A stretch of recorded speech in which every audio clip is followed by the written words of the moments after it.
Hello, everyone. I'm Larry Ridley. You're tuned into the NFL on EA Sports.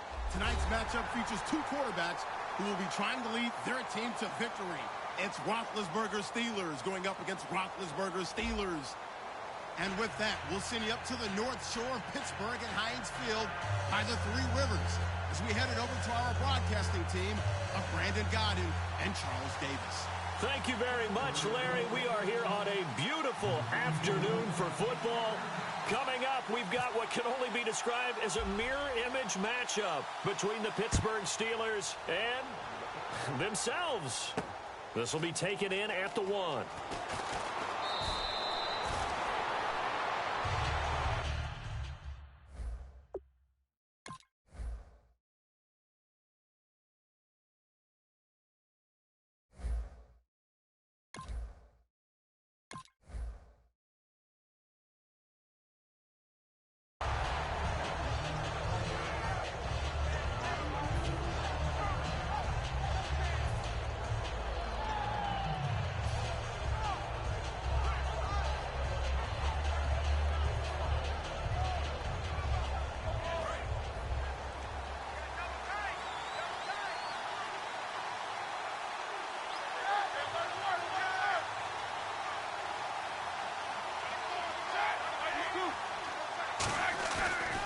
Now the first carry for Le'Veon Bell. A strong running.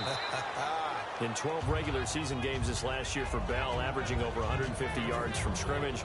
First 2 games in the playoffs were great, but, you know, getting injured in the final game probably leaves a bad taste in his mouth. Leaves a bad taste, gives him fuel for the next season, though, because remember, for the last few years, he hasn't been able to play a full season for various reasons.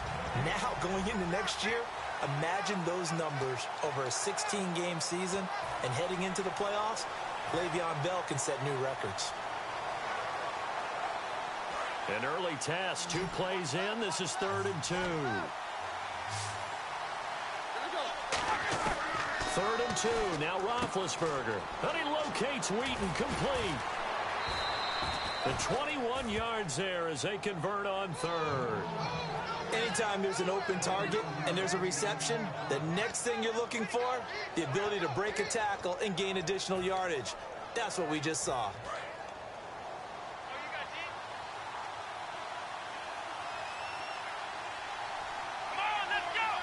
Here's a direct snap to Bell. And they go backwards here, losing yardage back at the 48-yard line. It's a loss of a yard there, and now 2nd down. It's not always as straight as that team wanted it more than the other, but on that play, it actually was true. They were faster to the ball.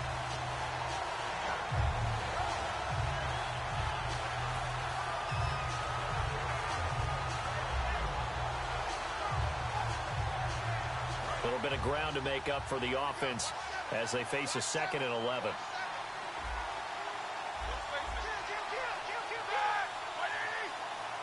And they'll put Bryant in motion left. Roethlisberger. And this is caught by Martavis Bryant. And he'll be taken down, but not before getting this inside the 30.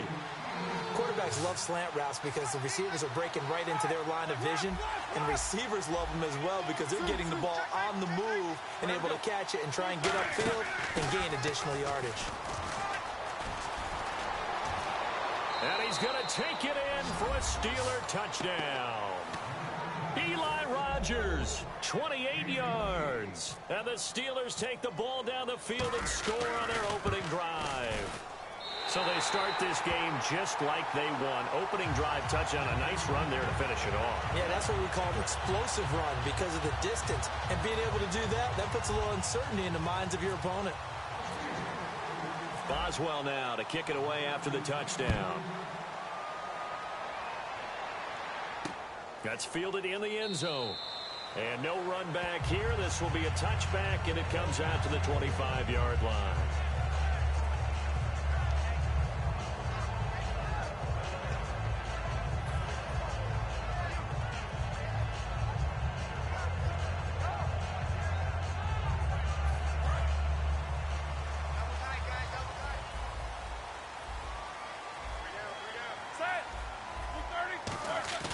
Now a play fake here on first down.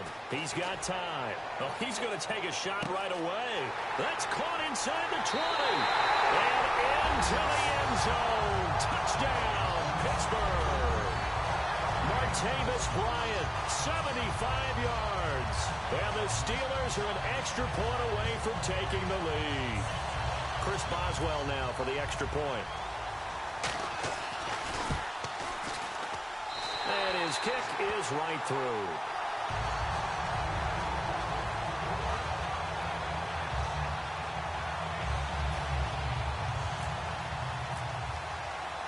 Boswell now to kick it away after the touchdown.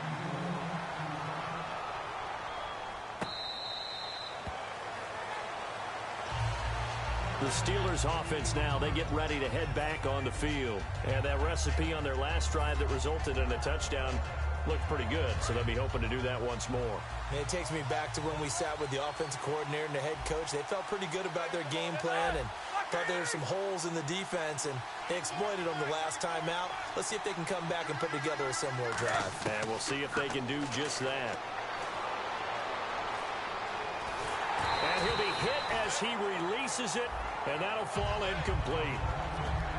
And a look at the Steelers' defensive unit. Lawrence Timmons comes from a long line of productive Florida State players. And when I say productive, I usually mean spectacular.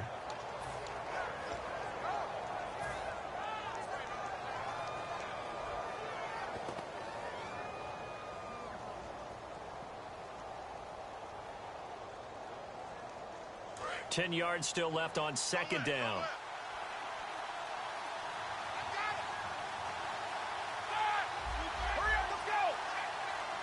Halfback sent in motion. Again on 2nd and 10, it's Roethlisberger.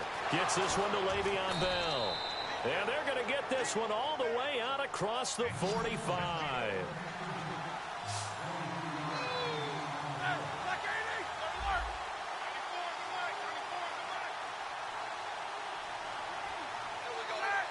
Antonio Brown in motion left.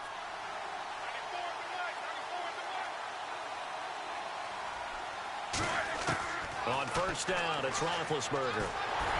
Hit as he throws there, incomplete. He was looking to hit his running back, Le'Veon Bell, that time. And that'll bring up second down.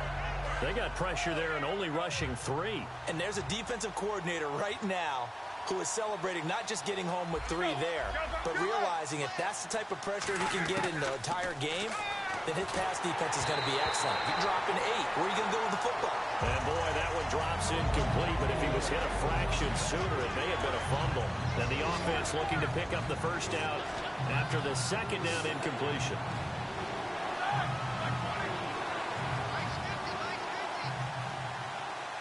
In motion left here, Antonio Brown.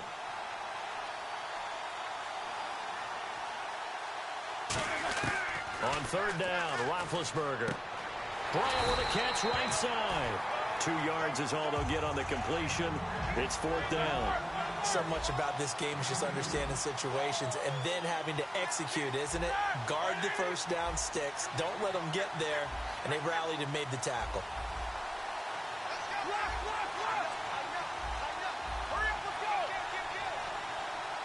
In motion right is Bryant. Roethlisberger will throw. And this is incomplete. The Steelers try it, but they come up empty on 4th down. And this defense will take over right near midfield at the 49-yard line. And Pittsburgh getting set to take the field. And last time the formula was pretty simple. 1-play drive, long pass. That maybe they just want to do that again, right? And that's exactly how you want to draw things up. Whether it's on your grease board, right, in your playbook, 1-play drive is exactly what you want on offense. But they have to be careful of is not having a letdown. It was real easy last time. They can't expect that going forward. Yeah, we'll see if it's that easy here. When the defensive line controls the offensive front the way we just saw there, it doesn't allow any of the offensive linemen to leak downfield and get to the linebackers and block them on the second level. You end up with the type of play we just saw. Linebackers didn't have to fight anyone off. Didn't have to knock anyone to the side. Didn't have to elude anyone trying to block them. They just saw the play, ran to the ball, and finished things off. And a look at the offense that is hoping to put some points up in bunches here in this one. From the gun on third down, it's Roethlisberger. Goes underneath for Bell. Give him 7 on the play, and that'll bring up 4th down. Well, it wasn't a big strike, but that completion put them in really great range. What do we have now, 4th and inches? Yeah, it's not more than a half a foot. You know what I would do here? You would always go for it. I'm one of those guys. Call it a 1-yard gain on the play, and they're able to convert here on 4th and inches.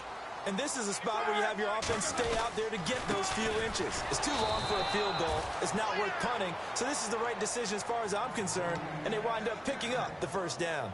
Now that's the type of play that'll fire up a defense, hold them to 1 yard on a 1st down run. It'll be interesting to see if the offense decides to press the run at all, or if they'll abandon it now after gaining only 1 on that play. Back with Charles Davis, Brandon Gaudin. It's Steeler football to begin quarter number 2. They've got a 2nd and 9 to start things out.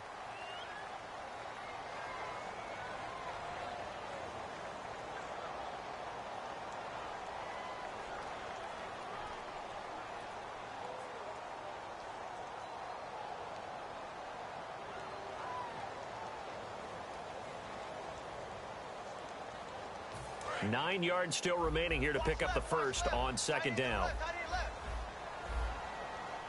Here we go. Now Roethlisberger to throw on 2nd down. Out left side here to Bryant. And he's going to take it in for a Steeler touchdown. Martavis Bryant, 2 catches, 2 touchdowns here so far. And the Steelers find a way to stretch their lead. Now, he's having a nice little first half here, partner. And it's a first half that leaves us anticipating what can still come. I mean, 2 touchdowns already here through the 2nd quarter. There could be plenty more before this game is over. And he's going to go down right at the line of scrimmage. The defense left him with nowhere to go, and the try for 2 is denied.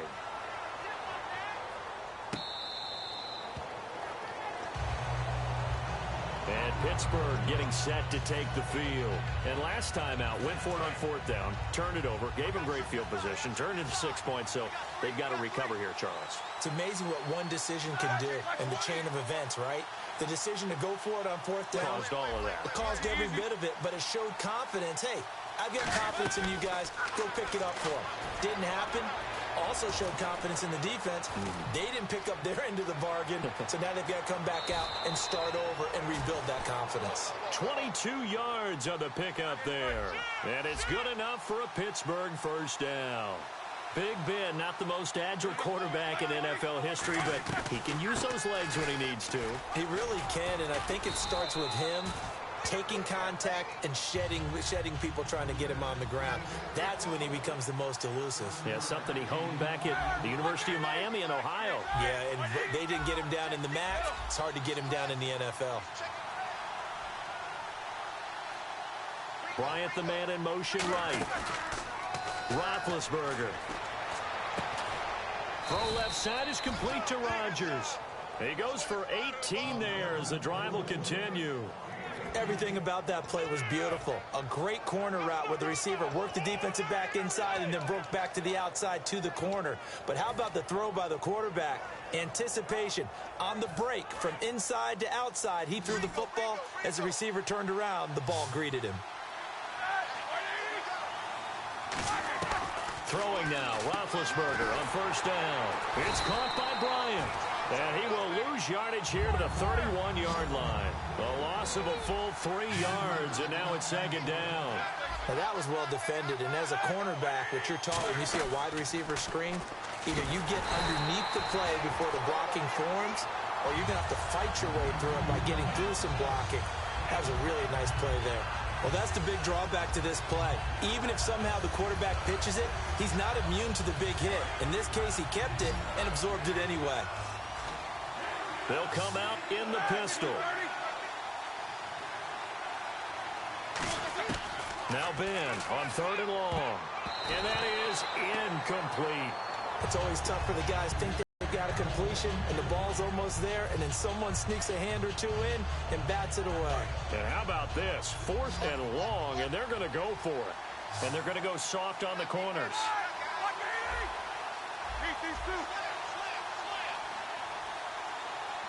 The defensive line disperses a little bit here, maybe expecting a pass. Now Roethlisberger to throw. He completes it to Bryant. And he's in. Touchdown, Steelers. Martavis Bryant, 35 yards. And the Steelers are an extra point away from tying this thing up. Wow, talk about a big fourth down conversion for the score defensively. How do you let that happen? I think you start with the offense, and you give them credit for going for it and having that type of, well, let's face it, audacity. But defensively, I think you're right on target, partner. There's no way something like that's supposed to happen in that situation. You're supposed to be able to shut that down and get the ball back for your own team. Instead, they give up not just a big play, but a touchdown. So we're right back where we started, all even as the kick's away. And the Steelers set to take the field. And they will simply, Charles, be looking to duplicate what they did last drive when they were able to push it in for 6. And they hope it'll be that easy, right? To be able to take exactly what happened before, replicate it. They may have to make a few additional changes along the way because I'm sure the defense will make some adjustments, but they've got to have great confidence having scored the last time out. They'll start the drive with a carry by Bell. And he'll get 2, maybe 3 up near the 37. It's Ross Cockrell that time that made the tackle. Partner, you know I love to point out when teams break tendency and do something a little bit different from the norm. But when you run the ball in the first play of the drive, that's not a tendency breaker at all. That's just trying to establish yourself as you move forward.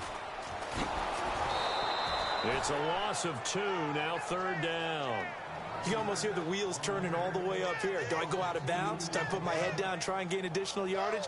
In this situation, I probably would have put my head down and just tried to get upfield. Going out of bounds did them no good, and they lost additional yardage.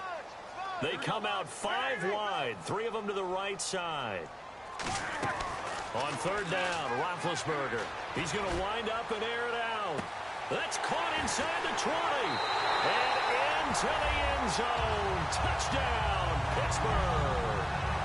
Martavis Bryant on his way to a monster game. 3 first-half touchdowns. And the Steelers are going to take the lead.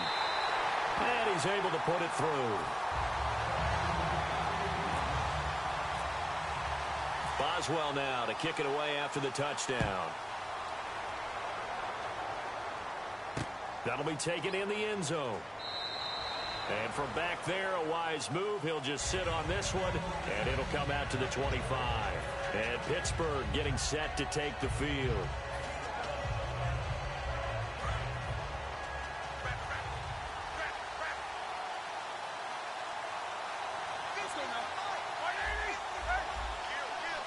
In motion right is Bryant.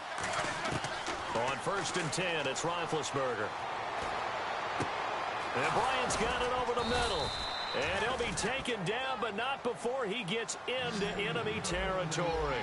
A great job pulling that one in from a guy, as we know, who can really blaze. He's got a lot of speed. And that speed can work for him so many different ways. Sometimes he just takes off and goes and just runs past people. Sometimes you get people to back off so far that you can catch everything underneath.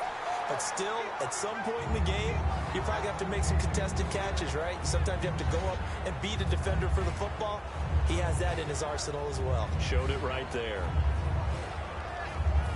Game clock sitting at 2:02, so they'll get 1 play before the 2-minute warning. They come up in an empty set. 4 wide receivers, 1 tight end. And he's going to go down. Back across midfield, he's sacked at the 46.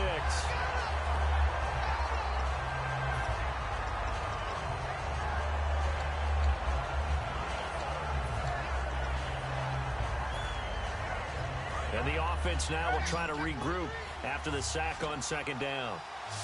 And some secondary help here for the defense in the nickel on 3rd and long. Now it's Roethlisberger. And he couldn't hang on to it through the contact. Incomplete. Well, they've had a pretty frustrating first half here offensively, and then just continued there with that incompletion. Yeah, definitely frustrating for them, but heartening for the other guys. Those stop troops, they're enjoying things right now because they've made it very difficult for them throughout the half.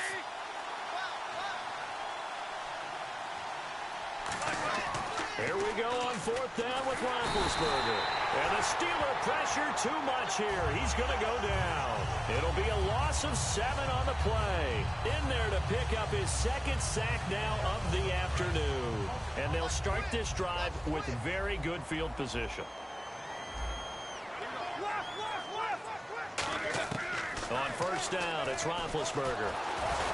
And he takes a shot on the release as this will be incomplete.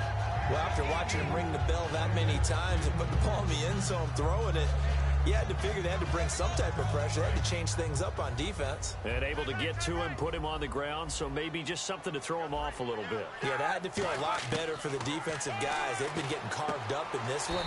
To finally knock him on the ground and force an incompletion, that's got to be a sigh of relief.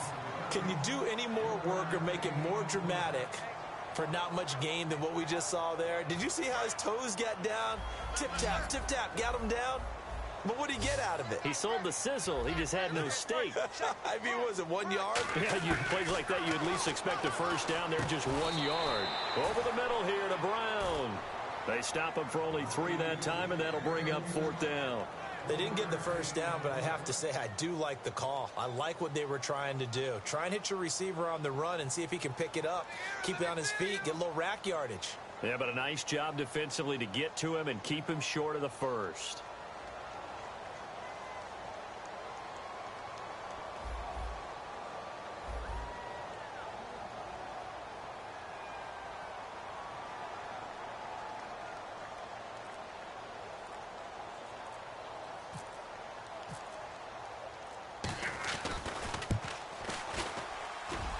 And this one is no good. He missed it. And this score will stay right where it is. And this is one of the risks you run when you attempt a long field goal. If you miss, the defense takes over at the spot of the placement. So now they've got a chance to get one more drive in before halftime. They'll come up now in the Wildcat package. Now a play fake here on 1st down. And that one goes incomplete. They tried something out of the bag of tricks, but it's incomplete and now 2nd down. Let's look ahead for a quick minute. We don't have the schedules yet for next year, but what we do have are the 5 international games that will be played, 4 in London and then 1 again in Mexico, Jacksonville, Baltimore, Miami, New Orleans, Cleveland, Minnesota, Rams, and Arizona. Those in London, and then Mexico's going to get a great game.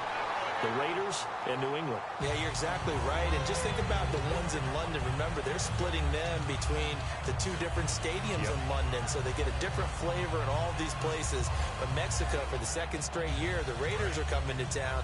That should be a whole lot of fun. Should be a ton of fun and a very good matchup. So here we go now. An extra defensive back in there on 3rd and 10. In motion left comes Bryant. Now Roethlisberger. And incomplete. The contact made the ball roam free and brings up 4th down. Looked like they had an opportunity for a big play across the middle, but he didn't have the concentration or the focus necessary and dropped it before he could haul it in. The offense staying out there. They look prepared to go here on 4th and 10. Here we go.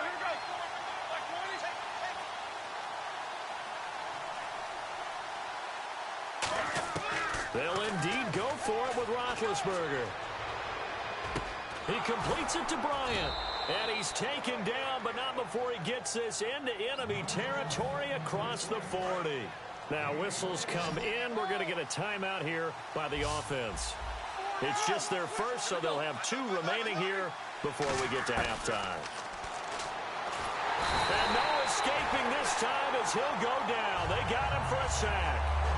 Now hold everything here. We're going to get a timeout by the offense. So that means they're down to 1 remaining here as we head toward halftime.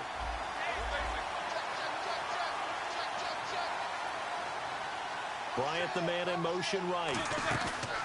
A fake to Bell. Now it's Roethlisberger. And that one will fall incomplete.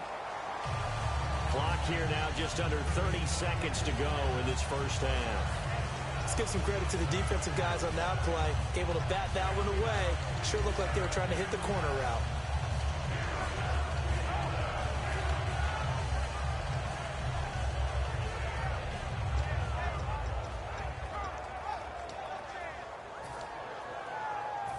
Third down here for the offense after the incomplete pass.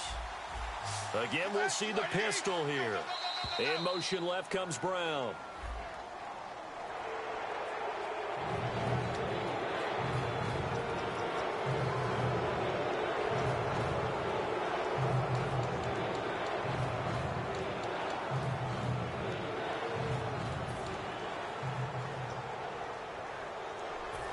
And the penalty flag makes it now 3rd and 12 for the offense. Looking to jam the receivers at the line here. Press coverage look defensively. They'll send Brown in motion right. So the D-line's going to spread out.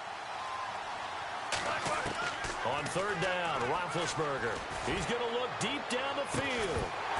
And he couldn't hang on to it through the contact. Incomplete. Well, they went for the big play there, but that drop could really hurt their momentum.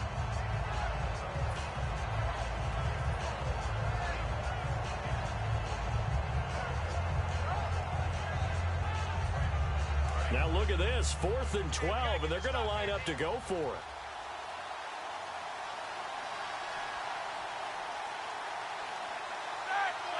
And he motions the wide receiver. They're going on 4th down. It's Roethlisberger. And they hit him as he throws, as this one's going to go straight down to the turf. Incomplete. And Pittsburgh getting set to take the field. And with time quickly fading here in the second quarter, not sure how aggressively, offensively they want to play this. I think we'll find out just how much they trust their guys in this situation if they decide to take a shot. They'll start out on the ground with Bell. And he'll be taken down, but not before he gets into enemy territory. Now whistles come in. We're going to get a timeout here by the offense. It's just their first, so they'll have 2 remaining here before we get to halftime. Now Roethlisberger on 1st down. A battle for it, and it's intercepted. A great read, and it's picked off. And his guys have got it back at the closing stages of the first half. And Pittsburgh getting set to take the field. And you got to think, if this is anything other than just taking a knee, I'd be very surprised. Yeah, they've got enough to talk about at the half. Why do anything else? Just get out of there. Brown, the lone receiver left. Here's Roethlisberger. Now the pressure comes, and he goes down. Just inside the 10, back at the 9. Now hold everything here. We're going to get a timeout by the offense. And with halftime on the horizon, they'll be out of timeouts from here forward.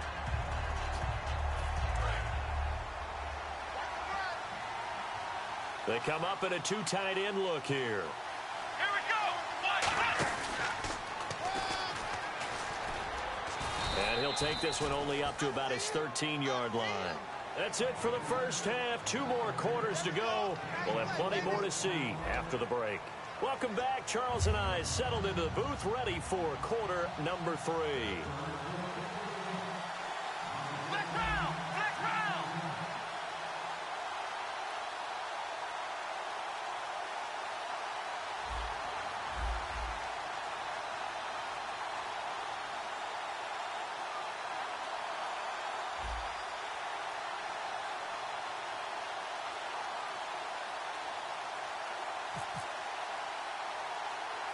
So both teams have their marching orders, and we'll get going again here in quarter number 3. This will be taken very short. The Steeler offense now with the football first here to begin the 3rd quarter. And following the interception, we'll see what they can put together on this drive. I can hear my old college coach right now.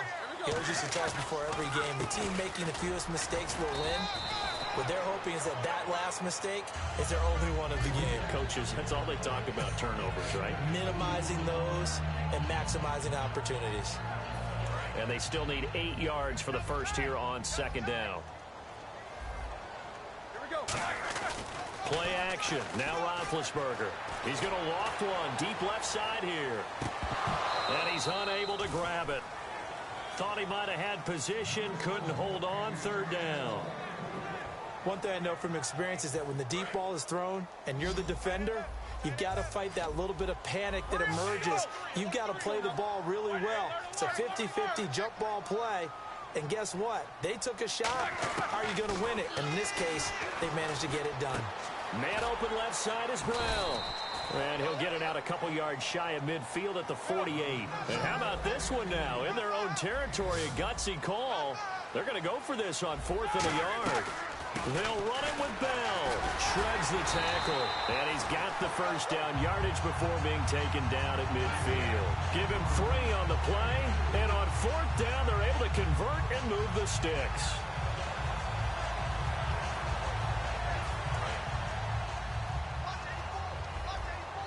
And on the outside, they're playing press coverage.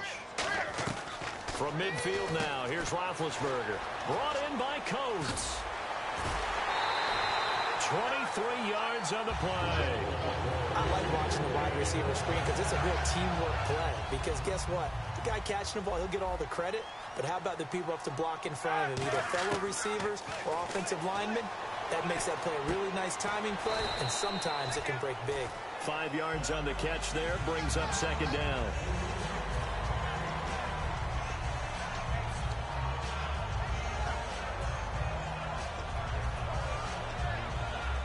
And here comes play number 6 on this drive.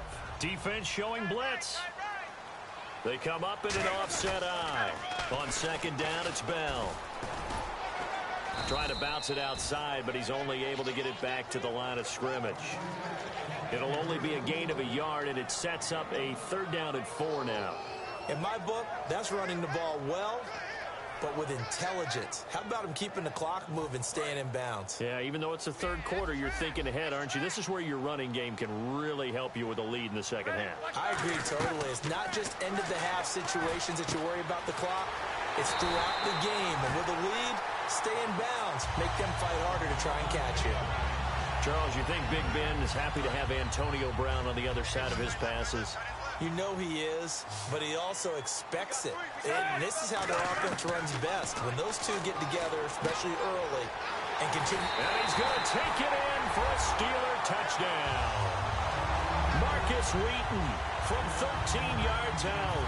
And the Steelers are going to add on to their lead. As a former DB, you might not like to see that, but from a wide receiver's perspective, those are the plays they dream of. Correct on both counts, all right? Because once he took off, I mean, let's face it, that should have been done in Big Sky country. Aren't any speed limits out there?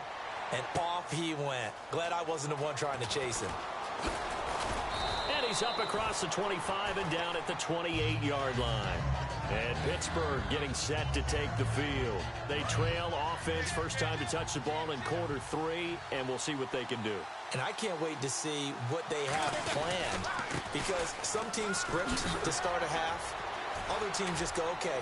Le'Veon Bell, it's a foot race. 20, 10, 5, and into the end zone. Touchdown, Pittsburgh.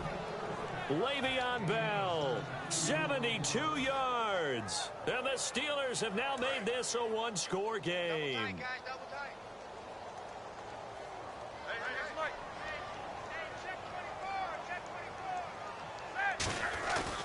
They'll run it with Williams. And he's going to be hit and taken down in the backfield. Just nowhere to run that time. And the try for 2 is snuffed out. And this doesn't work. The Steelers recover it. I know they're down, but starting the 3rd quarter there with the onside kick, what'd you think?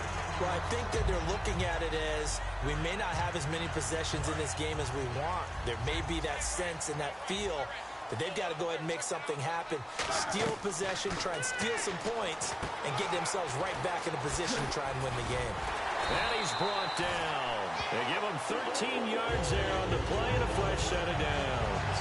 They ran that one well, and not only did they pick up a nice chunk of yardage on the screen, they sent a message to the defense. Rush the passer all you want, but you better be careful. We can hit you going back the other direction. Now a play fake here on 1st down.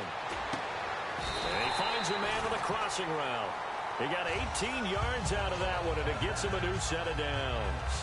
So on that play, defense was in the zone. They ran a crossing route offensively, but the defense there, you got to be good with communication, don't you? You certainly do, and it's not something that is really evident when you watch it on the screen.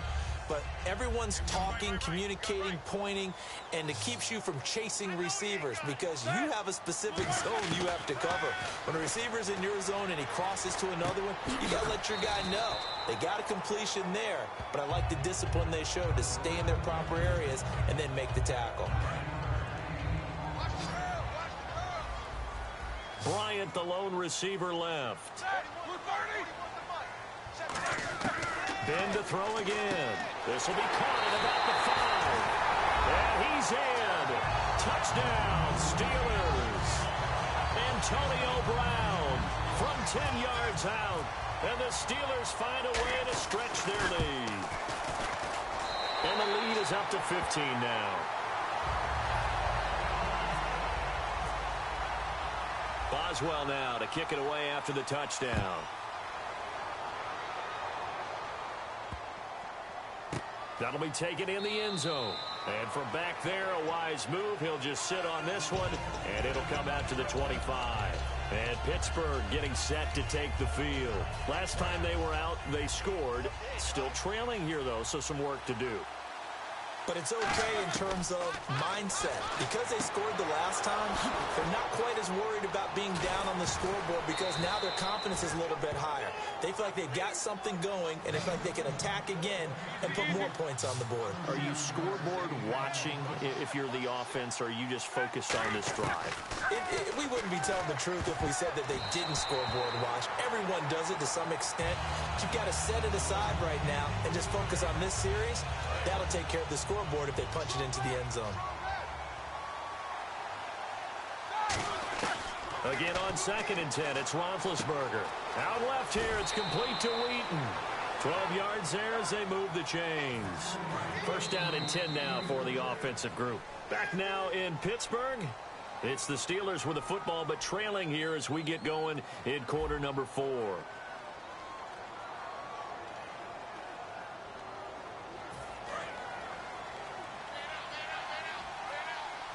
They come out 5 wide, 3 of them to the right side. Now Roethlisberger, Wheaton with a catch right side.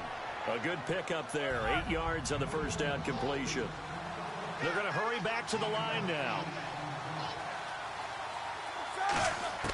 Again, it's Roethlisberger. And incomplete there. A nice hit. Jars the ball free and brings up 3rd down. Slants are so tough to cover because everything happens so fast. But sometimes it happens too fast for the guy catching the ball because all of his movements have to be quick off the line of scrimmage, and then all of a sudden the ball's right on top of you. And maybe he got a little bit ahead of himself there. Yeah, a lot of times coming in with good pace, and he dropped it.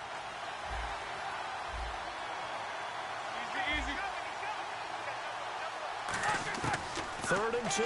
Now Roethlisberger looking for Green, and it's intercepted. Picked off by Mike Mitchell. And a big turnover there as his guys will get the football back. The Steelers offense now, they get ready to head back on the field. And they were able to punch it in the end zone last time. They'll be looking to do that again here for the defense. Obviously, they'll be looking to stop them from punching it back in the end zone. It always is punch-counter-punch, isn't it? And which team has the advantage? Well, let's just go back. Last time on offense, they rolled downfield, got into a good rhythm. You can see a little more bounce in and out of the huddle. You can see the sideline really get into the game.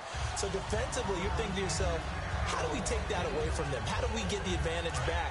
Let's see what they come up with. I think pressure is always the first way to go. If you love pressure, I love it. We'll see if they dial it up this drive. 2nd and 10 now. It's Roethlisberger. And it's incomplete. Took a shot, couldn't connect. I guess they figure with a guy who is that hot downfield, who knows how to get the ball into the end zone, you throw it up and give him every opportunity, even though that one fell incomplete. Yeah, he's already been in the end zone multiple times. Tried to target him again deep there, but unsuccessful.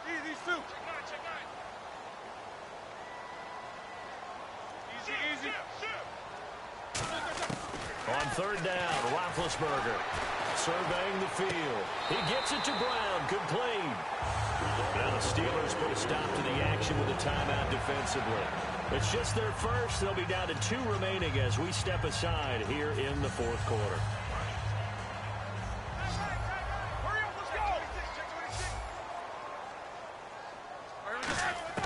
On first down. It's Roethlisberger. He's going to loft one deep left side here. He's got him in. Complete. A big play that time for Pittsburgh. 48 yards. He's played a great game. It continues right there, even with this lead. Confident to throw the pass and have the reception made. There's no doubt who the leader of their team is there? There's no doubt who they want to ride all the way to the finish. Because strategy would tell you, run the football, run the clock down. Instead, they're letting him throw it because they feel that confident in what he's getting done.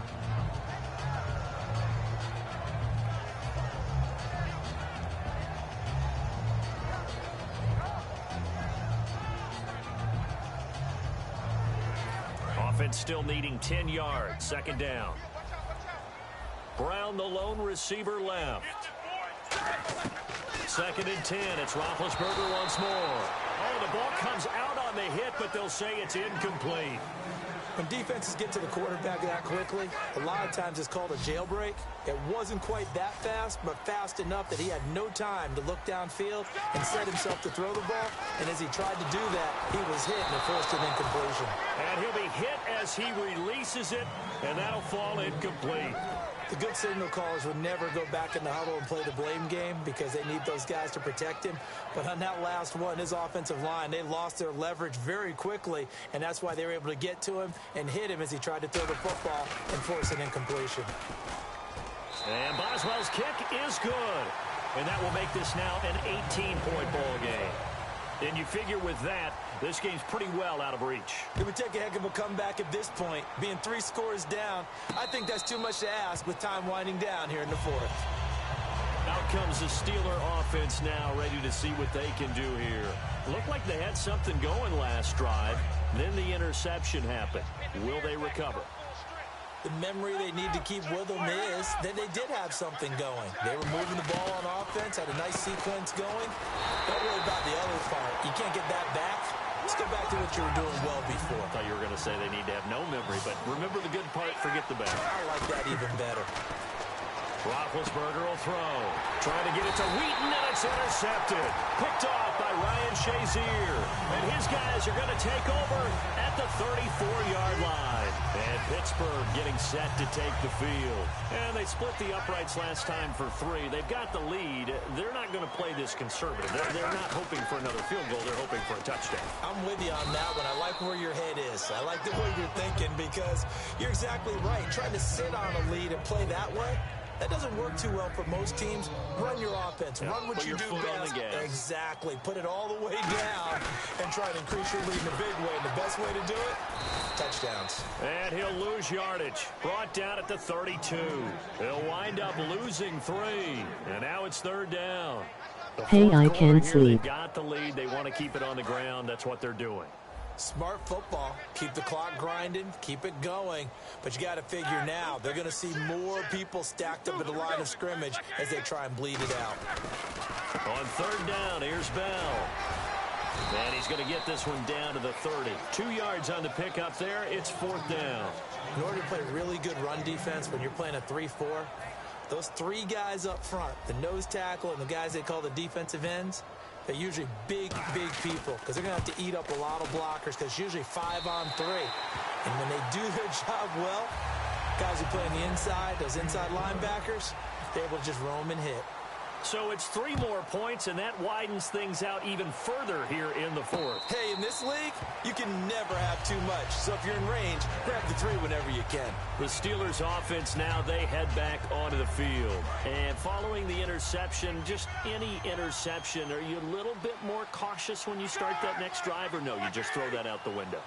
I think you are. I don't think that there's any way you can run back out there and go, totally didn't. Le'Veon Bell, kiss him goodbye.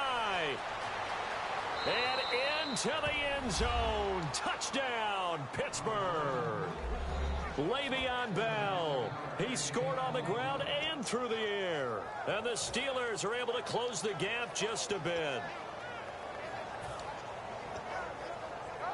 And they'll get set here looking for the 2-point conversion.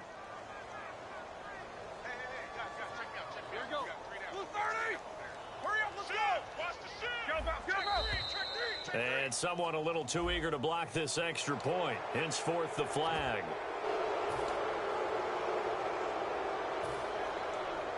Whatever, no time for me ever, just always games, plenty of time for games, not me. To go for two.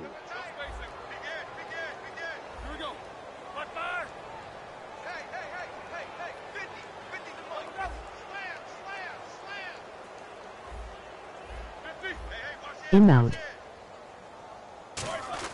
They'll try the sneak, and he will get into the end zone to shave 2 more points off the deficit. 2 scores down, 2 timeouts at their disposal. This is a critical onside kick.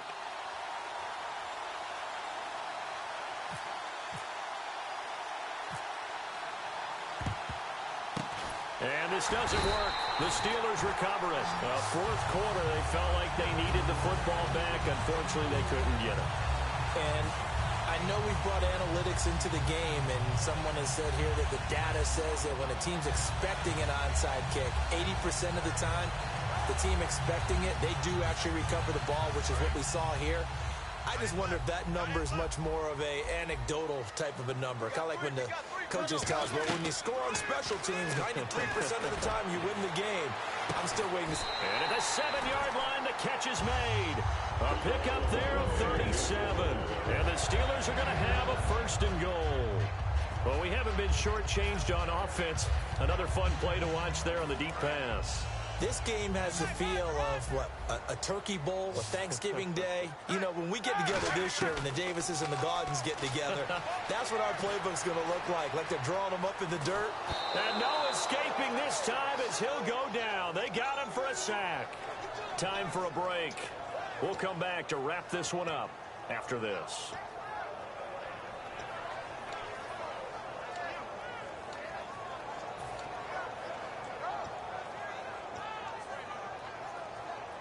And now the offense will look to respond after the sack. Roethlisberger going to throw it. And this one caught by Coates. That catch good for only a yard, and it'll be 3rd down.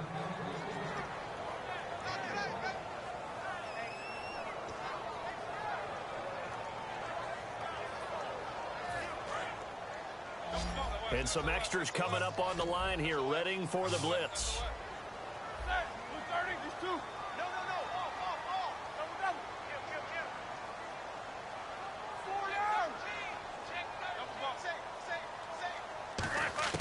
On 3rd and goal, Roethlisberger. This will be caught at about the 6. The completion good for only 6, and that'll bring up 4th. Now Chris Boswell for the Steelers field goal try. From the left hash, should be a fairly easy one here. And Boswell's kick is good. And that will swell the lead to 16. So they settle for just the 3 there, but clearly anything helps when you're trying to salt one away here in the 4th. Without a doubt, I think a touchdown would have been the final nail. But 3 does give them some breathing room and lets them build up a little cushion. And Pittsburgh getting set to take the field. And they'll just simply be looking to build off the confidence of the last time out where they scored a touchdown. And confidence is powerful, isn't it? Who You played? scored once, you feel like you can go back out there and get it done again. Doesn't matter what the defense throws at them. They feel like they're in a groove right now, and they want to get out there and show it. Yeah, hoping to stay in that groove here this go-around. Nowhere to escape, and he goes down. They dial up the corner blitz that time, and it delivers to the tune of a 9-yard loss. Looking to speed things up here, going with some tempo.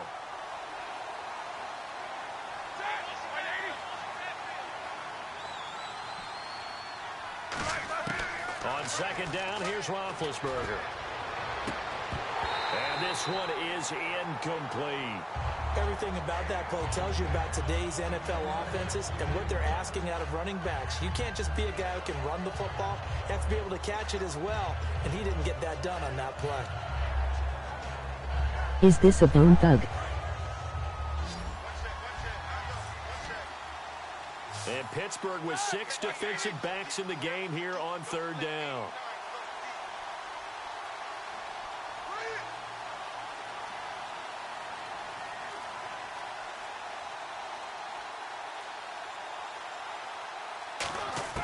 Now Ben on 3rd and long. Looking for his running back, and he's got it. A big 30-yard play on 3rd. There will always be a place for methodically marching the ball downfield. But when you can pick it up in big chunks Yay. and strike like that, have explosive plays, that's often the difference in winning and losing. Those types of plays that can knock a defense off balance, that'll drive a team towards a victory. On 1st and 10, it's Roethlisberger. And that is incomplete. It appears that the pressure is affecting him today. Normally, he knows exactly when to get rid of the football, but today, because he's been hit a few times, he's getting rid of it a little bit too quickly.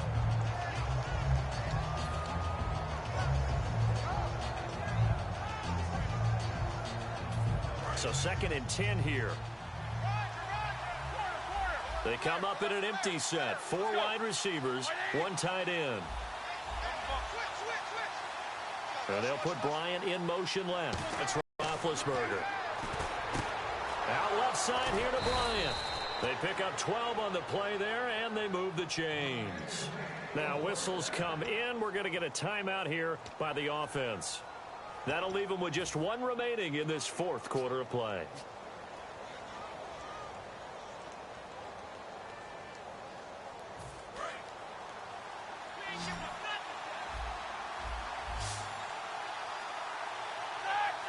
In motion right is Bryant.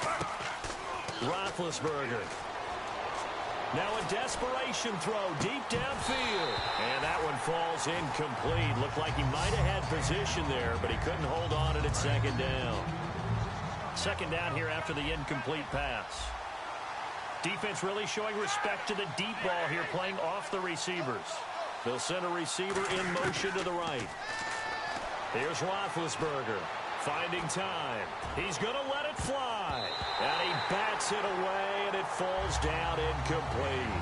Well, the obvious goal is to try and score a touchdown, but at the least, adding to a pretty big yardage total for his intended receiver there, huh? Yeah, well, when you've got a guy over 150 yards, keep chucking it deep to him, I guess. Yeah, no doubt about it. You can get it to him short, and he can make plays that way, but I like what you just said. Throw it to him deep and get it in a big chunk. But incomplete on that try.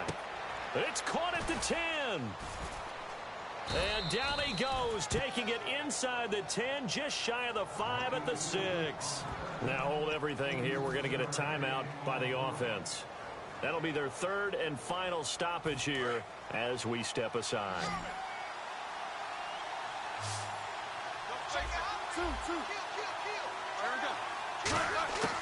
They'll try and run. This is Williams. And a little bit of a consolation prize there. He's into the end zone. Won't win them the game, but they do get the score with all zeros showing. But some fantasy players are really happy with that score. Solid job up front. Really just a solid job all the way around to get that one in. That was well executed, wasn't it? Well blocked, well run. End result, 6 points. Touchdown.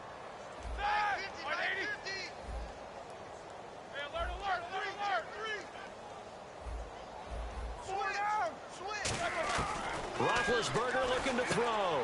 That's caught at the 2. And he will get into the end zone to cut the lead a little bit further. Well, at least at the very end, there's something to take away. They lost the game, but got in the end zone, got a 2-point conversion as well. I don't know, though. In the end, you still lost the football game. You still lost the game, but maybe they were just capitalizing on the flurry at the end.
This crazy.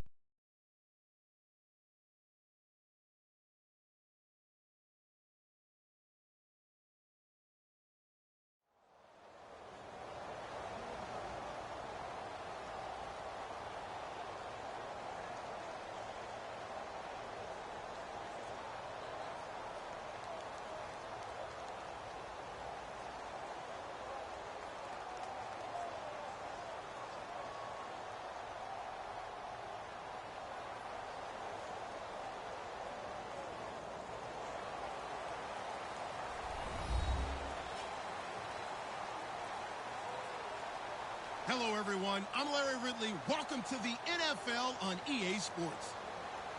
We've got a good one on tap today, and there's going to be two quarterbacks ready to get it done on the gridiron. It's Ryan's Falcons going up against Bortles' Jaguars. With that, let's head up the road to Jacksonville, Florida.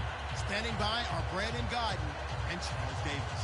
Larry, we welcome our viewers to Duval County, the northern part of Florida, and the largest city in the Sunshine State, as EA Sports coverage of the NFL takes us to Everbank Field here in Jacksonville. Straight ahead, we've got a good one on tap here between the Atlanta Falcons and the Jacksonville Jaguars.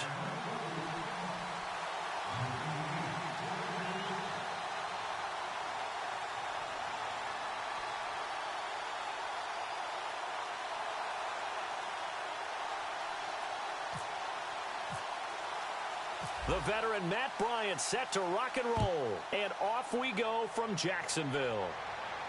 This is fielded a couple yards deep. And the decision to bring it out is going to cost him about 7 yards all told, as he's taken down back shy of the 20.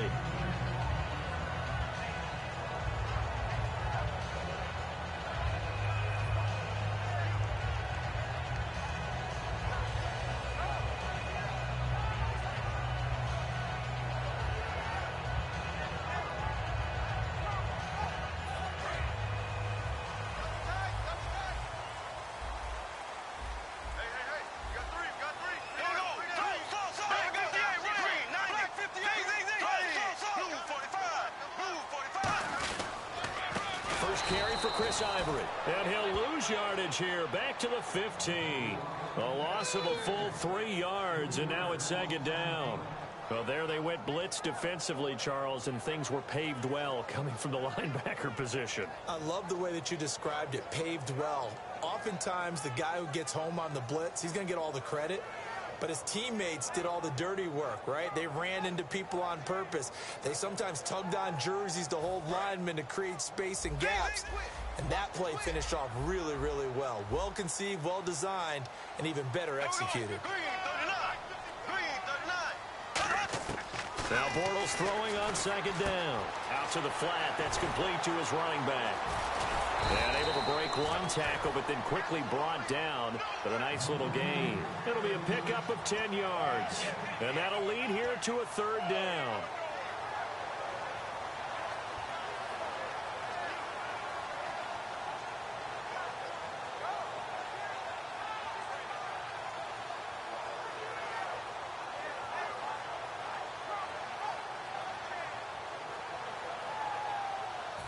Still in search of the first down after that last completion.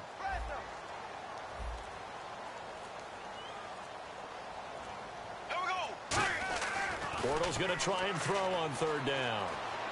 Deep drop. Going up top. That's caught at the 25. And he takes it down deep into Atlanta territory. A big play that time for Jacksonville. 56 yards.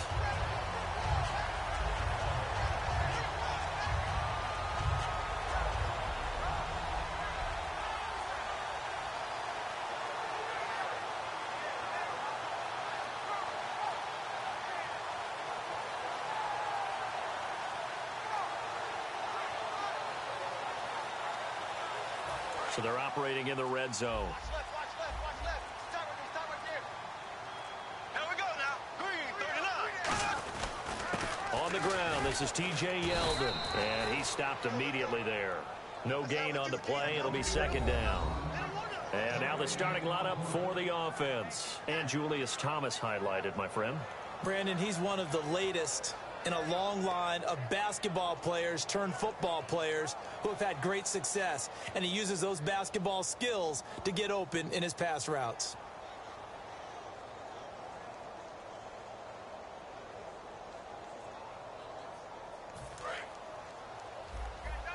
And the D looking like they may blitz.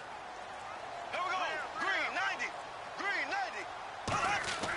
90. On second down, here's Bortles. Looking left side and completing it to Thomas. And he'll get it here to the 10-yard line. And they'll get 9 there as that sets him up better for third down. And there's a completion to the tight end. And look at the size of these players nowadays. At that spot, 6'4", 6'5", and up. A lot of guys used to be basketball players, somehow came back to football. And that's really good for the game of football. You're getting better athleticism, great hand-eye coordination, guys who know how to control their bodies when they run their routes. Completed pass on second down. Now it's third down as the defense looks for the stop. Here we go now. Green. And they'll go on the ground. And he picks up the first as he's able to take it down to the 7-yard line. Everyone understood their role on that play. 3rd and 1. You know, the defensive guys, they're trying to get down and get low and get leverage on the offensive lineman, but they didn't allow that to happen. They created a crease and allowed him to get through for a first down.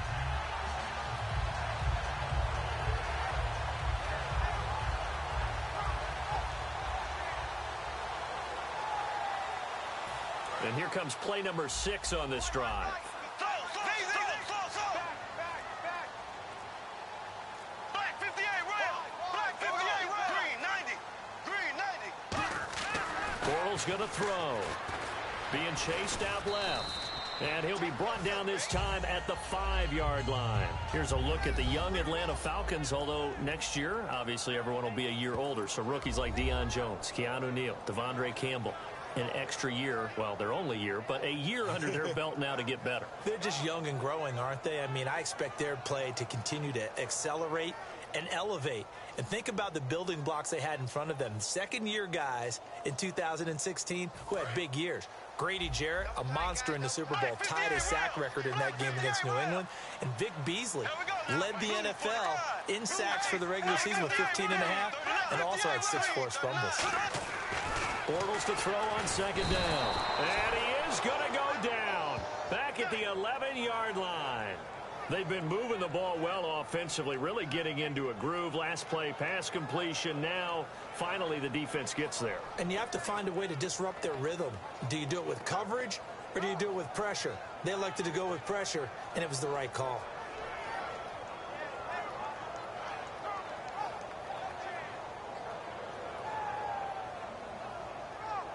Can this defense get the stop on the opening drive? Here's 3rd and goal. Here we go now. They go play action for Yeldon. Now it's Bortles. He'll bite, and this is caught by Lee. Touchdown, Jacksonville. Marquise Lee from 10 yards out. And the Jaguars drive right down the field and score on the opening drive.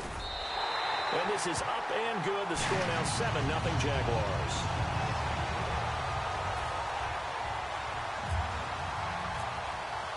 And after the touchdown, here's Myers to boot it away.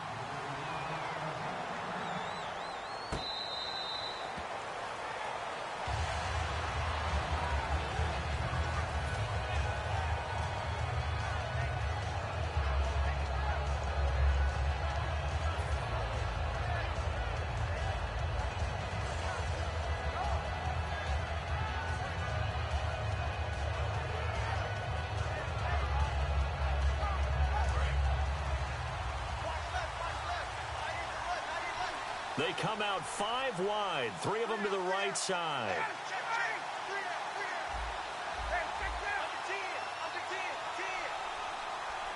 In motion left goes Jones. Here's Ryan. Steps away to his left.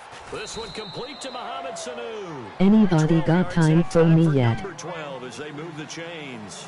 As a general rule, offensive linemen like to know where their quarterback's going to be when he's setting up to throw the football. But sometimes they just have to get on the run, get on the move. He was able to do that on that play and picks up a first down with a nice throw. Alongside Charles Davis, Brandon Gaudin, it's the Falcons in possession to begin quarter number 2, and they've got it here with a first down.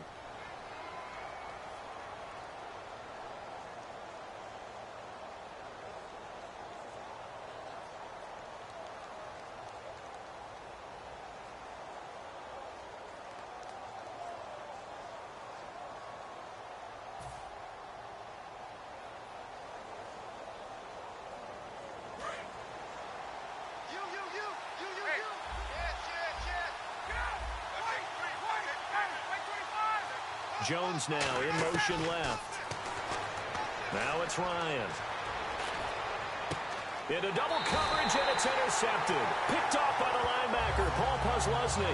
And his guys are going to take over at the 39-yard line. Out comes the Jacksonville offense as they get set to take over here. And that last drive, a long drive, but not just that. They had a great air attack going. Do they stick with that? I would think that they would, because if they were confident enough to do it on the last drive, starting backed up in their own territory, why would you change anything? They've got to be confident about what they're presenting and continue to do so. Yeah, because the secondary, they really look clueless. And that was amazing because that drive went and went, no adjustments and no big plays by the defense to knock the ball away. So after the INT, it's Bortles. And the hook up here to Allen Robinson. Look, the raw numbers of everything doesn't always tell the tale. Allen Robinson caught 80 passes in 2015, 73 in 2016. But the yardage was a big difference, about 500 yards off. Yards per catch way down. 1,400 last year in the season that just finished 883. It's interesting how that worked out. Explosive plays, always the goal of the NFL. Not enough of them for Allen Robinson in 2016.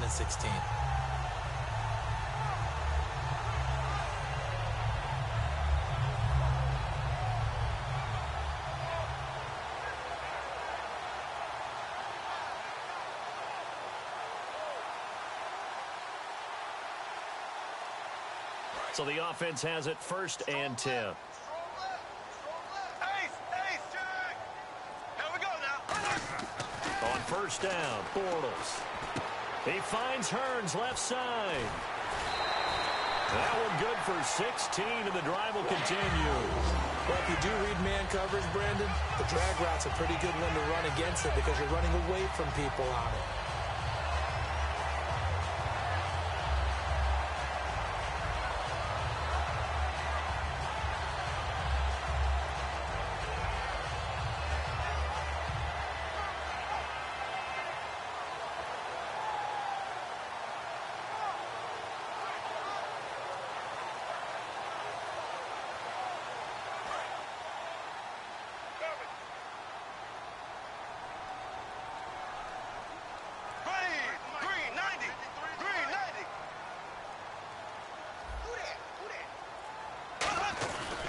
First down, this is Ivory. And they'll get him down right about the 20. 2 yards on the pickup there. It'll be 2nd and 8. Well, so many times we look at a short run and we praise the offense for trying to set the tempo and establish things. But the defensive guys, hey, they just won the battle there. It wasn't a big run given up. They don't always have to absorb the body blows. Sometimes they dish them out themselves.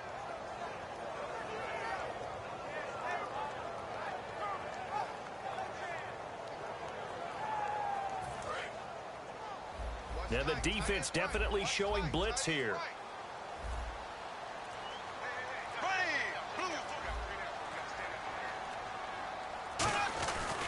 They keep it on the ground. This time it's Yeldon. And he'll get this one down to about the 17. 4 yards on the pickup there as it'll leave him with a 3rd and about 4 more for a 1st.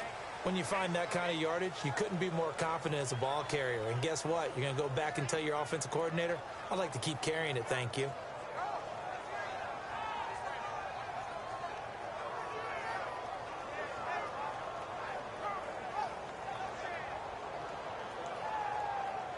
So the offense needing 4 yards. It's 3rd down. We got three, fellas. We got 3. Ready, green. They'll run it again with Yeldon. Just a 1-yard pickup there, and it'll be 4th down.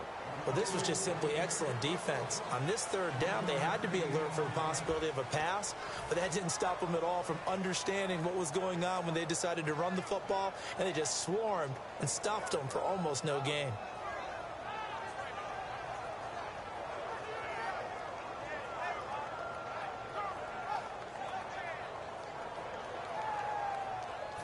So on 4th down, on comes the Jaguars' Jason Myers now for the field goal try.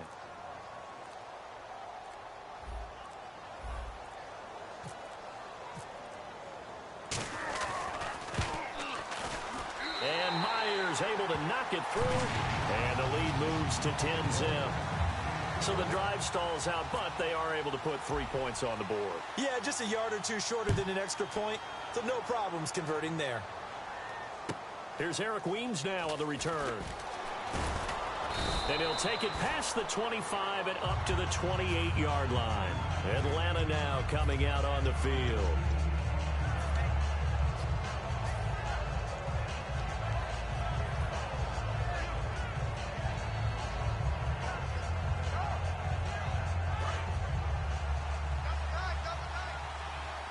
And a wildcat formation here.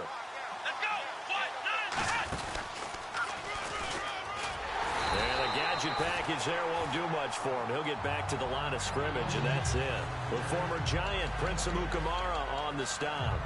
No gain on that run, and while this team is down, they're not out of it by any stretch of the imagination. Maybe you just have to think about different style of running in order to get this guy going. And the 2-minute warning lurking. This will probably be the last play before we hit it. Yeah, they want to get themselves in position to score in this last shot before the clock hits. This time Ryan will throw. He's going to find his running back. It's complete. And he goes out of bounds across the 40-yard line. That one goes for 13 yards, and it moves the sticks. It's funny, throughout the time that we've been together, when we talk with running backs about the ability to catch the ball, their eyes light up when they talk about open field and having one-on-one matchups, don't they? Yeah, they do. And that's the reason why. What we just saw, shedding those tackles, and that's what they're used to doing. It is, and it starts at the beginning of the play. One-on-one matchup if someone's trying to cover them, but they also like those one-on-ones downfield after the catch when they're running with the ball. And he can't escape the pressure. Ryan goes down. Dante Fowler. He's the one that got to him. He takes him down for a loss of 9.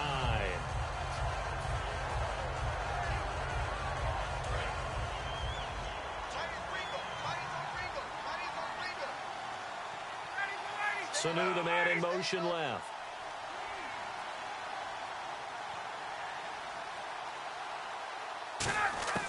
On 2nd down, here's Ryan.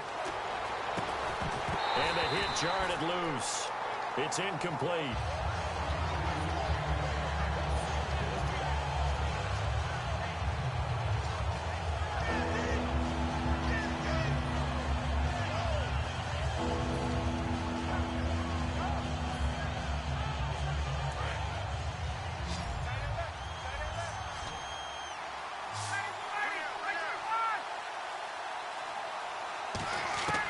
Third and long. It's Ryan.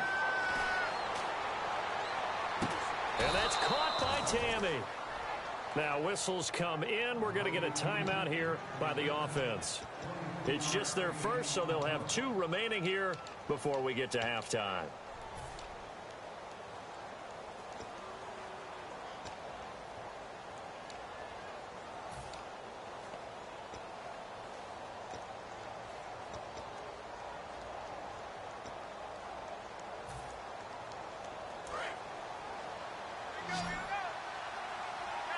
They come out 5 wide, 3 of them to the right side. In motion left goes Jones. On 1st down, Ryan. And no escaping this time as he'll go down. They got him for a sack. Yannick Ngakoue in there to get him for what will be a loss of 13 yards. On 2nd down, Ryan. And the defense has it covered. It's intercepted. Picked off by the linebacker. linebacker, Paul Posluszny. And his guys are going to get the football at their own 47-yard line. The Jags offense now gets set and heads back onto the field. And they're not going to play this conservative, I don't think. They had a field goal last time, and they're up, but they're looking to put a drive in the end zone. Oh, I agree with you totally. No one goes out on the field and says, all right, let's just settle for 3, except in certain situations, trying to ice a game, that sort of deal. Now hold everything here. We're going to get a timeout by the offense. It's just their first, so they'll have 2 remaining here before we get to halftime. Well, the offense lining up 1st and 10. Looks like the defense in press coverage here. They give it to Ivory. And not much running room. Down to the 32. Now whistles come in. We're going to get a timeout here by the offense. So that means they're down to 1 remaining here as we head toward halftime.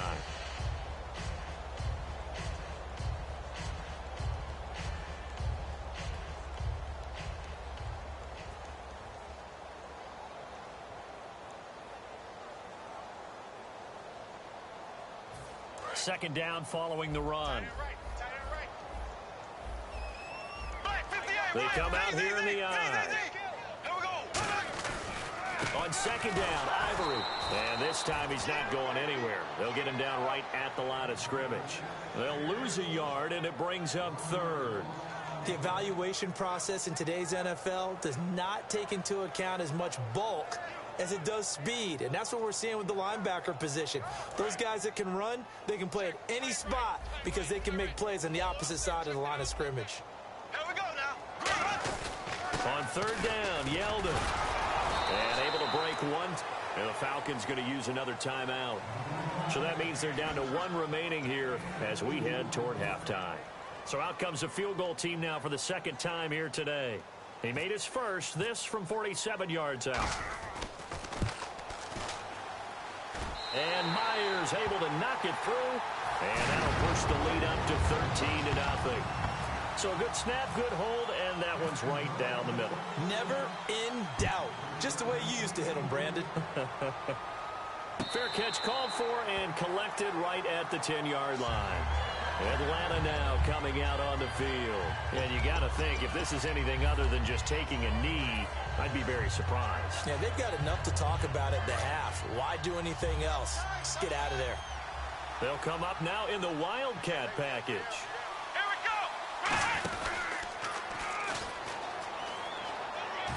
And some room for him there as he'll take this up to about the 15. Now hold everything here. We're going to get a timeout by the offense. And with halftime on the horizon, they'll be out of timeouts from here forward.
And you see the clock almost empty, so this is likely the last play in the 2nd quarter.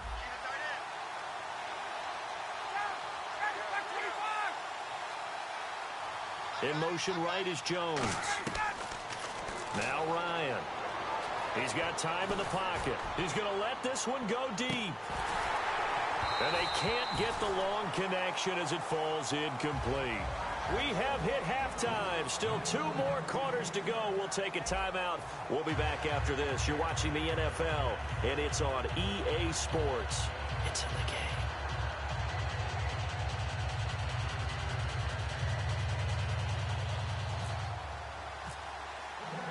Teams appear ready for the fight ahead, and we resume action here in quarter number 3.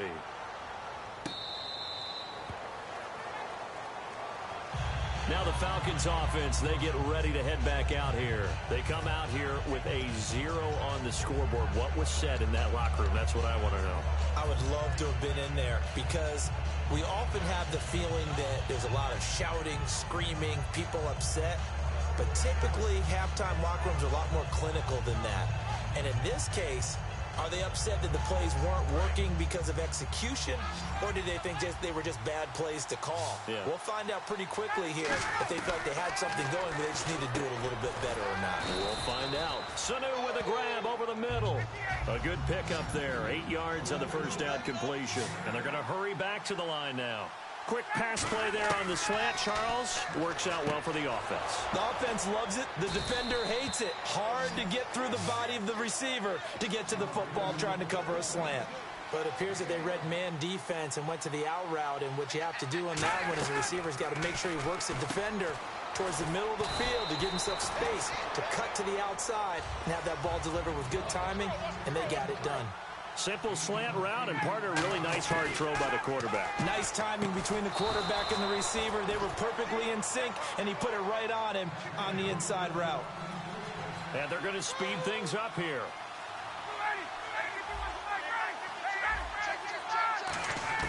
Now Ryan on first down. And it's incomplete. Boy, he doesn't drop many like that one. Second down. I hope I don't sound too rah-rah on that one, but that's the exact right throw. Either your receiver gets it or no one gets it. Give him a lot of credit for being really precise with it. Got rid of it. No one got it. So incomplete on first. Let's see what second down has in store.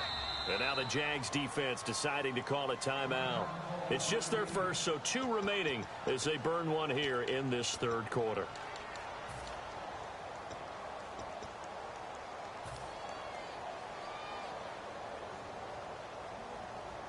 Second down now after the incompletion.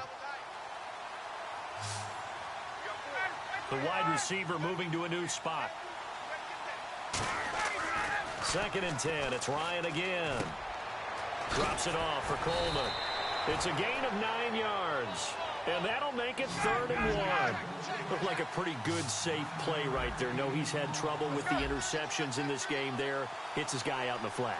Yeah, so many times we hear quarterbacks and offensive coordinators talk about in your progressions, you're either throwing the touchdown or you're throwing the check down. Well, earlier in the game, it was touchdown or interception. Now he got to the check down. A nice safe throw and a good one. They get 5 out of that one, and it moves the chains. And the offense moving quickly to the line. 3rd and 1, partner. No need to be fancy there. Just use some force and move forward and pick up the first down. And the wideout in motion. Throwing now, Ryan on first down. Caught on the right side by Jones. 11 yards for number 11. So the first connection there, Ryan to Jones, and certainly a big reason they're losing on the scoreboard. As they go as a connection, it appears so goes the team. And they need to be on the same page, in sync. And they really wish it could have been earlier in the game. Now they've got some ground to make up.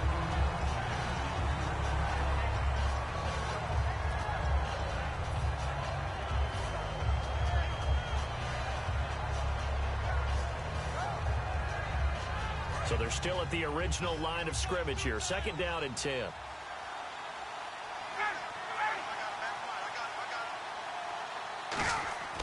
Again on 2nd and 10, it's Ryan.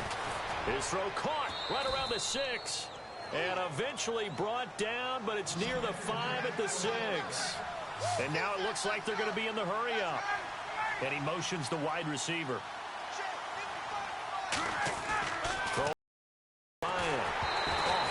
He throws there, incomplete. He was hoping to get that one to Tevin Coleman in space. That'll bring up 2nd down. Well, the great coach has said football is really a simple game. Rush theirs, protect yours. And he's talking about those guys throwing the football. In this situation, the rush one, hitting the quarterback and forcing him into an incompletion. And a really long drive here, and it goes on and on.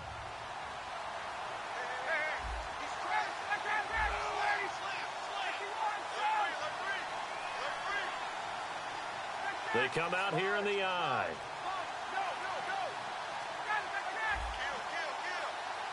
The play clock's running down.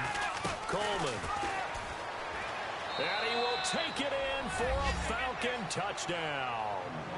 Tevin Coleman, a 5-yard touchdown run. And the Falcons draw a bit closer. I know we don't talk about it enough, but the intelligence level of the guys up front blocking, the offensive linemen, maybe the smartest guys in football overall. Add in a little bit of athleticism and a whole lot of toughness, you've got a lot to deal with, don't you? That's why the guys in the backfield get them really nice Christmas gifts, right? If they're smart, they do.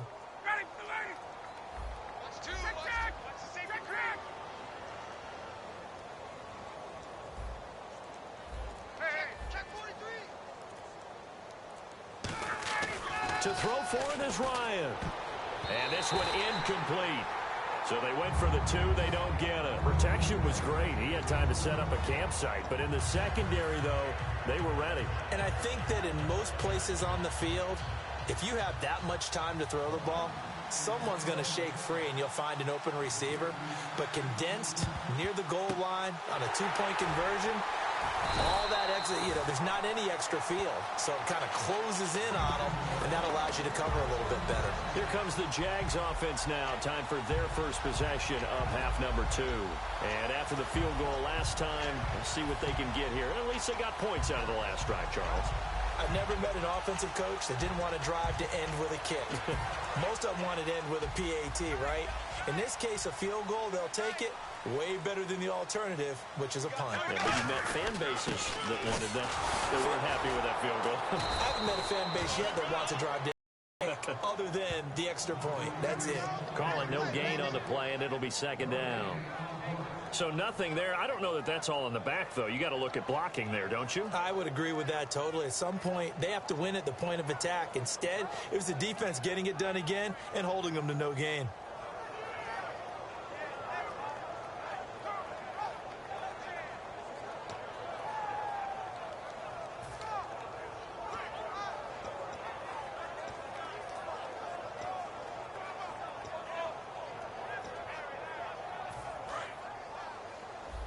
And they're definitely showing blitz here. They'll come out in the pistol. Bortles to throw on second down. And he takes a shot on the release as this will be incomplete. He was looking for Chris Ivory that time. Third down here. It's always tough trying to keep your guy upright when he's trying to throw the football. When you're dealing with those big, bad guys on the defensive front, it's even tougher. And this time, those guys on the opposite side won the battle, getting to the quarterback and knocking him into an incompletion.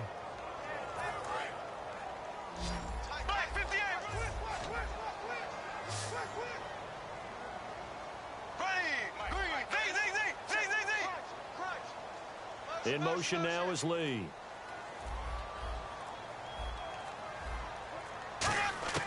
Throwing his Bortles on third down. Oh, the ball comes out on the hit, but they'll say it's incomplete. Allen Robinson, the intended receiver, and it's fourth down. Well, that's the type of pass play that you need to wait for routes to develop. You need a little time in the pocket, but that's hard to do when you got people in your face.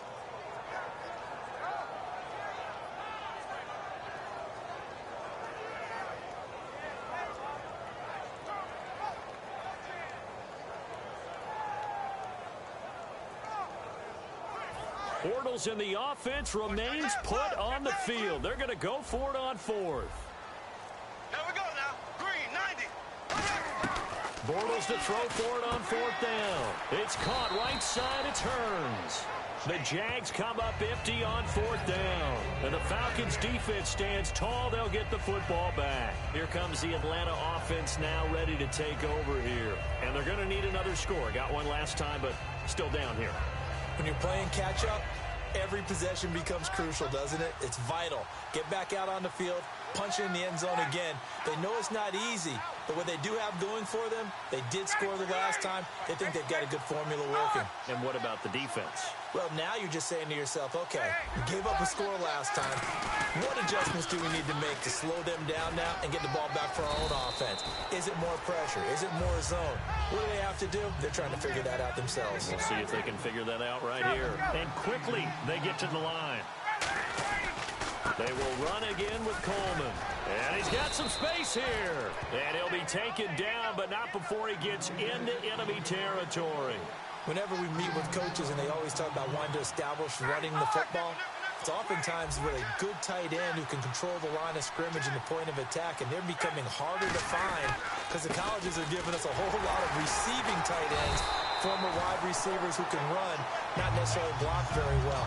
In this case, though, we saw two tight ends on the field, both of them with the ability to block, and he ran the ball successfully behind that power set.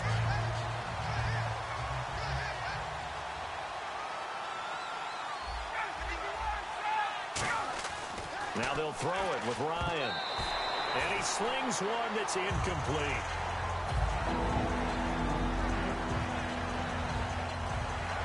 And the line to gain here is the 37 on third down.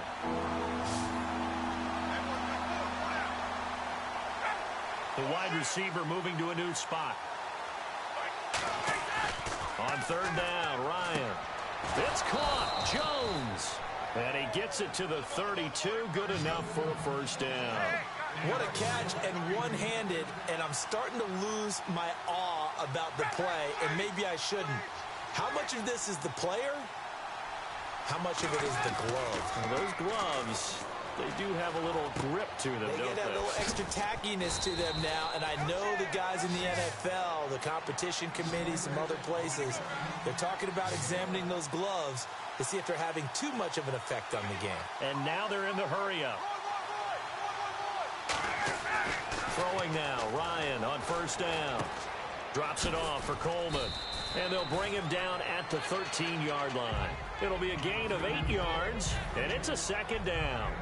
Not only did we just see back-to-back nice gains, but we're also seeing the confidence rise, not just for the guy who caught it, but the guy throwing it as well. And these back-to-back catches here out of the backfield, that can set something up downfield in a later sequence, right? A lot of the time, it starts to draw the defense closer to the line of scrimmage. So to your point, show this swing pass, show this check down. Maybe later on, you heave one deep when you catch him close to the spot. Back now in Jacksonville. It's the Falcons. They'll have the football, but trailing on the scoreboard as we get set to begin the fourth.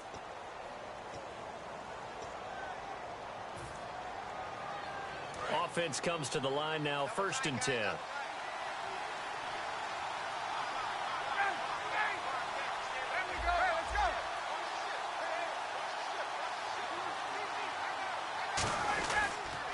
Back to the ground, this time with Freeman.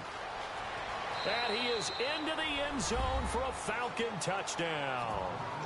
Devontae Freeman, a 10-yard touchdown run. And the Falcons are an extra point away from tying the football game.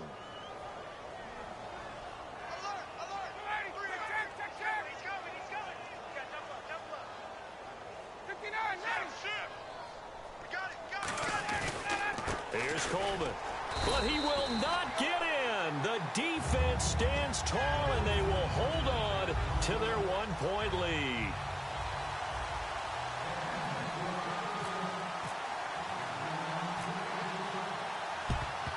And the Jaguars are going to cover this one up. And that's why you have your hands team out there on the field. Those are the best guys ready to make that play. And let's face it, it was executed well. It wasn't a bad kick. It wasn't anything like that. Just that the normal outcome actually came to play. Analytics will tell you it's a very low possibility of getting the ball for the team kicking it in an onside kick situation. You're all about the numbers, aren't you? Oh, no, he lost the football. But it looked like a Jaguar was able to cover this thing, and so Jacksonville will keep control. So they escape, so to speak, maintaining the football. Defensively, though, opportunity miss. It definitely was, because that's all defenses talk about. Getting the football and either advancing it the other way or just getting possession and turning it over to their offense. That can be a little bit deflating. You're exactly right. A lost opportunity. A near turnover, but the offense recovers it. Now they'll try to regroup on second. Now Bortles throwing on second down. And incomplete. The tight end Julius Thomas, the intended target. And it'll bring up third down. And that one was knocked away, and I think the defenders are going to be a little upset with themselves. They made the play on the football, but that one felt like a forced pass by the quarterback. thought he had someone open. He really wasn't. Maybe an example of having too much confidence in his receiver that no matter what, I'm going to throw it to him. And that was a play made by the defense, and it could have been a bigger one.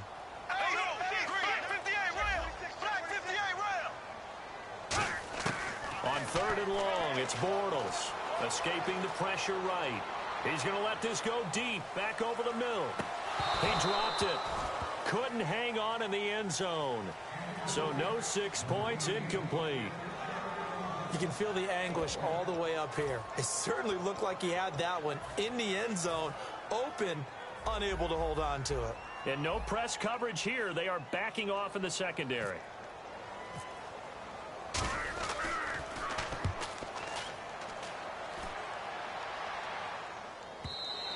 And this is going to hit the goal line and continue on into the end zone for a touchback. Here comes the Falcon offense now as they get set to take over here. And they're hoping to capture some of that magic they had last time out when they were able to put together a scoring drive. But they're still down here, Charles.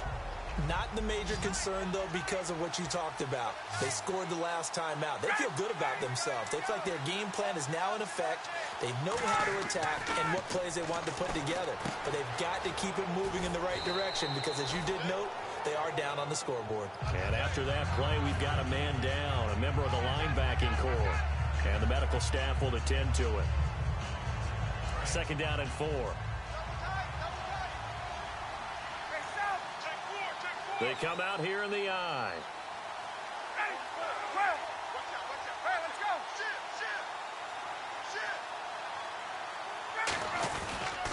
And they give this time to the tailback. And they get him down, but not before he takes it across the 40-yard line. They give him 17 yards that time as that'll move the chains. And that run was what a lot of people call an explosive run. Gave them good yardage, solid yardage. They feel good about the whole thing, and they did it behind a 2 tight end set. It's always interesting to watch what offenses want to do with the 2 tight ends. Sometimes they line them up together for a power set. Sometimes they put one on each side of the line of scrimmage to balance things out. No matter what, though, when you see 2 tight ends on the field, your first thought is to think run. In this case, the offense was able to run successfully.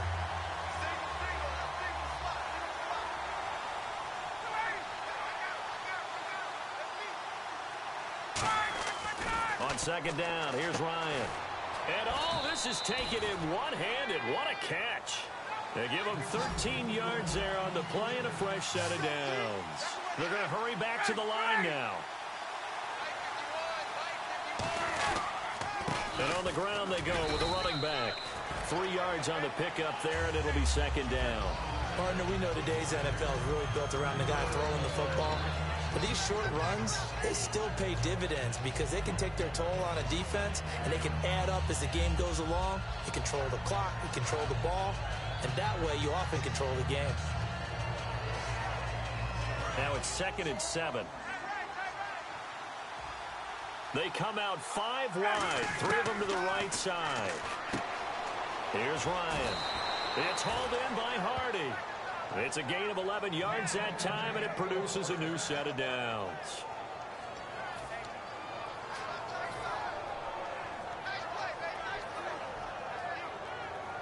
And, of course, the quarterback in this situation, he's realizing time is becoming a factor. Let's see if they can get some points on the board here late.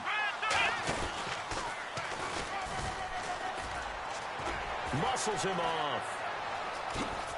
And he's taken down, but not before reaching the 10-yard line. It's a pickup of 21. And the Falcons are going to have a 1st and goal.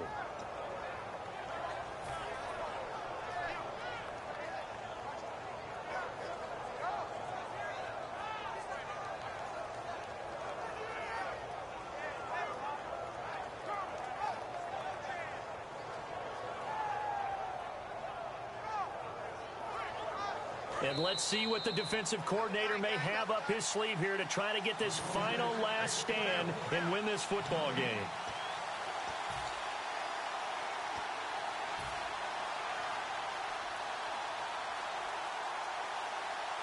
Fresh set of downs here. Looking to jam the receivers at the line here. Press coverage look defensively. Now a handoff looking right. And he is going to loop. And now the Jags going to signal for another timeout. That'll leave them with just one remaining in this fourth quarter of play.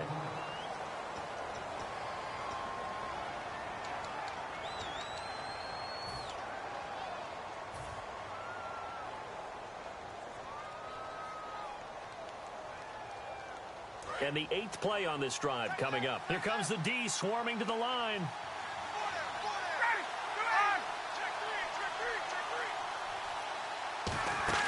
Back to throw. Buying time to his left. Give him 8 on the play, and that'll make it 3rd and goal. And play is stopped here. Timeout. It's the defense calling the timeout here. It'll be their 3rd and final timeout, so as they talk things over, we'll step aside.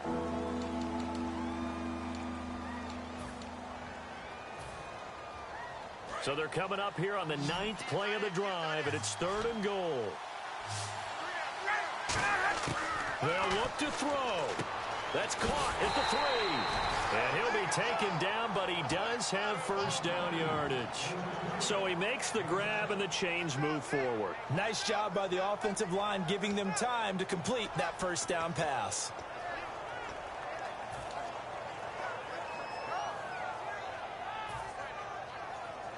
And the seemingly endless drive continues. They come out with 1 back and 3 tight ends. Bryant, and he gets in. Touchdown, Atlanta. Matt Ryan taking it in. And the Falcons have taken the lead here in the 4th. Well, we've seen some lead changes, and it certainly appeared that one of these squads was in full control of the game, but that's not the case after that touchdown. Yeah, they erase a 2 TD deficit here to grab the lead. So a big play coming for the Falcons as they'll go for 2.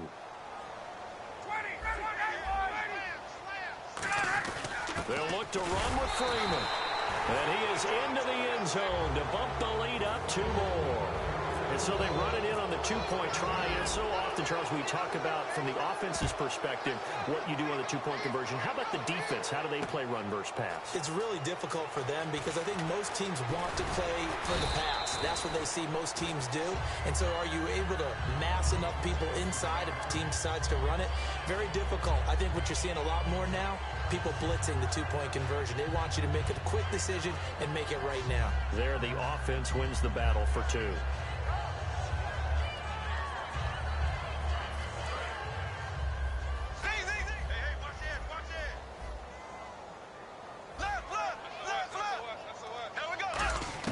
He's back to throw. Now a desperation throw deep downfield. And, oh, a crusher there as it's intercepted. Ricardo Allen with a pick. And they will set up shop at their own 41-yard line. Atlanta now coming out on the field. They have the lead, obviously, late in the game.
Hello, everybody. I'm Larry Ridley.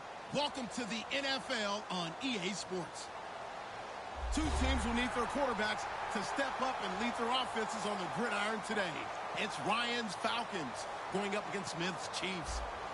So let's get you out to Kansas City as we say hello to Brandon Godden and Charles Davis. All right, Larry, from one of the loudest venues in the NFL, there's a look at Arrowhead Stadium here in Kansas Who are City. you? Coming up, we've got a good matchup on tap between the Atlanta Falcons and the Kansas City Chiefs. The veteran Matt Bryant set to rock and roll. And into a sea of red, we're underway in Kansas City. And he'll get across the 20 before he's brought down at about the 23-yard line. Are you male or female?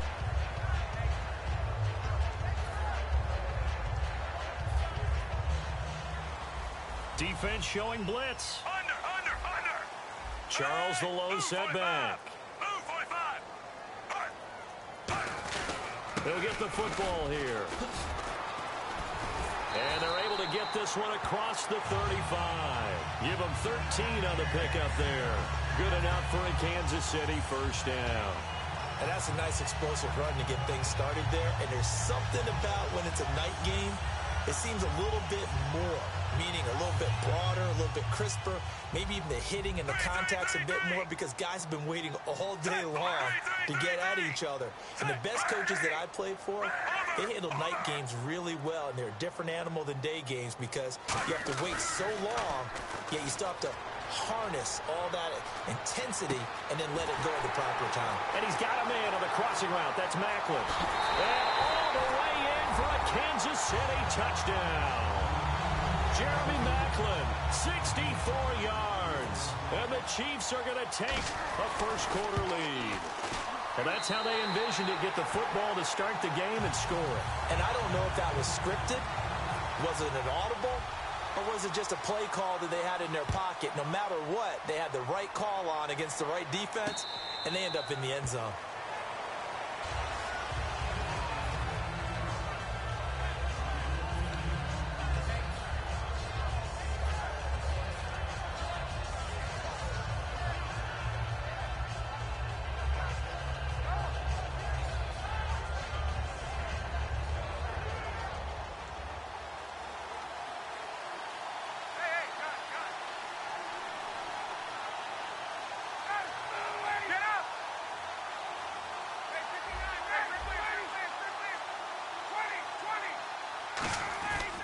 They'll run for the first time with Devontae Freeman.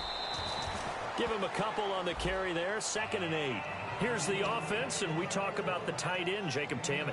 A lot of people thought of him as simply a safety valve receiver. He can be a primary receiver. Jacob Tammett shows better athleticism than what people expect.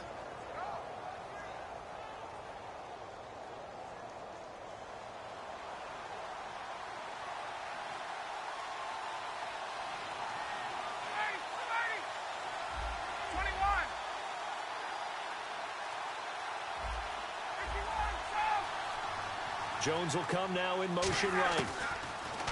Now it's Ryan. Hits his target. It's Taylor Gabriel. And he'll be brought down right around the 37. It's a 10-yard pickup, and it moves the chains.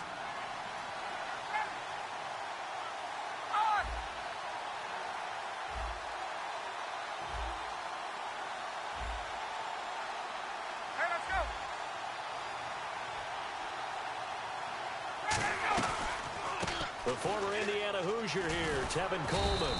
And he takes this up right near the 45-yard line. A good run there on first down, and it'll leave them with a 2nd and 2. And some extras coming up on the line here, readying for the blitz. And he goes in motion here in the backfield. Now Ryan on 2nd down. And Tammy with it over the middle. And taking it across midfield and inside the 45. There's a completion to the tight end, and I think that we're looking at something out of central casting, frankly. Absolutely. I mean, size, the hands. Speed. I mean, can flat out run. You put that whole package together, you light up the eyes of an offensive coordinator, don't you? Come on, let's go! yardage here, back at the 47. That's going to go as a loss of 4, and it'll be second down. The defense won that play so fast, and I think if the running back even had time to notice if anyone was there, it was just a blink of an eye, and there was a loss on the play.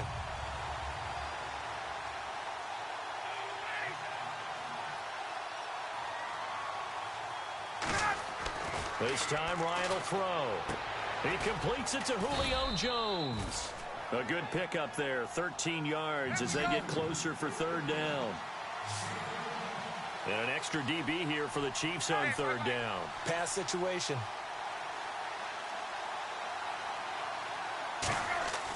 On 3rd and 1, Ryan.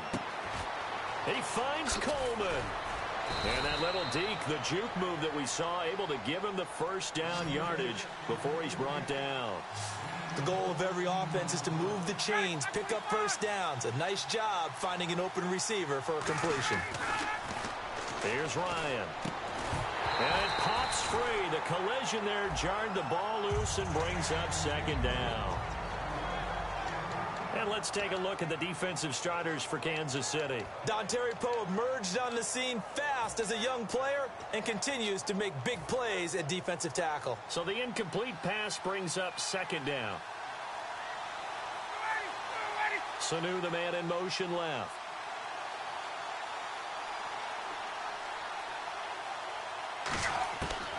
Again on 2nd and 10, it's Ryan. Throwing over the middle, and it's incomplete. He was looking for Mohamed Sanu there, and it's third down. All defenders get tired of hearing about their lack of hands and why they're playing defense instead of offense. But in this situation, it was the hands that made the play. Batting the ball away on an attempted touchdown pass. Excellent job. Way to knock it down. On third down, Ryan. And he'll be hit as he releases it, and that'll fall incomplete. It's not just the offensive linemen and the guys charged with protecting him that take it personally. When the franchise quarterback is dropped on the ground, it runs through the whole organization from the owner all the way down. It's like every single time he goes down, everyone holds their breath. Not only do they hold their breath, but they feel the hit as well. They're just trying to think of ways for it not to happen again. They're going on 4th down. It's Ryan. And it is incomplete. Boy, it looked like he had it and dropped it. And the Chiefs defense comes up with a stop. And the Chiefs now getting set to go.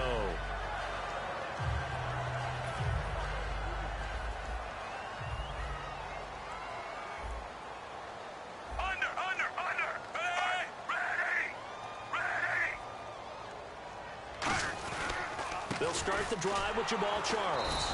And he is met at the line of scrimmage, and he goes down right there. That's going to go as a loss of a yard, and it'll be second down. Brandon, that play ended so fast, it's almost as if the quarterback handed it to the runner, and the tackler was there right away for a loss of yardage.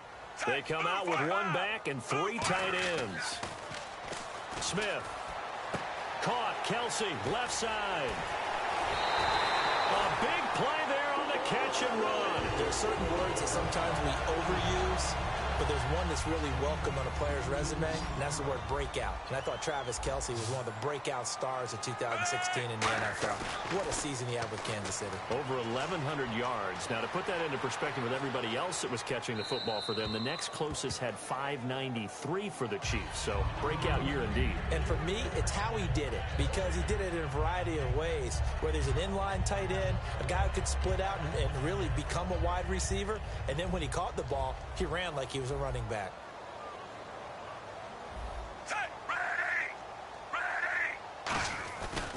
On second down, Jamal Charles. And he'll be tackled right on the midfield logo. That one good for 10 yards. And they'll be faced with a 3rd and inches. Look, the first down marker is out there, but sometimes it's hard to find for an offense when they're in a long yardage situation, which usually means throw the football. In this case, they went against the tendency and ran it. And boy, the reward was there. A big, big pickup. And guess what? It's now 3rd and very short in order to try and pick up a first down. And the D looking like they may blitz.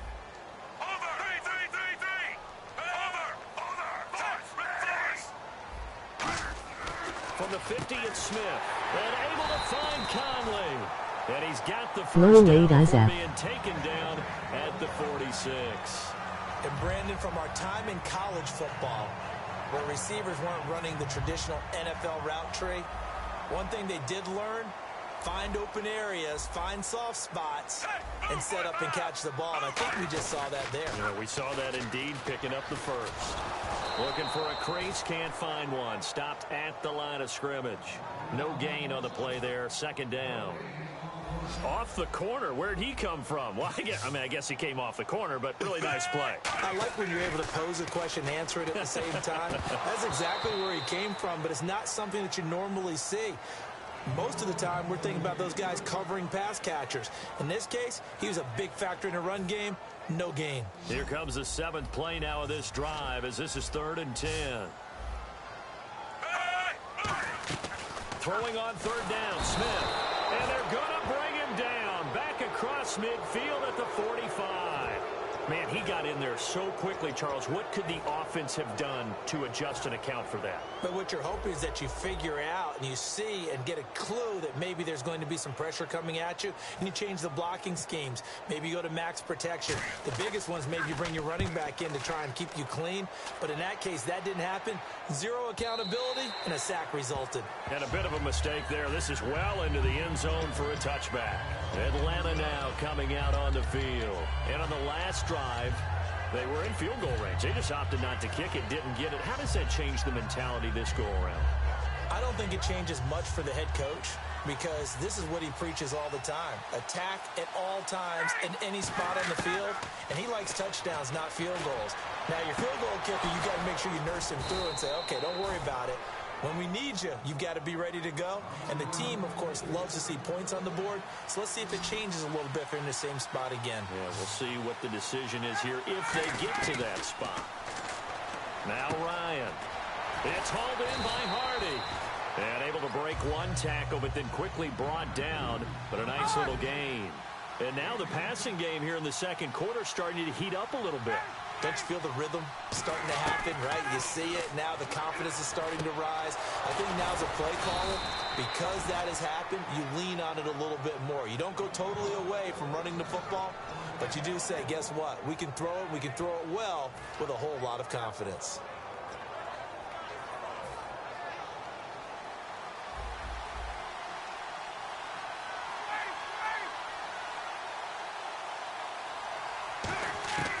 On first down, Ryan.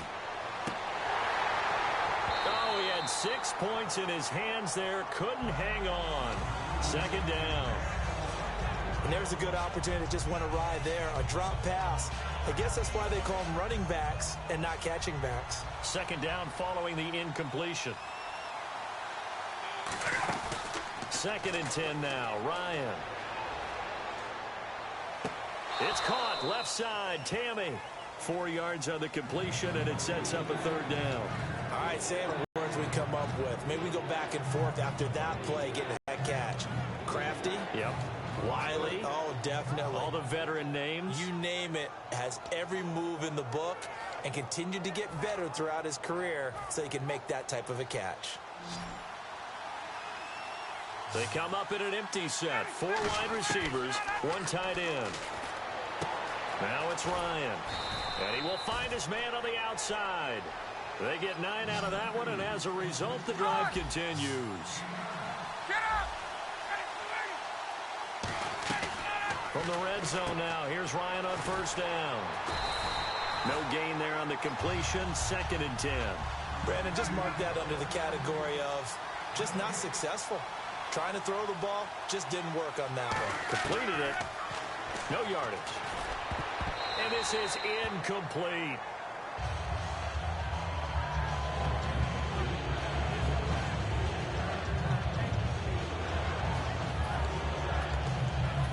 Game clock at 2:01. Time for one final play before the 2-minute warning. They'll come up now in the Wildcat package. Now whistles come in. We're going to get a timeout here by the offense. They'll have 2 remaining as we step aside here in this second quarter. Game clock at 2:01. Time for one final play before the 2-minute warning. And the wideout in motion. On third down, Ryan. I'm still hoping for a big wish to drop that solo album, The Wishmaster. To Arrowhead after this.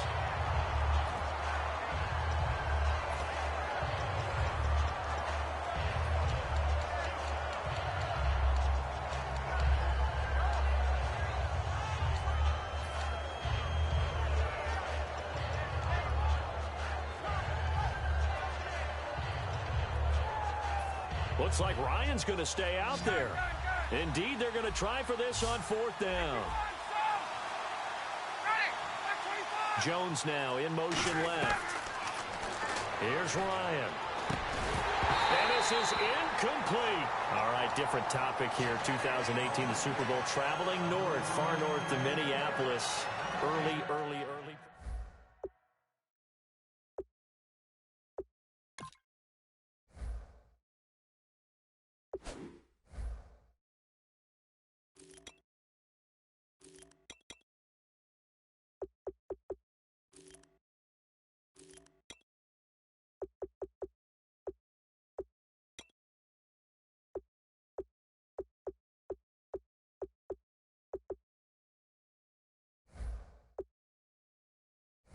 Team that if they improve their defense and their quarterback stays healthy, they could be that team, the Oakland Raiders. Okay, I'm going dark horse. Cleveland Browns. Let's go. Hey, from worst to first. They begin the drive with Charles. And he'll go down after losing yardage at the 10. That's going to go as a loss of 2, and it'll be second down. And they're behind the sticks here a bit now, dealing with a 2nd and 12.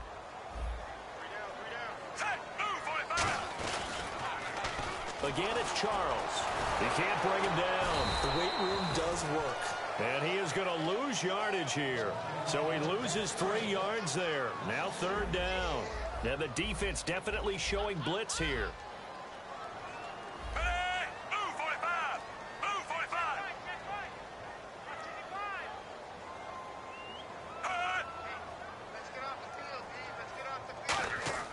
Third and long, it's Smith.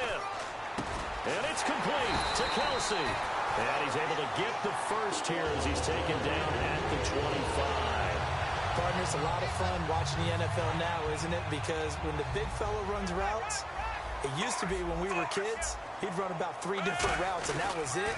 Now he can run anything and catch the balls we just saw there. And he'll take this up near the 35, maybe the 34. A nice run there, 9 yards, and it'll be second down. I know the toss play begins with the guy taking the snap and turn around and tossing it to the runner. But where the real intrigue is, can they seal the edge? Whether it's an offensive tackle or a tight end in the direction they want to run the football. It's caught at the 10. And all the way in for a Kansas City touchdown. Tyreek Hill, 66 yards. And the Chiefs add on to their lead.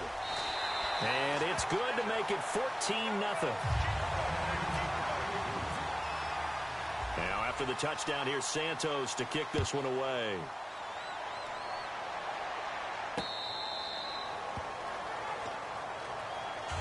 And the Falcons now making their way back out onto the field. And with time quickly fading here in the second quarter, not sure how aggressively, offensively they want to play this. I think we'll find out just how much they trust their guys in this situation if they decide to take a shot.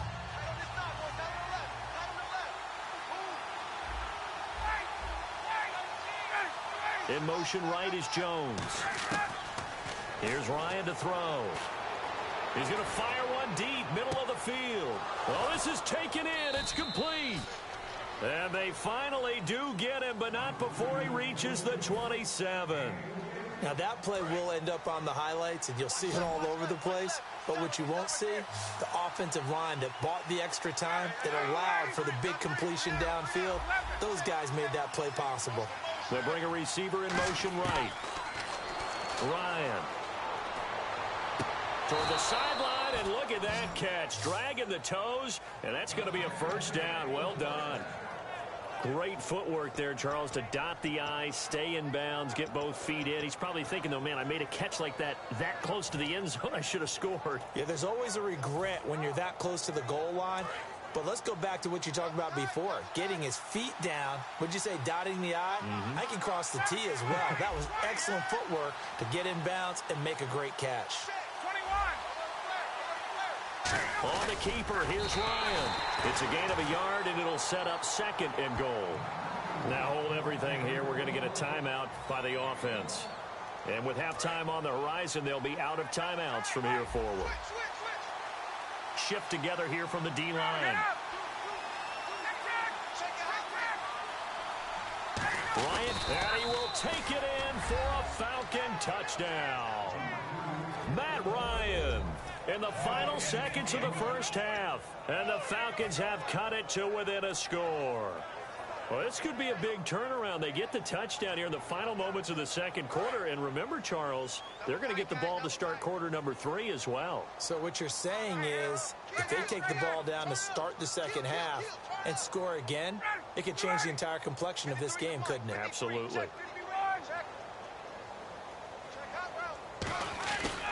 Coleman now. And he is into the end zone. So they get 2 more on the board here just before halftime. And after the touchdown, here's Bryant now to kick it away.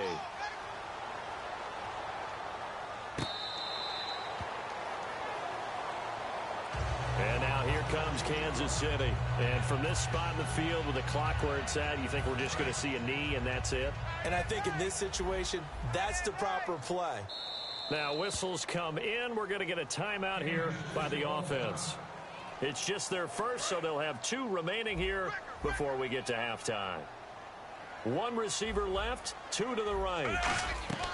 They go play action here on first down. He's got time. He's going to sling this deep downfield. It's caught inside the 25.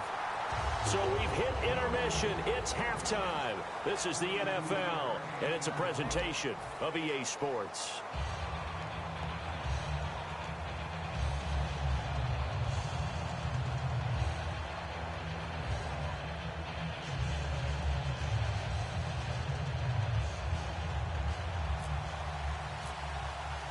So both teams have their marching orders, and we'll get going again here in quarter number 3.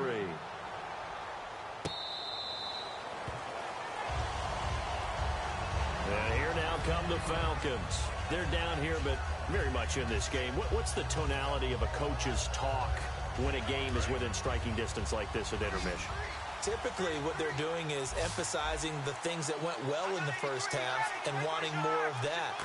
Sure, you've got to go over some of the errors and clean up some things because there's a reason you're down.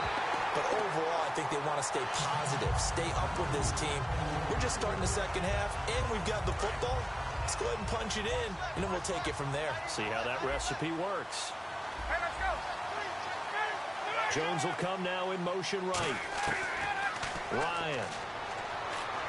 He's going to fire one deep over the middle. And incomplete there. A nice hit. Jars the ball free and brings up third down. So a second down incompletion now brings up third down. They'll bring a receiver in motion right. Now Ryan. Nowhere to escape, and he goes down. Allen Bailey able to get him down for a loss of 11 on the play, and it'll be fourth down.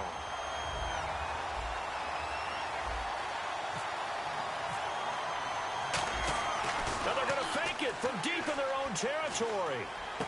Oh, he's got a man wide open, complete. It's a pickup of 19 yards on the play. So here's the Chiefs offense ready for their first reps in half number 2. And a great spot to start this drive from here. They come out here in the eye. Now a first down throw. It's Smith. He's got the hook up with Conley.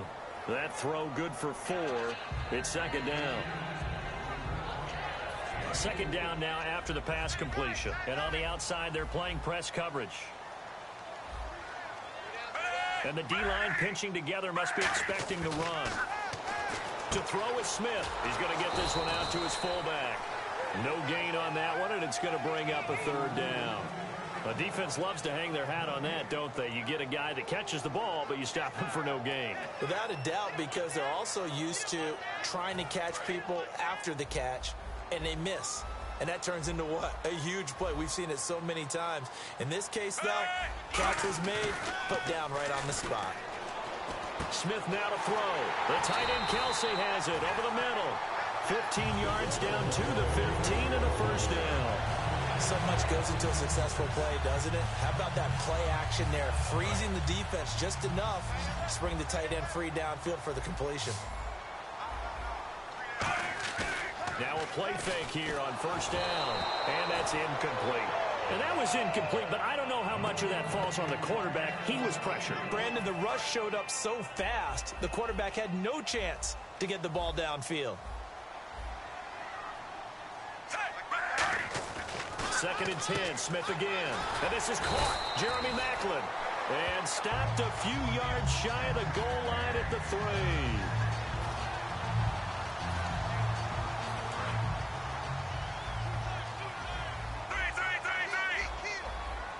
They come out with 1 back and 3 tight ends. They'll let Charles try and get him in.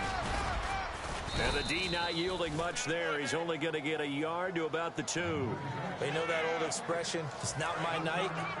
It hasn't been his so far. I don't know if the legs are a little bit heavy. Sometimes having to hang out all day and play doesn't exactly play to your advantage, but it's been a tough go for him. And every time he looks up, somebody's there defensively. That was the same case on that play. Another shot here for Charles. And he is in. Touchdown, Kansas City. Jamal Charles taking it in from 2 yards out. And the Chiefs are able to grow their lead.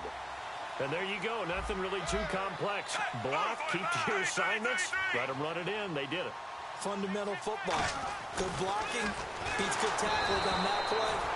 End result, touchdown. I don't know about you, but I can't wait for a few years of 2-point tries and see what the data tells us, because a lot of teams want to throw the ball in this situation. This time, unsuccessfully. I just wonder if maybe running the ball might be the way to go. With it moved up from the 3 to the 2, you would think maybe a few more attempts at running. I think stats over time may bear out that running the ball will at least be the equal of throwing it in that situation. And the back goes into motion. Throwing now, Ryan on first down. Toward the center of the field, but it's incomplete. And that incompletion was caused by the defense. I think they were trying to get one into the middle of the field, trying to find a receiver there. But they were in zone defense. And what are the advantages of being in zone? Eyes and reaction. Eyes meaning all eyes are on the quarterback and able to react when he throws the football and rally to that spot. And that's exactly what happened there. Able to get there and knock it away. And this is, oh my goodness, he pulled it in one-handed. A big play there, Ryan to Jones. And even 60 yards. Looking to speed things up here, going with some tempo. In motion right is Jones. They go play action here on first down. And that one's going to be over everybody in the back of the end zone. It's incomplete.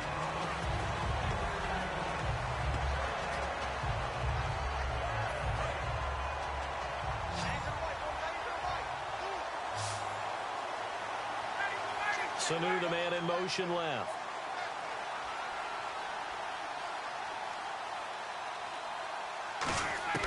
Second and 10 now. Ryan going underneath. It's Coleman. And he is into the end zone for a Falcon touchdown. Tevin Coleman, a 15-yard touchdown grab. And the Falcons draw a bit closer. So they're going to go for 2. Double tight, double tight. Hey, right. Check. Ready. Let's go. Rush in. 51. Stop. Hey, let's go. Wide. Get wide. Ready. Now Ryan going to give it to Freeman. And he'll get into the end zone as the two-point conversion is successful. Boy, it's only a one-score game. Third quarter, mind you, but they're going to go for the onside kick right here.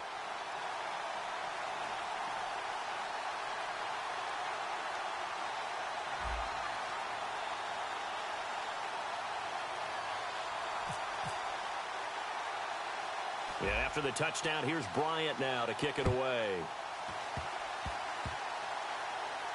Very short kick. This will be taken by one of the up men. That strong return has set them up nicely for this drive, and we all know the next score is going to have a major impact on this game. Now the Falcons offense gets ready to head back onto the field. And last time this unit was out here, costly turnover, and then that turned into 6 points. They've got to make amends. And how many times have we sat in meetings with coaches and they use the term complementary football? And he can't escape the pressure. Ryan goes down. Allen Bailey in there to drop him for his second sack now here tonight. And they're going to hurry back to the line now. Jones will come now in motion right. Here's Ryan. Surveying the field. A hit as he throws there, incomplete.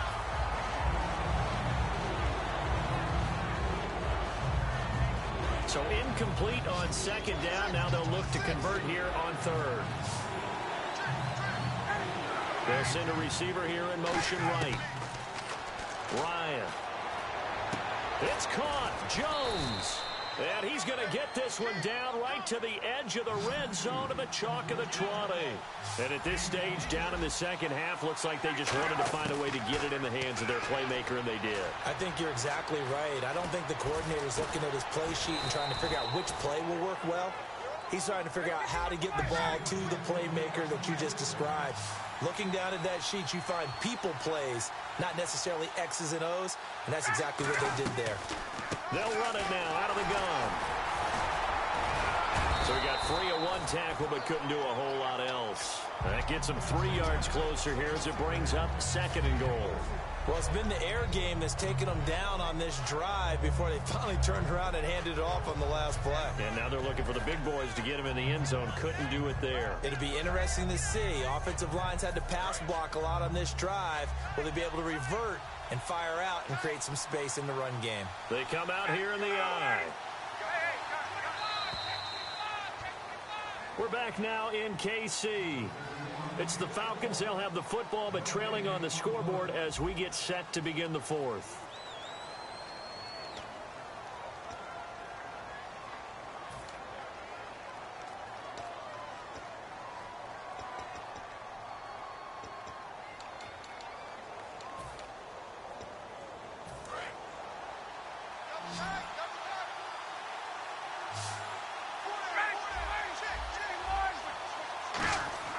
On second down, Ryan over the middle, and it's incomplete. But just play after play after play on this long drive for the offense. A couple extra defensive backs are in there. Big play, third and goal.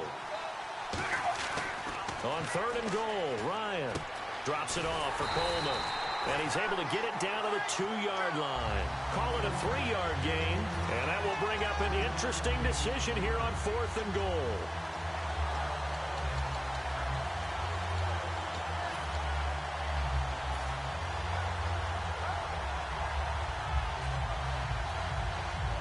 Likely the play of the game here. Trailing in the final quarter and going for it on fourth and goal. Here we go. It's Ryan on fourth down. Under pressure, down he goes. Sacked at the 10. It's a 6-yard loss on the play. Busting through to get him for a loss of 6. Very tough spot here for the offense to start.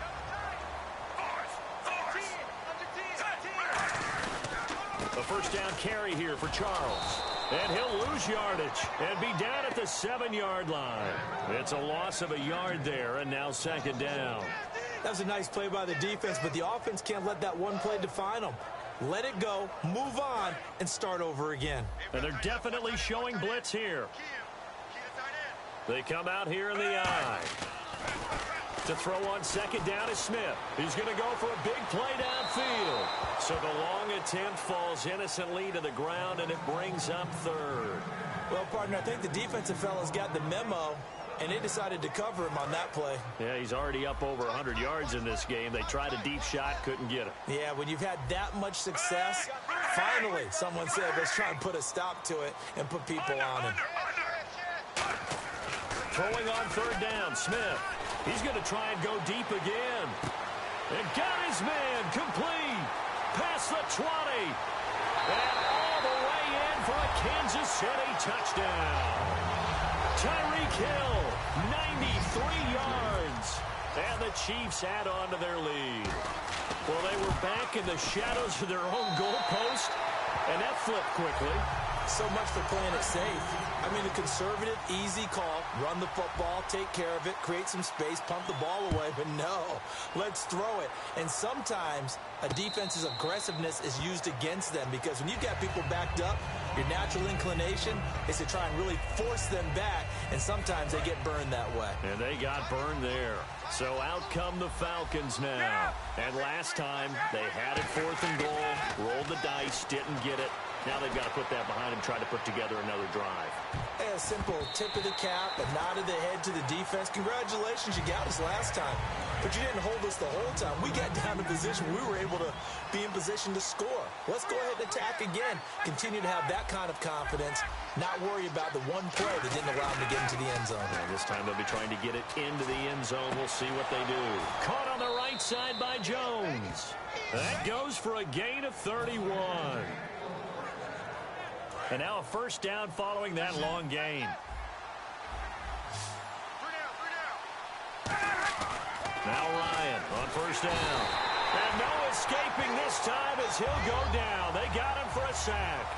Now that was just absolute perfect man coverage. Nowhere for them to go with the football. Led to a sack. And that's really difficult to do in today's NFL with all these gazelles running around that you're trying to cover in the secondary. And both guys were there, but it falls incomplete. I know exactly why I tried to throw the ball to Julio Jones there. He's never considered cover. He's either too fast or too strong. You always try and get it to him. Especially on those deep passes.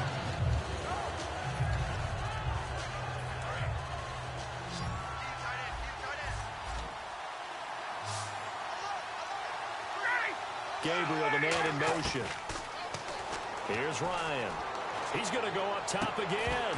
And incomplete. The contact made the ball roam free and brings up 4th down. And you just know when that play call came in, their eyes lit up. Now here's a defensive timeout called by the Chiefs. It's just their first. They'll be down to 2 remaining as we step aside here in the 4th quarter.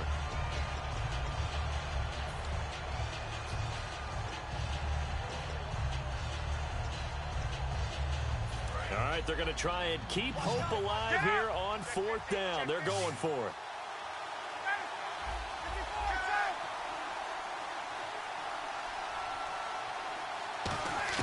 Got to try it here. He's back to throw. And that's caught by Tammy. Give him 28 yards on that one. And on 4th and long, somehow they're able to keep the drive going. And they're going to speed things up here.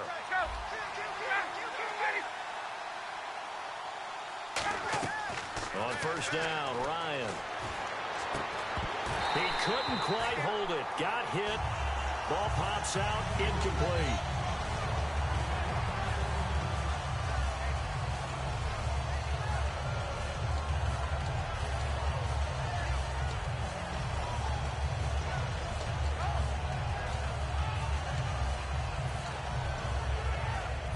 Offense looking to avoid a 3rd and long. It's 2nd and 10. They'll put 2 receivers left, 2 to the right. 2nd and 10. It's Ryan again. Throwing middle, but it's incomplete. Whenever they're trying to attack a zone defense, you're trying to figure out where your gaps are going to be. And depending on what type of zone they're playing, it could be on the outside, it could be in the middle, it could be in the seams and the edges. In this case, they tried to attack the middle of the field. But this zone defense didn't allow it because they were able to see the ball come off the quarterback's hands, and everyone was able to react to the football and knock it away. And he dropped it.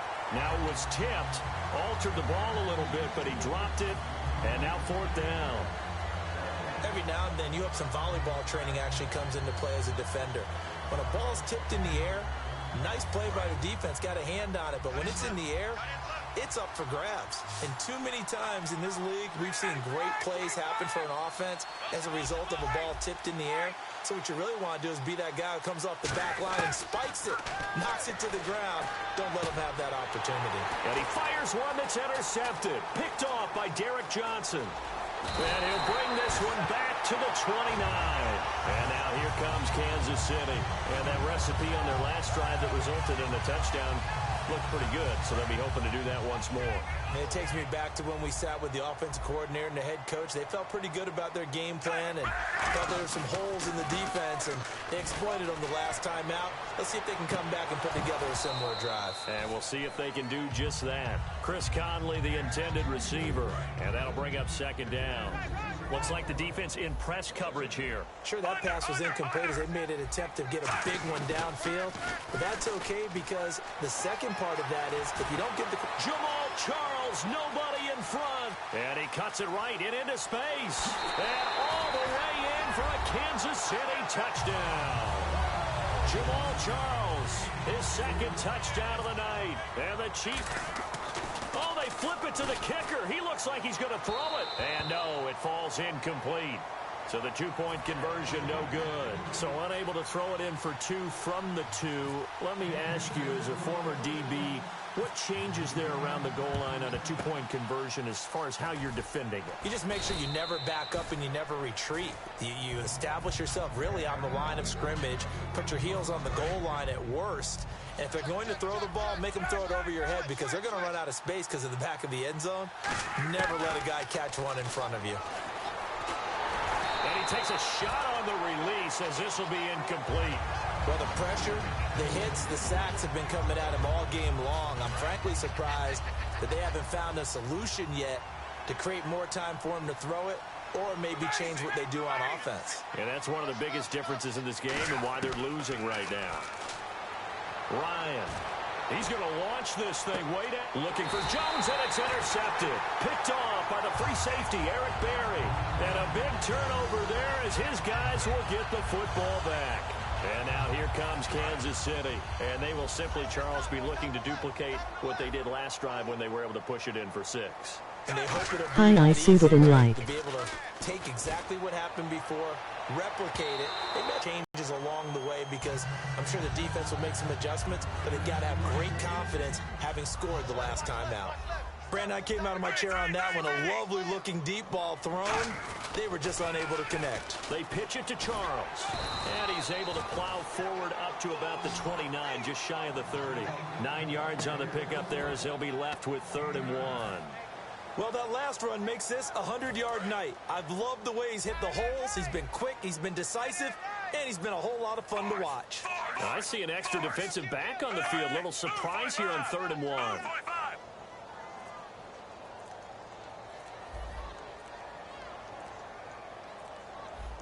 Time for a break. We'll come back and see this one out after this.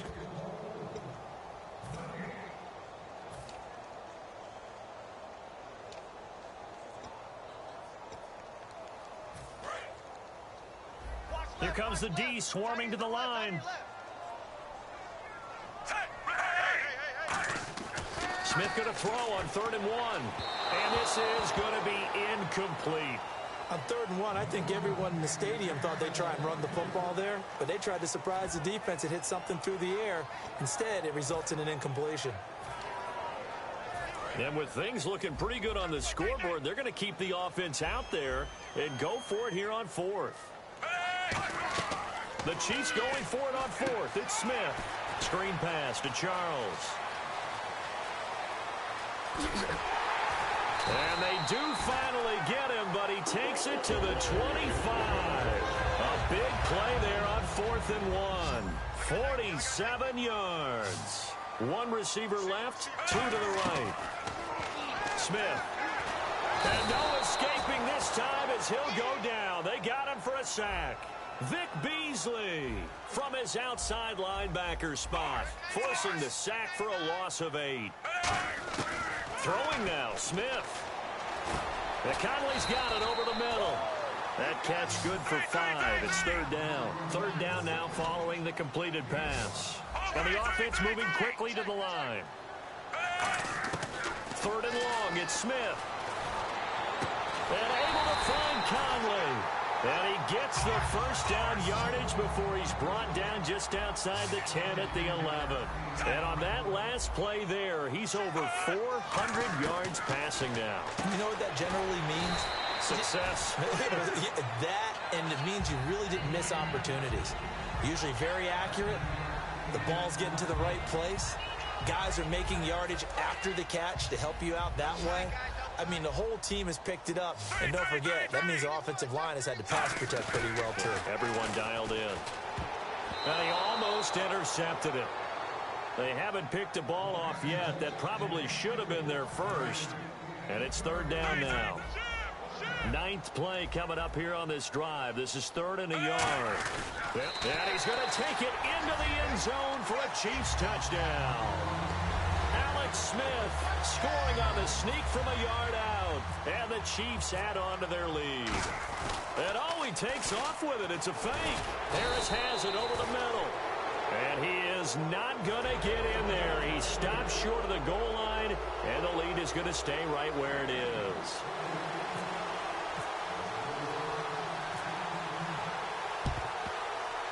And this one travels out of bounds, so unsuccessful there on the onside kick try.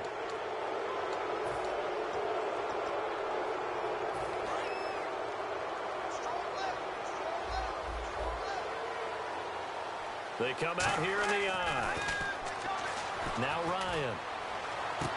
And he's got his man in stride, complete. Touchdown, Falcons. Mohamed Sanu, 49 yards. And the Falcons cut into that lead. And yeah, that touchdown counts for their team. But I think it counts more for the fantasy guys, doesn't it?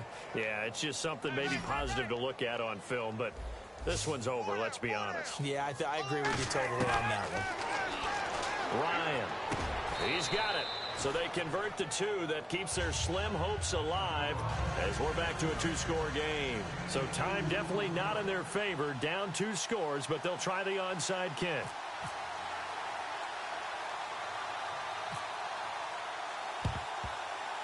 And the Chiefs have got it. And with that, they should have a victory as well. They knew they needed a miracle. They had to have that onside kick. They didn't get it. Well, as we knew, even before they put the toe to the leather on that one, their chances of getting that done, slim and none. And I do believe we saw Slim just leave the door, didn't we? We did indeed. I think we're down to none. Defense still with 3 timeouts. We'll see if they want to use them here as the kneel down comes. And now a timeout defensively by the Falcons. It's just their first. They've got 2 more to use here in the final stages.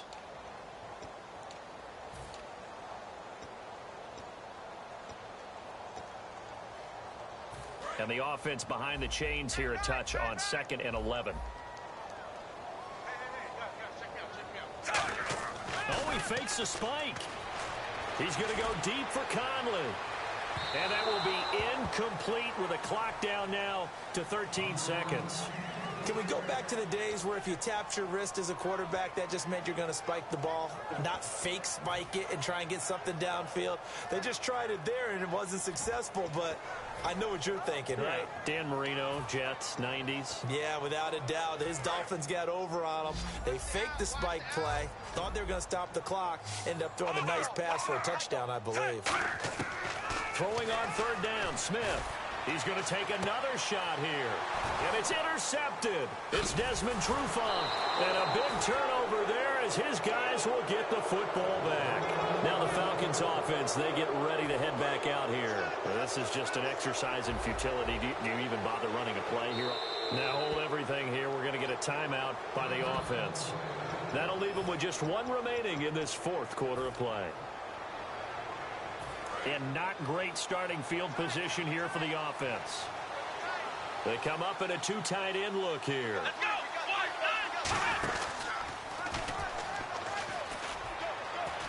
And he cuts it right sideline. And he is out of bounds just shy of the 20. Charles, we saw a lot of points go up in this one. Certainly.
The best WR in the game drops 5 wide open balls.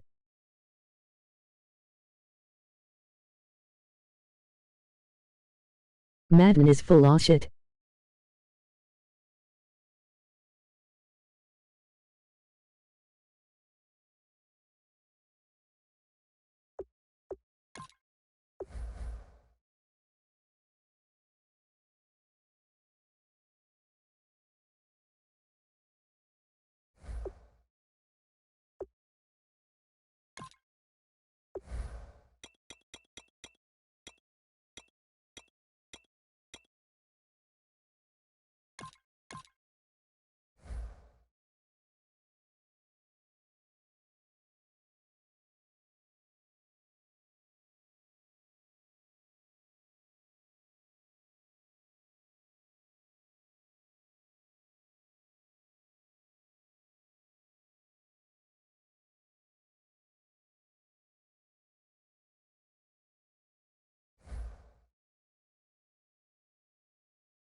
Lol, you like every bum that only throws up to Julio.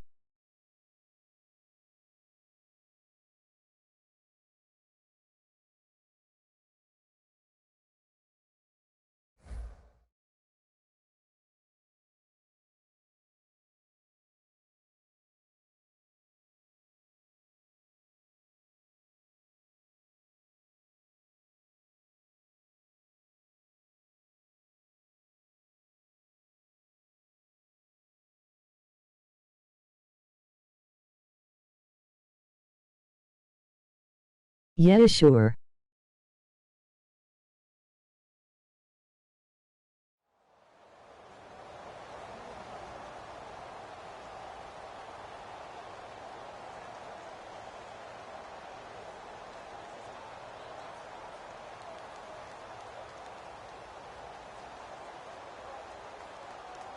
Did you not see all my other players with wreck?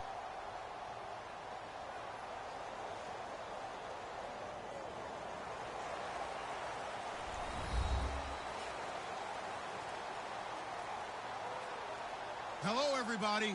I'm Larry Ridley, and this is Madden 17 on EA Sports. Anticipation is mounting for today's game, and we've got two quarterbacks looking to make an impact. It's Roethlisberger's Steelers going up against Roethlisberger's Steelers. So with that, let's get up to Heinz Field in Pittsburgh. On the call, here are Brandon Godden and Charles Davis. Thank you very much, Larry. We are here on a beautiful afternoon for football. Coming up, we've got what can only be described as a mirror image matchup between the Pittsburgh Steelers and themselves. Oh, and I think they got it. Yes, the Steelers have it. So how about that? I mean, wow, go on the road, start the game with an onside kick, they recover it. Bold, but hey, it turned out beautiful. His team might even say, gorgeous.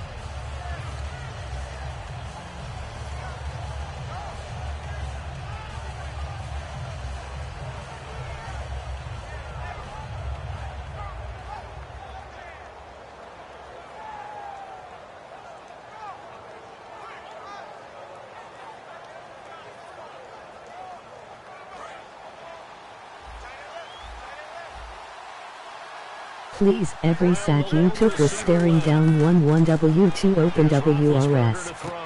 And this is caught by Martavis Bryant.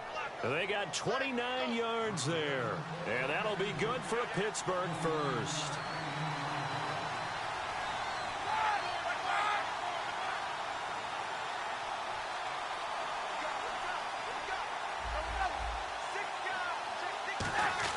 On first down, it's Roethlisberger. And he's going to take it in for a Steeler touchdown.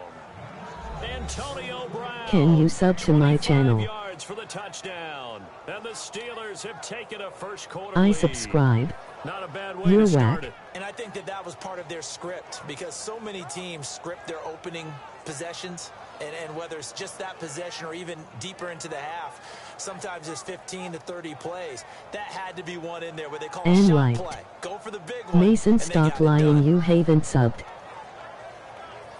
Chris Boswell now for the extra point.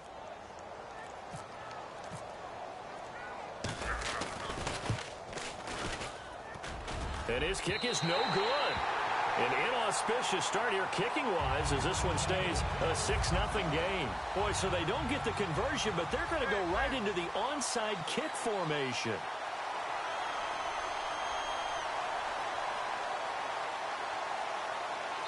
Now the Steelers put a stop to the action with a timeout defensively. They'll have 2 remaining as we step aside here in this first quarter. Laughing, you're a scrub. Boy, so they don't get the conversion, but they're going to go right into the onside kick formation. And this doesn't work. The Steelers recover it.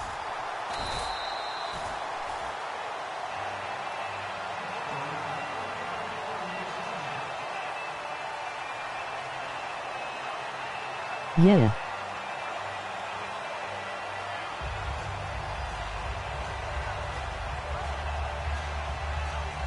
You're still whack.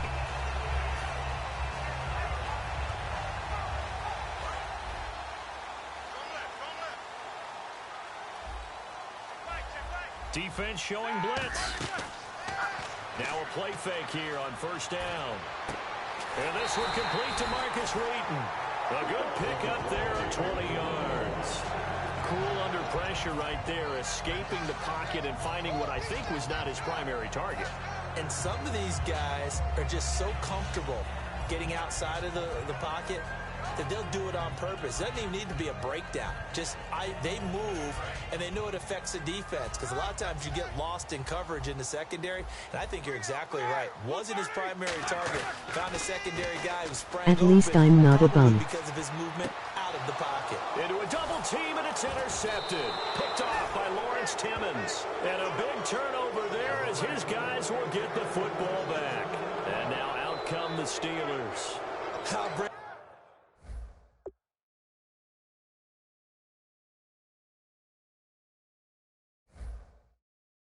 Yeah, you're worst.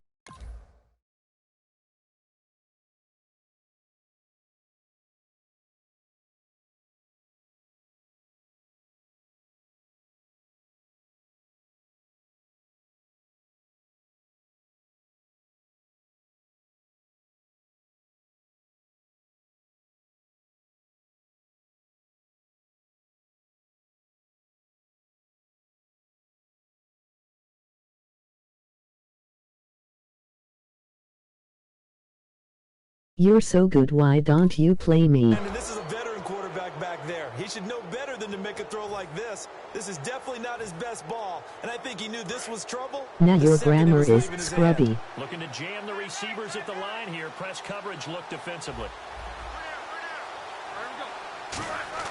After the interception, here's Roethlisberger. Going for the deep ball. He's got a man complete. And all the way up to the 49. A big play that time for Pittsburgh. 46 yards. So here we go, 1st and 10 now. They'll come up now in the Wildcat package. Here we go. Band 38. Band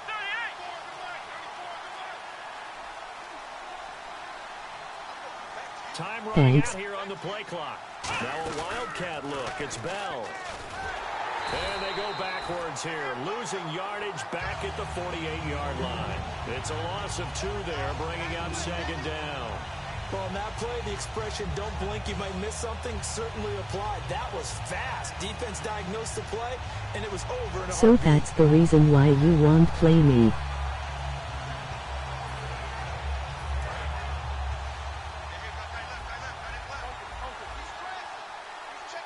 And they're going to go soft on the corners. This time, Roethlisberger will throw. Finding time. And the Steeler pressure too much here. He's going down. James Harrison coming in from that outside linebacker spot to bury him for a loss of 7. So a big sack on second down. Now let's see what the offense has in store for third. Bryant the man in motion right. Now it's Roethlisberger. He's going to fire one deep, middle of the field. But when this ball's tipped and intercepted, picked off by Mike Mitchell, stays on his feet. Oh, and that's a nice job defensively to get a piece of the football. He's going to pop it into the air, and then it's the tip drill. And good concentration by him to react to it and pull in the interception.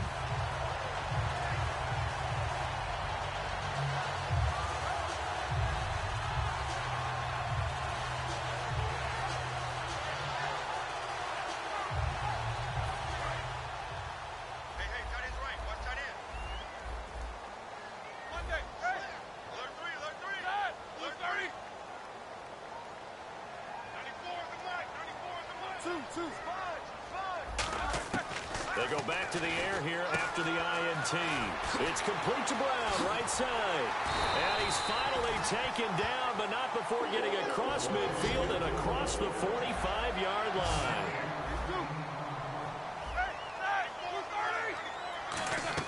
On 1st and 10, it's Roethlisberger.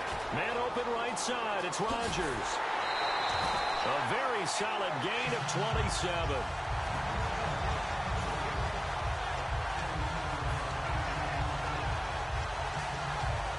I don't waste time on scrubs.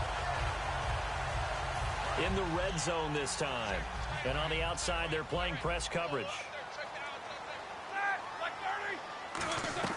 From the red zone now, here's Roethlisberger on 1st down. Brought in by Coates. 14 yards that time for number 14.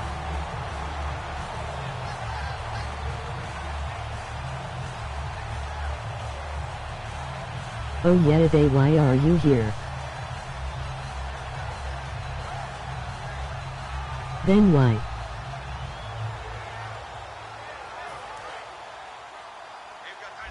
And some extras coming up on the line here, readying for the blitz. And they'll turn to a power game to try to get in. No gain there, and it's going to set up 2nd and goal. Possible run anticipation here as the D-line sandwiches together. 2nd and goal from the 2-yard line. They'll try and run it in with Bell. Call it no gain that time, and now it's 3rd and goal. And the linebacking core could certainly be crucial today. They do everything really, really well. Fly to the football, defend the pass, you name it, they do it, as well as set the defensive front. Stonewalled on 2nd down. Now let's see what they can do on 3rd and goal from the 2. They come out with 1 back and 3 tight ends. 3rd and 2. Now Roethlisberger looking for Green, and it's intercepted. Saw someone playing Reds, now wanna see you get stomped out. To the 6-yard line. Now the Steelers offense gets ready to get back onto the field. And following the interception, we'll see what they can put together on this drive. I hear my old college coach Like last game. He always used to tell us before every Thanks. game, the team making the fewest mistakes will win. What they're hoping is that that last mistake is their only one of the game. Coaches, that's all they talk about, turnovers, right? Minimizing those and maximizing opportunities. You should come do it yourself. And tough starting field position here. They'll need to get the play off quickly. Try to shake off the interception. He'll look to throw. He's going to leave this for his running back. It's complete. It's a pickup of 15 and a fresh set of downs. We can talk all we want about football being a game of strength and brawn. It's also a game of mismatches, and they're trying to create one there, getting it to their back out of the backfield to make a bigger play. As we often say, get it to him in space, let him use his leg. Yeah, if he can get a matchup against a linebacker or maybe a defensive end dropping out in a zone blitz, he's going to win that battle just about every time. Unable to connect on the first down pass play. Now it's second down. Well, partner, I guess that answers the question about whether they're going to sit on it or not. It does. Now we'll see if they try that again. Yeah, I think what we find on plays like that, when you take that shot, if you're unsuccessful, then you go way more conservative to finish the half, you know? I think that's the way they'll go. And they finally get him down, but not before he reaches the 34.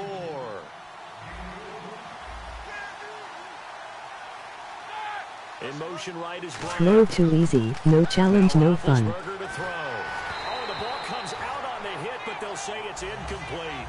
Back with Charles Davis, Brandon Gaudin. It's Steeler football to begin quarter number 2.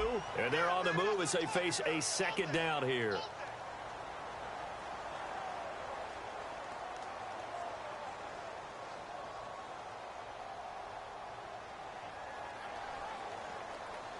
Yeah, keep studying me, you need the help.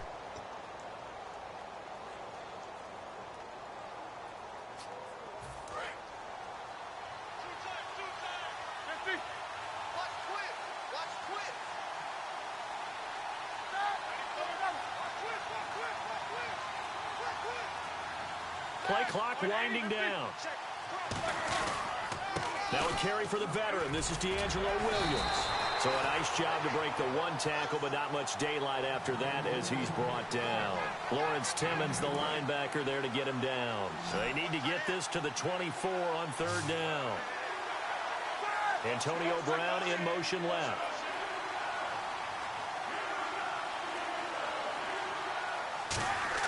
On third down, Roethlisberger. And that is incomplete. All right, let's go ahead and try and get into the body and the mind of the linebackers. Yeah, I know they're bigger and stronger than I am. Lol, I had your Rico locked from the first drive. They understood what was going on as much as the offensive guys. Because the offensive guys are always taught, find the first down sticks and make the play. Well, on defense, what do you want to do? Guard the first down line. Make sure they don't get there and tackle them in front. They were able to drop in their zone coverage, figure out where the first down line was, and end up making the play, swatting it away so they couldn't get the completion. Goes underneath for Bell. The Steelers try it, but they come up empty on fourth down. And this Steeler defense able to come up with a stop. And Pittsburgh getting set to take the field. And 2 interceptions thrown here in this first half. You hear it, no matter the sport, they say the great athletes, they can kind of have a short-term memory, but that's easier said than done. It is easier said than done, but I played with a guy. And Big Ben intercepted a third time. A great read, and it's picked off. And they are going to set up shop at the 32-yard line. The Steelers offense now, they head back onto the field. They had a great drive going last time. They were moving the ball, and then all of a sudden it just stalled out. So we'll see what they can do here, Charles. And it's always easy to second guess when you don't get it on a fourth down try. But they had to like the feeling that they had going on offense. They want to continue to see if they can capture that again on this drive and maybe get in the same position. Yeah, and that's, I mean, like I said, they were moving the football. It's not like they went 4 and out, so I don't think it's a deal where the offense doesn't have confidence. No, I agree with you totally on that one. If anything, they may have gained more confidence. Okay, they stopped us once. That's all right. Let's keep moving it. Make them do it again. In motion left comes Bryant. To throw here, Roethlisberger. And the hit jarred it loose. It's incomplete. So much of this game is focus and concentration. And whenever I see guys running the in route, I know that in the back of their mind, they're always wondering who's lurking inside that might put a big hit on them as they try and catch the ball. And he's got Rodgers. And down he goes, taking it inside the 10, just shy of the 5 at the 6. Shift together here from the D-line.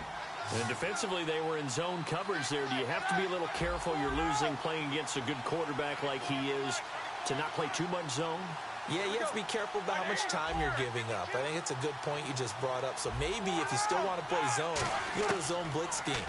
And you can drop anyone out of your defensive front. Defensive end, defensive tackle. It doesn't matter. You just exchange someone to bring more pressure towards the quarterback and still try and cover downfield. They come up in an empty set. 4 wide receivers, 1 tight end. Roethlisberger will throw. Bryant with a catch right side. And he is going to lose yardage here. They'll wind up losing 3. And now it's 3rd down. They completed the screen on the perimeter, but boy, that was textbook defense. Exactly as you're taught to play against a wide receiver screen, and they snuffed it out for a loss of yardage. And they'll put Bryant in motion left. Here's Roethlisberger to throw.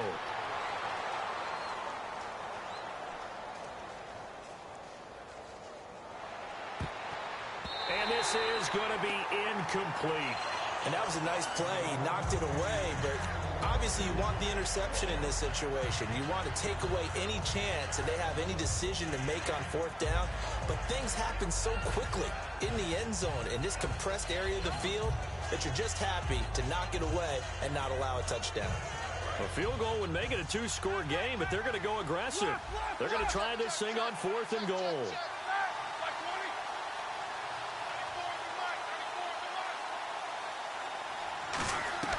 They'll go for it with Bell. And he'll be brought down this time at the 5-yard line.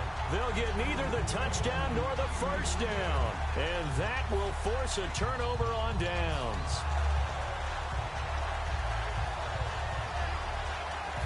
Very tough spot here for the offense to start. Trying to shake off the interception from the last drive. He'll look to throw. Over the middle here to Brown. It's a gain of 21 that time. And it's good enough for a Pittsburgh 1st down. Now a 1st down carry by Bell. And this one goes nowhere. Losing yardage back at the 22. A loss of a full 3 yards, and now it's 2nd down.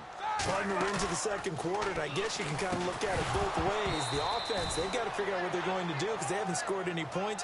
But if you're the defense, you're feeling great about what you've got going on. The only concern you have, if you get to the half, what adjustments will the offense make to try to defeat you?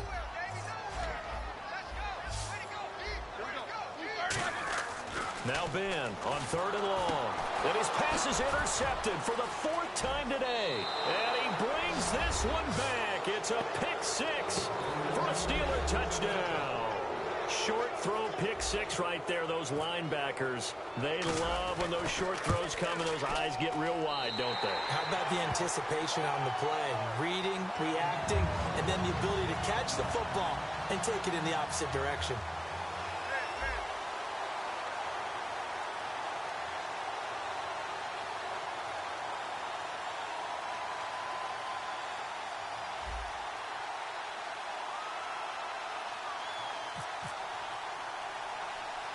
So they throw the pick 6. They'll get another shot at it now as this one's in the air. And Pittsburgh getting set to take the field.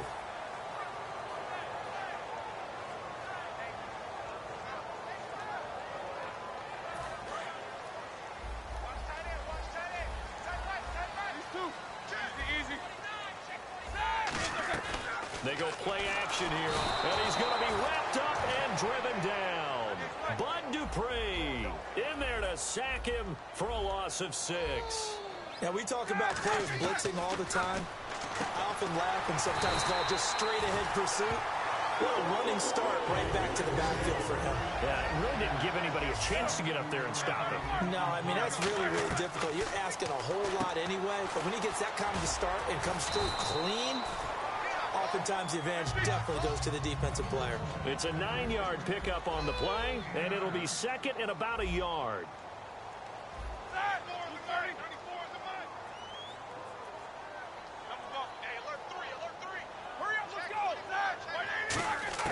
Now Roethlisberger to throw on 2nd down. Oh, he's able to outmuscle him here as he pulls it in. That one goes for 24 yards.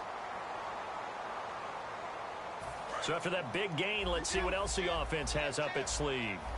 It's a 5-receiver set, 3 to the left, 2 to the right. And no escaping this time as he'll go down. They got him for a sack. Bud Dupree coming in from that outside linebacker spot to bury him for a loss of 7. On second down, here's Roethlisberger. And his throw is incomplete. Well, partner, so much for the mismatch. How about the guy at the second level, that big linebacker, able to run with the receiver and make a play on the football?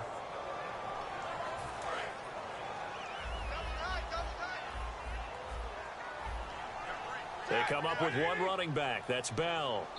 And now maybe they want some extra time to talk about this third and long play as we'll get a timeout. So that means they're down to one remaining here as we head toward halftime.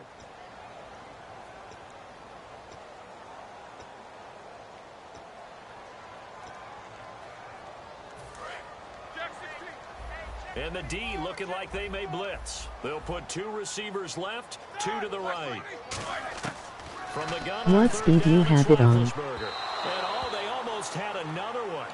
They are all over the football in this game. Nearly another pick. Now 4th down. Well, an incomplete pass certainly doesn't look like a good play. For the guy throwing it today, as many interceptions he's thrown, he's got to feel a sigh of relief that the ball actually hit the ground and didn't go in the other direction. And they're going to at least line up to go for it here on 4th down. 4th down. Here's Roethlisberger. And my goodness, another interception. Picked off William Gay. And a big turnover there as his guys will get the football back. And Pittsburgh getting set to take the field. And this offense last time turned it over, went for it on 4th, didn't get it. They're lucky, though, because no points against the team on the board, but we'll see how they respond. Yeah, they've got to get a lot of credit to their defensive teammates, don't they? They had their backs on that last series, and because they did so, that allows the coach to still stay aggressive on offense and maybe go for it again. Nowhere to escape, and he goes down. Stephon Tuitt able to drop him for a loss of 4. And we say it all the time, have to be able to get rid of the ball sooner than that. You have to help your offensive line out. They're going to protect you as best they can. And if you're getting 3 to 5 seconds to throw the ball, they're doing a really nice job. But when you hold it and give up a sack, you're really almost discrediting their work. On second down, Roethlisberger. He's going to rifle one deep left side. And that's caught inside the 35. And into the end zone. Touchdown, Pittsburgh. Le'Veon Bell taking it in. And the Steelers are going to add on to their lead. I heard a coach talk about those late-in-the-half scores, especially ones that give your team a pretty decent cushion. He said those could be the ones that can finish off a squad if you let them. Yeah, they've got the cushion. This half has been theirs. Boswell now to kick it away after the touchdown. That's fielded in the end zone. Fighting through. Pittsburgh's offense now heading back out onto the field. And what do you think goes on here in this situation? If you got the football, you're trailing, you're back in your own territory with just a little time. Do you try something? You're thinking about jump-starting your team, right? You just mentioned it. They're down. They're trying to get back into the game. Why you stunt on him like that? If something goes wrong, you may have put yourself in a spot where you may not be able to come back in the second half. Managing risk, this is a big decision here. They go back to the air here after the INT on the last drive. And it drops down incomplete. Thought he might have had it. Instead, second down. Well, I guess we just discovered that someone is certainly not going to sit back and just take it in this game, huh? No, they were trying to get that touchdown back in one shot. One shot, trying to help out his defense and let the other team know they were coming after him. Second and 10 now. It's Roethlisberger. Over the middle here to Coates. And they're able to get this one across the 35. A nice pickup there of 11 yards, and it'll move the sticks. Looks like the defense in press coverage here. And now here is another interception. Picked off by Lawrence Timmons. And his crew will take over at their own 45-yard line. The Steelers offense now, they get ready to head back on the field. And with time quickly fading here in the second quarter, not sure how aggressively, offensively they want to play this. I think we'll find out just how much they trust their guys in this situation if they decide to take a shot. Lol. After the interception, here's Roethlisberger. He's going to hit his man out of the backfield, complete.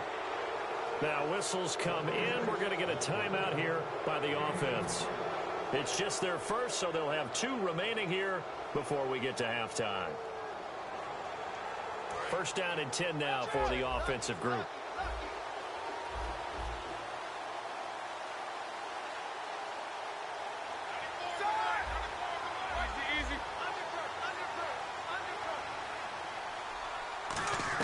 They'll throw on first down with Roethlisberger. And it pops free. The collision there jarred the ball loose and brings up second down.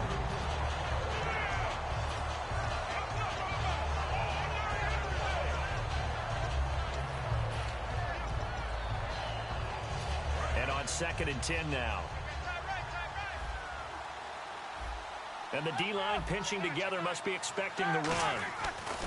Again on second and 10, it's Roethlisberger. He's got time in the pocket. Look at the time. Into double coverage, and it's intercepted. Picked off, William Gay. And his guys have got it back at the closing stages of the first half. And Pittsburgh getting set to take the field. And you got to think, if this is anything other than just taking a knee, I'd be very surprised. Yeah, they've got enough to talk about at the half. Why do anything else? Just get out of there.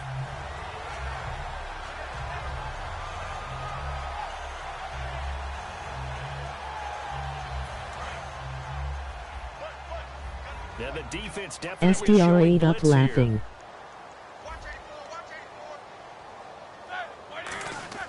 They go back to the air here after the INT. Over the middle here to Brown. And he gets this one up just shy of the 35 to the 34. Now hold everything here. We're going to get a timeout by the offense. And with halftime on the horizon, they'll be out of timeouts from here forward. Final play of the half. It's now been hit, and he lost the football. It's loose, and it's picked up by the Steelers. But they will not be able to capitalize as time has run out here on the first half of play. And we welcome you back live now inside the booth alongside Charles Davis. I'm Brandon Gaudin, set and ready to rock for the third quarter. Both teams appear ready for the fight ahead, and we resume action here in quarter number 3. The Steeler offense now with a football first here to begin the third quarter.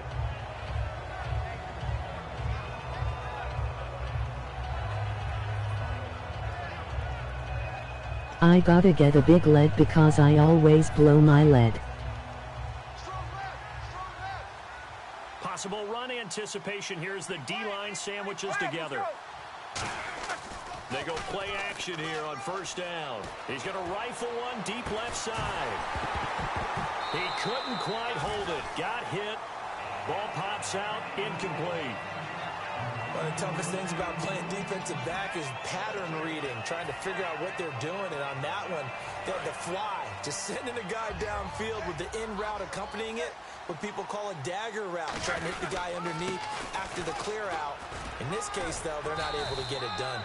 Yeah, they said forget the underneath route. They went for the guy on the fly, but as you said, incomplete. So 3rd and 2, and I count 6 defensive backs out there. So much of the game today, we're looking for hybrid players, guys who can do a combination of jobs. And anyone who plays a strong safety position, now more than ever, is a hybrid type player. Half defensive back that covers passes, and half linebacker that makes tackles. We just saw the linebacker make that play. Now Roethlisberger going to hand to Bell. He winds up getting only a couple there, down to the 29. On the stop that time, it's William Gay. And third quarter here, you've got the lead. This is where that strong run game can really benefit you. Stayed in bounds there, kept the clock going. I like all the points you just made there. And if you throw the football and it's incomplete, now you've stopped the clock, and you've helped out the guys on the other side of the ball. So that's cause you're shit LOL, but this dude is so bad you got no prob. Fight his way forward here for a modest gain. 6 yards on the pickup, and that's going to lead to a 3rd down. And that looked like some pretty easy yardage there right up the gut. And he's a guy that has some height to him. So when you don't have to drop a shoulder or create or get through contact or trash, makes it a lot easier to stay upright, see the field, and make a run as we just Shut up and there. play me. Lol. The play clock's running down. They'll try and run for it with Bell. And a short gain here down to the 22. He needed 2, he got 1, and that's going to leave him with 4th down at a yard. 3rd and 2, and they ran I the ball wanna for play only 1 you. yard, and everybody's going to scream at the offense. But let's give a lot of credit to the defense on that play. Defensive front out leveraged the offensive line. They got more people to the football. Yeah, they won that battle in a big way, and they're forcing a big decision now by the guys on offense. 4th down. Here's Roethlisberger. He gets it to Brown. Complete. Give him 9 on the play, and they're able to pick up the conversion here on 4th down. As a defender, I always found the slant route extremely difficult to cover unless you were able to jump on top of it early, because once he gets his hands on the ball, he's at full speed going away from you. It all happens in the blink of an eye, doesn't it? It really does. The timing is so important. That ball's got to be out of the hands of the quarterback and to the receiver. Send invite up And if Murder it is, you 187. often get a very successful play. And now inside the red zone, the offense will operate. Time running out here on the play clock. Drop. And Big Ben intercepted a 3rd time. A great read, and it's picked off. And the return just out across the 15 to the 16-yard line. Time for the Steelers offense now to get set for their first possession of half number 2. And the turnover last time, that's sort of been symptomatic of their struggles here in this one. Good word. I like it, man, because you're exactly right. You like that, don't you? All game long, they've struggled moving the ball, turning it over on the last possession. Is that where it gets symptomatic? I like that. Your analysis symptomatic of the success of this broadcast. What I like is that you gave me the word, and I just kept using it. So the offense has it 1st and 10. Shift together here from the D-line. Now Roethlisberger. This will be caught by Brown. It goes as a pickup of 23. And that'll be good for a Pittsburgh first. And now it looks like they're going to be in the hurry-up. On 1st down, it's Roethlisberger. And my goodness, another interception. Picked off by Mike Mitchell. And to the 40-yard line. I'll wait until this is over. Stops. And the Steelers set to take the field. And with 3 interceptions thrown already, we'll see. Do they rely more on the ground game here? They may have to change things offensively to try and settle things down, not just for the 7 guy and throwing the ball, but for the rest of the offensive unit, because his confidence has to be shaken a little bit. And you just wonder, is the backup going to start to warm up a little bit over on the sideline? And a new set of downs here after picking up the first on the ground. They'll need to get the play off quickly. Here's a direct snap to Bell. And he is going to lose yardage here. It's a loss of 4 there, bringing up 2nd down. Let's just go ahead and go back through that play with his eyes, because he's got to read his keys. Run or pass right off the top. You're probably going to read an offensive lineman to see if he sets up in pass protection, if he fires out for a running play. The next thing is you're going to check and see what the back's going to do. And if he ends up with the football, okay, now you got to check and see. Does an offensive lineman come downfield and try and block you? Are you going to try to elude him? Are you going to take him on and hold your spot? What are you going to do? In this case, didn't have to do any of that. Saw all of his keys, saw the play in front of him, and ran clean to the ball carrier and finished off the play. Now Ben on 3rd and long.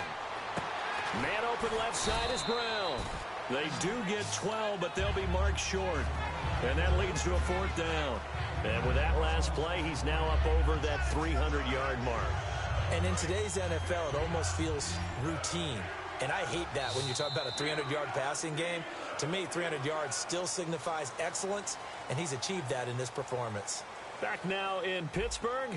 It's Steeler football, and they have the lead as well as we begin quarter number 4. The offense staying out. They're going to go on 4th and 2. They come up in an empty set. 4 wide receivers, 1 tight end.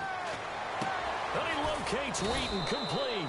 And he's going to get to the 31, enough for the first down. They'll give him 8 on the play. And on 4th down, they're able to convert and move the sticks. Play clock winding down. Roethlisberger with a give to Bell. And able to push his way forward here for a good little gain. 5 yards on the carry. Good pickup on first down. And after the play on the ground, that brings up second down here. Now Roethlisberger to throw on second down. Over the middle here to Brown. It's an 8-yard pickup.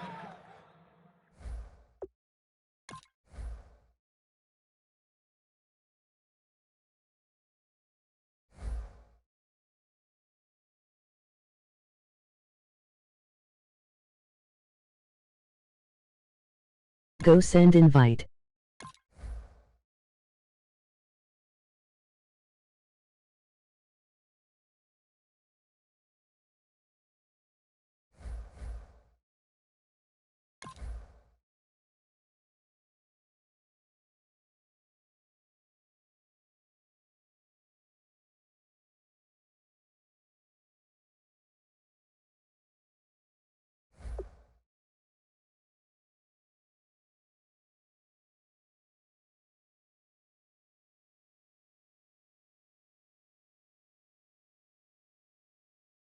Gay daddy for life is too scared to play me.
After I'm done with this game, you can invite me next.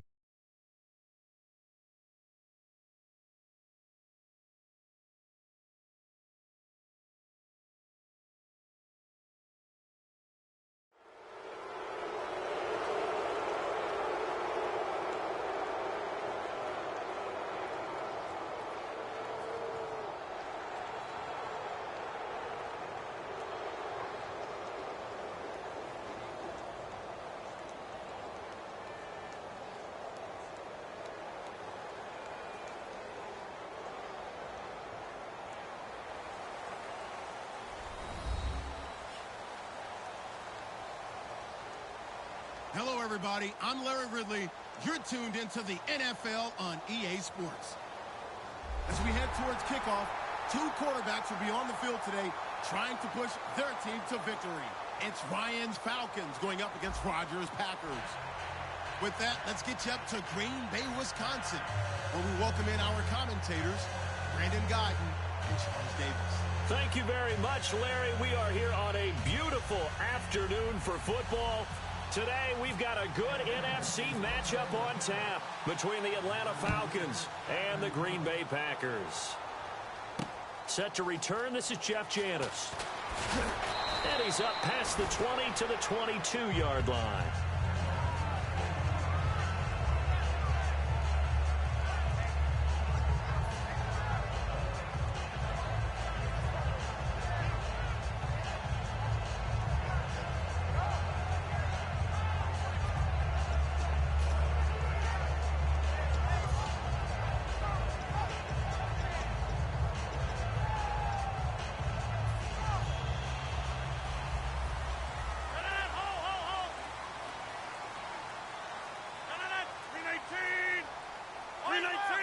They come out here in the eye.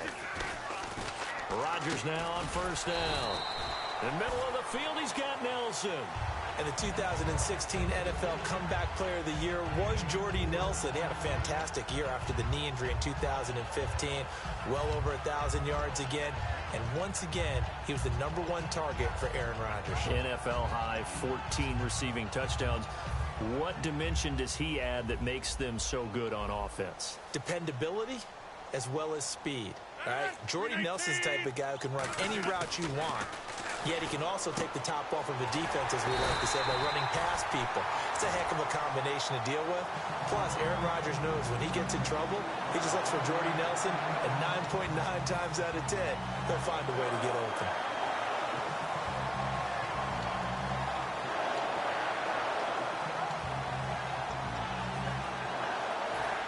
Offense lining up 1st and 10. And they're definitely showing blitz here. They'll run for the first time with Lacey. Credit him with a 1-yard gain there to make it 2nd and 9. And a wide receiver to watch in this offense, certainly Jordy Nelson. And most defenses watch him run past them. Jordy Nelson can run every route in the route tree and take it to the house.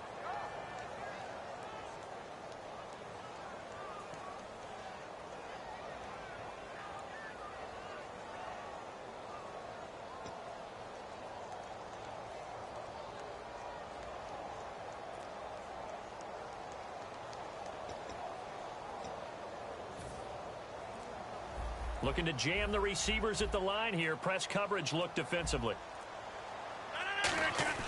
On 2nd down, here's Rodgers. Throwing the slant pattern here, complete. The reception good for 7. It's 3rd down. And that's the kind of pass that adds up over time, Brandon. You may not have picked up a first down there, but if you keep chipping away at it, eventually big plays may result.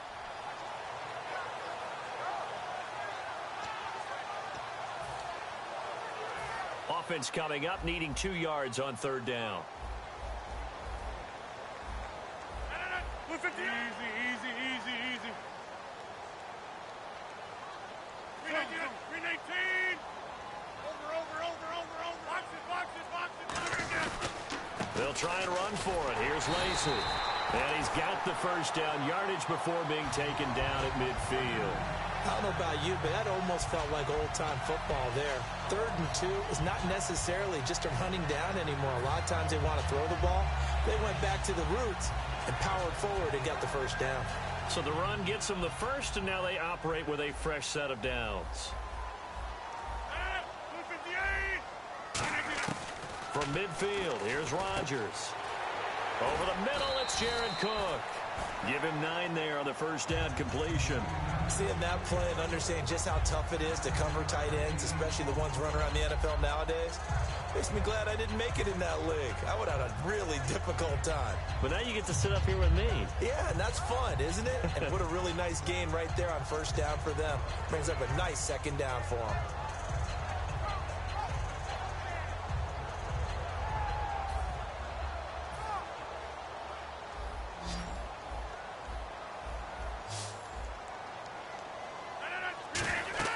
Rodgers to throw on 2nd down. He rifles one that's intercepted. A great read, and it's picked off. And his guys are going to take over at the 34-yard line. Certainly not how they envisioned ending their opening drive here in the first quarter. Too many ones in this play. First quarter, first drive, first interception thrown. And that last one, that hurts.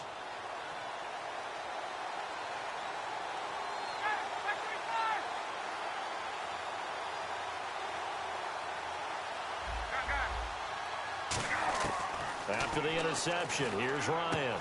And this is Gabriel on the catch. A good pickup there. 8 yards on the first down completion. That was not a completion that results in a highlight video. But at the same time, if you have those kind of completions all game long, eventually one of them might turn into a highlight. And some options here for the offense on 2nd and 2.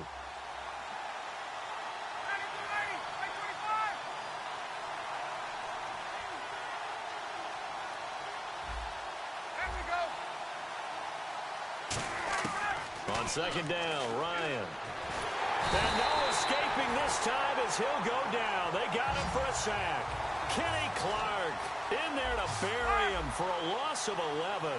Boy, he came in off the edge so quickly there. Look out, because that's exactly what it was being shouted by the offensive lineman to his quarterback, because he had no chance to block him.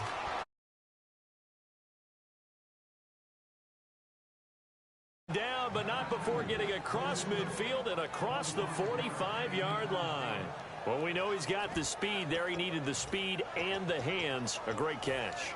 And because of that speed, you have to respect it as a defender. So you have to either play off or make sure you're somehow in contact with him. And he's able to do exactly what you said. Use the speed to his advantage and go up and get the football. That's a big-time play right there. Here we go.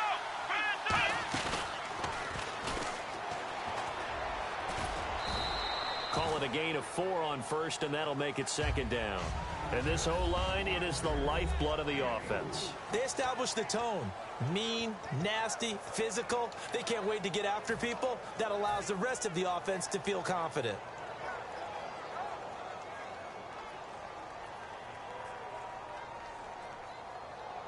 And they're 6 yards away from picking up the first here on 2nd down.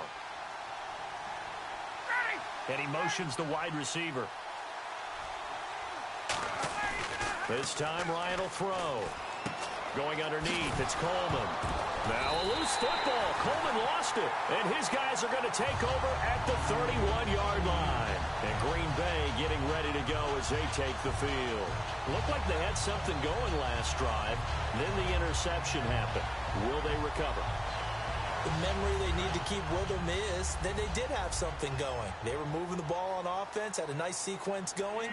Don't worry about the other part. You can't get that back. Let's go back to what you were doing well before. I thought you were going to say they need to have no memory, but remember the good part, forget the bad. I like that even better.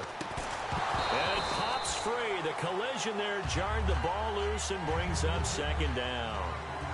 And here we go. We get to see the Falcons again on offense, a crew that last year scored 540 points, tied for 8th most all time. But my question is this, such a crushing Super Bowl loss in the offseason, does that set you back big time, or does that fuel and feed you momentum-wise going forward? It should fuel and feed you momentum-wise going forward, partner. That's exactly how it's supposed to react, and that's what you'll see in the Falcons locker room in the entire offseason.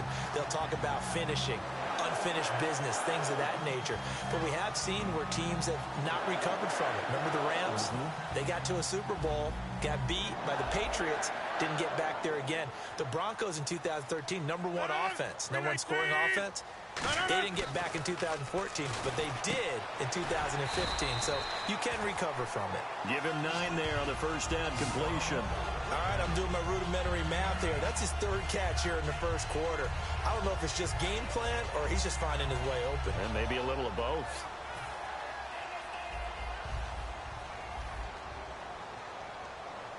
They come up in an offset eye.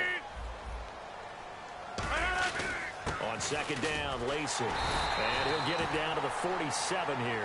With Charles Davis, I'm Brandon Gaudin. Second quarter about to get underway with the Packers in possession of the football. And they've got it here with a first down.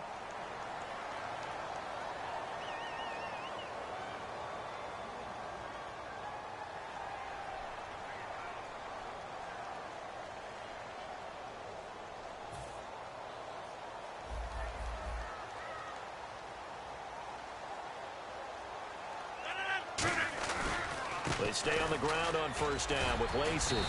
And he's going to get this one down near the 45-yard line. 2 yards on the carry there. It'll be second down. I do know from experience that when you slow down someone's running game, you're now doing the dictating on defense. And guess what? Now you're getting ready to tee off on their quarterback because they have to throw it all the time. But you still have to be alert for the draws and other plays of that nature to make sure you don't get hurt. Now Rodgers throwing on second down. And this is incomplete. Sometimes it looks pretty simple, batting the ball away. But oftentimes there's some pretty good teaching and practice that goes into it. Being able to get to the receiver, not interfere, and get his hands through the football and knock it away.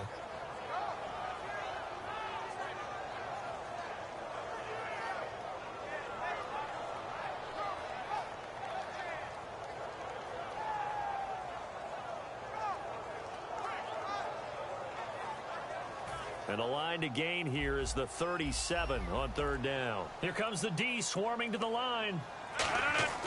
Throwing is Rodgers on third down. And he couldn't hang on to it through the contact. Incomplete. I know tight ends love this route because a lot of times they'll fake a block first and get a little bit of space and then come across the middle because in their mind, they're thinking catch the ball and then drop the hammer on the little guys in the secondary. Unable to drop the hammer, he just dropped the pass.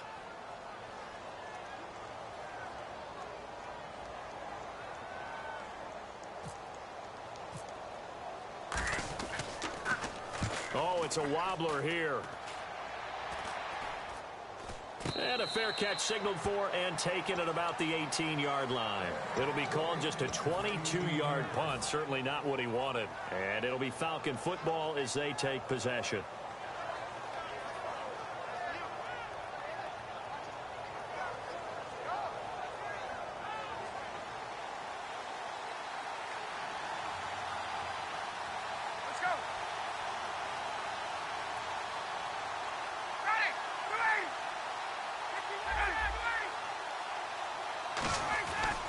The drive will start with a carry by Devontae Freeman. And when you watch Devontae Freeman run the football, you can almost close your eyes and hear him running the football, can't you? Because people just scatter. I mean, you know, when he goes through a pile, it moves in a positive direction for him. I just love how hard he plays the game. 1,000-yard season. He had 11 touchdowns last year.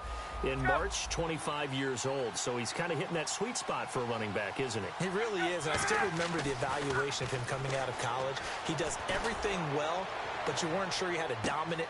And that's caught inside the 30. And he takes it down deep into Green Bay territory. A big play there. Ryan to Jones. And even 60 yards.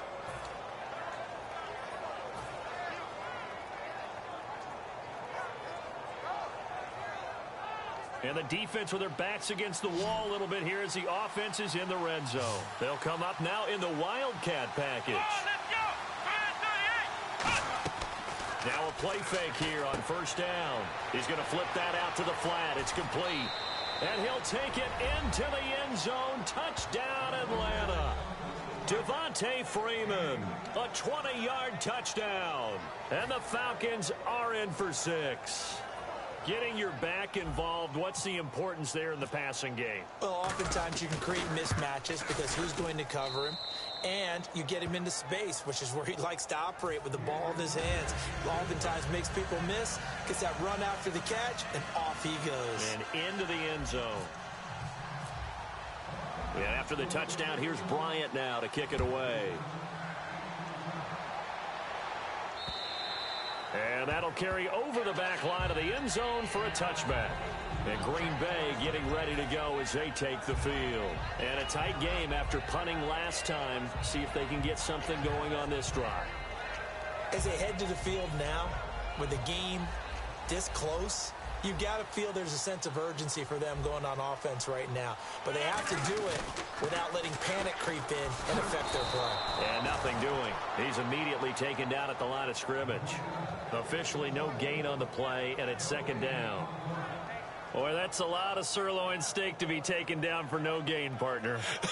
Are you trying to suggest that he is a huge man? He is not just a big man, a huge man. Big boy. Well, how about the credit then for the defense to be able to chop that big tree and put him on the ground? I know back when you played, it took 4 of you to take a guy like that down, right? Well, that's for sure. And you know what else? I didn't want to challenge him at dinner either. On second down, here's Rodgers. Over the middle, it's Jared Cook. 8 yards on the completion, but now they face third down. They gave up the completion there, but this is what zone defenses count on. Catching the ball and not much run after the catch.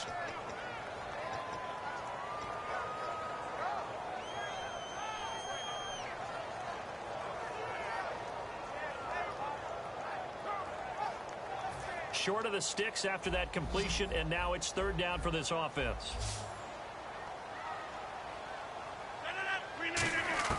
Rodgers looking to throw on 3rd and 2. And Adams has it complete. 7 yards there, good enough to move the sticks.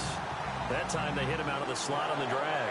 And that route takes some fortitude from the guy running it because he knows he's going through the briar patch, as I like to call it, right? He's trying to work his way through all that traffic, and people wanting to put a little contact on him. Really well done.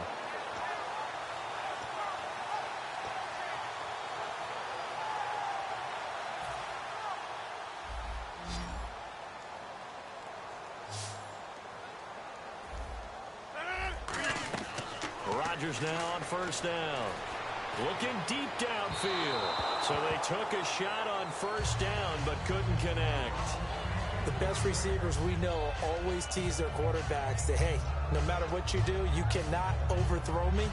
But guess what? That's exactly what happened on that play. Normally, they time it up pretty well, but on that one, he just overshot him.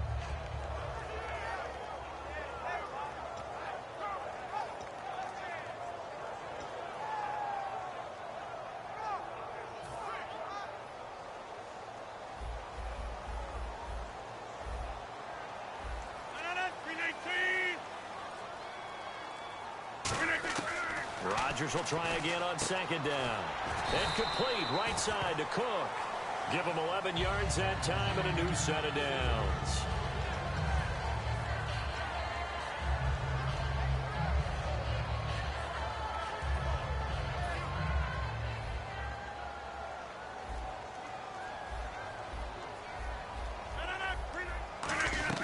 On 1st and 10, here's Rodgers. And the tip there altered. And it falls incomplete. It'll be 2nd down. But there's no trace of nervousness there. He was able to diagnose that play from his linebacker position, stay in excellent coverage, and bat the ball away. And here comes play number 6 on this drive.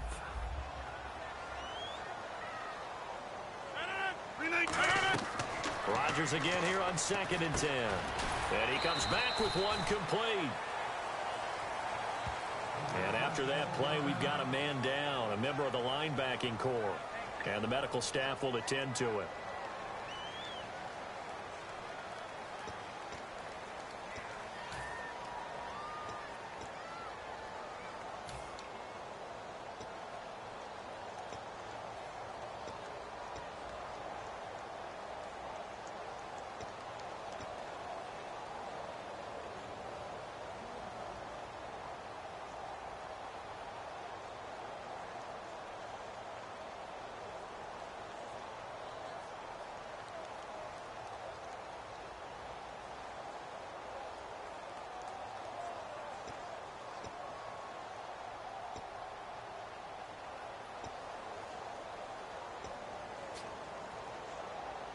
Seventh play of the drive now as they come up on a 3rd and 3. One receiver left, 2 to the right. Rodgers now to throw. And incomplete. The contact made the ball roam free and brings up 4th down.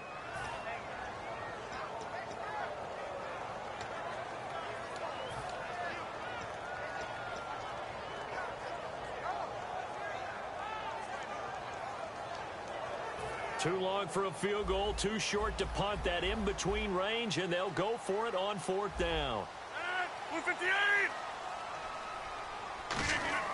They'll go for it. It's Rodgers. Over the middle, Rodgers has it. And he will have a first down as they get him to the ground at the 37. And Richard Rodgers makes the grab, and let's face it, it's going to follow him the rest of his career. The Hail Mary he caught to beat the Lions in 2015 in Detroit, pretty memorable play. Those Lions fans, they just don't like you right now if they heard that. I didn't mean to bring it up to, pull the Band-Aid off the wound there. I was just trying to praise Richard Rodgers. Yeah, they're going to be mad at me. He was looking for his tight end, Richard Rodgers, that time. And that'll bring up second down.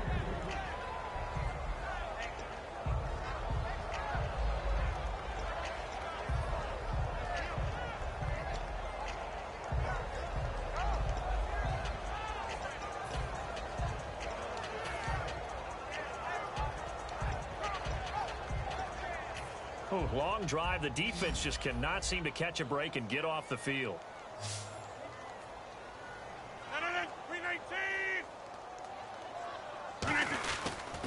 Rodgers with a give. It's Lacy. Shreds the tackle. A nice job to get 8 there after the incompletion, and now they'll look at a 3rd and 2 coming up. This drive is turning into an extended one, and the guy carrying the ball, he's becoming more like a body blows guy. Every carry is putting some damage on the defense. So after a while, I'm not too sure how many guys are going to want to run up and tackle him. On 3rd down, here's Lacy. And he's going to get the first down as they bring him down at the 23. Now whistles come in. We're going to get a timeout here by the offense. It's just their first, so they'll have 2 remaining here before we get to halftime.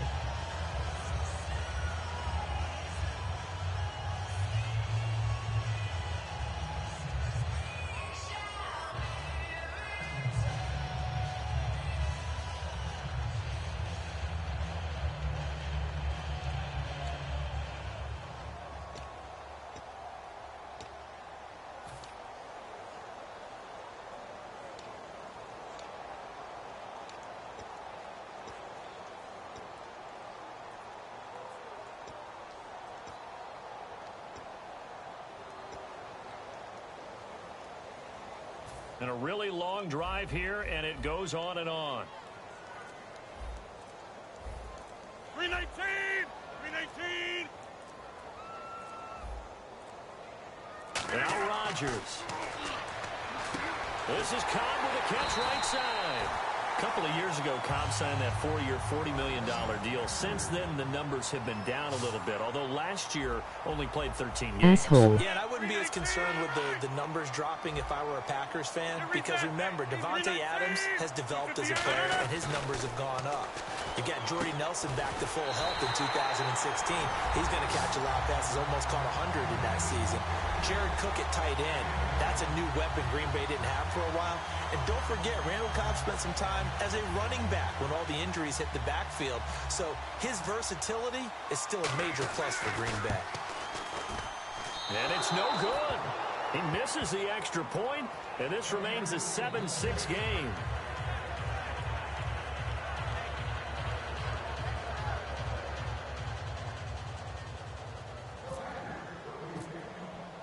Now after the touchdown, here's Crosby to kick it away. That's fielded in the end zone. Atlanta now coming out on the field. And we'll see how this is played. Offensively, they've got the lead. Not a whole lot of time left. What do you think, Charles? Well, it's tempting to try and add to your lead, but a mistake there, that can change things in a big way. I say go ahead, take the knee, get on out for the half. They come out here in the eye. Now it's Ryan. He's going to float this one deep right side. And this is caught at the 20. Now hold everything here. We're going to get a timeout by the offense. It's just their first, so they'll have 2 remaining here before we get to halftime.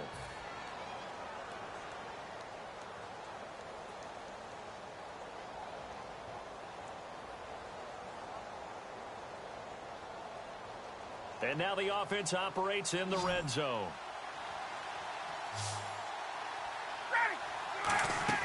Now a play fake here on first down. And this is caught for a Falcon touchdown. Taylor Gabriel from 19 yards away. And the Falcons will add on to their lead.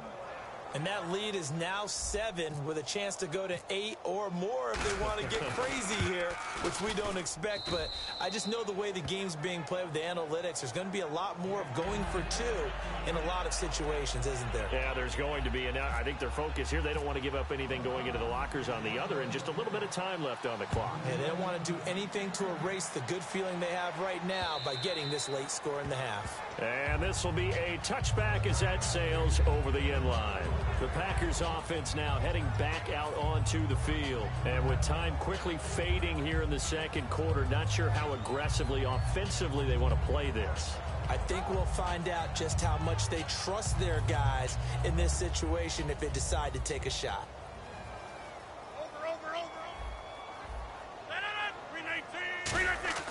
Rodgers now on first down. He couldn't quite hold it. Got hit. Ball pops out. Incomplete.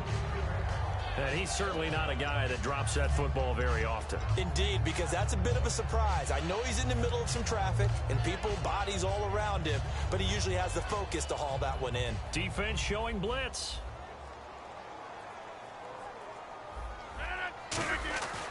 Rodgers will try again on second down.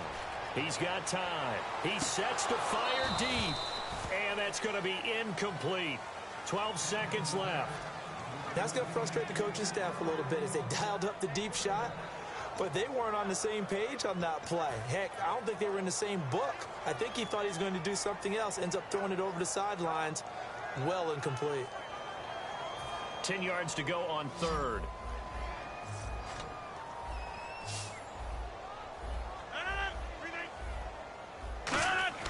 Throwing is Rodgers on third down. Over the middle, that's caught by Adams. And the Falcons going to use another timeout. So that means they're down to 1 remaining here as we head toward halftime. Here's Jacob Shum now as he'll kick it away for the second time.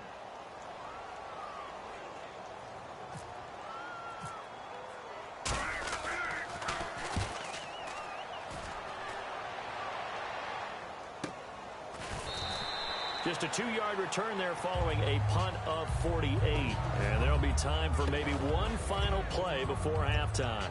Here comes the Atlanta offense now ready to take over here. And from this spot in the field with the clock where it's at, you think we're just going to see a knee and that's it? And I think in this situation, that's the proper play. But we do know there's some risk takers out there that may want to take one more shot before the clock runs out. Now whistles come in. We're going to get a timeout here by the offense. And with halftime on the horizon, they'll be out of timeouts from here forward.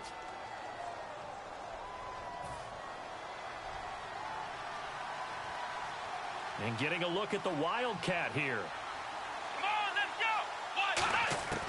They'll throw now on the final play. Out to the flat. That's complete to his running back. That's it for the first half. 2 more quarters to go. We'll have plenty more to see after the break. And we welcome you back now. Alongside Charles Davis, I'm Brandon Gaudin, getting set for quarter number 3 here.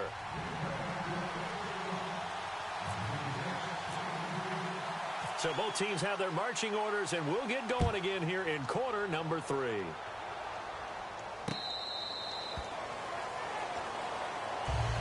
Here comes the Falcon offense now as they get set to take over here. They have the lead now. They'll be looking to extend that lead. And this is where I enjoy talking about one of my favorite subjects, tendency breakers, or counters as I also like to call them. You've done things in a certain way in the first half, and they've had the ability to see what you've done. They're going to make their adjustments. So guess what? You adjust yourself and try and stay ahead of the pace because you are looking for some separation in this ball game. The adjustment to the adjustment. Without a doubt. Show them one thing, hit them with something else.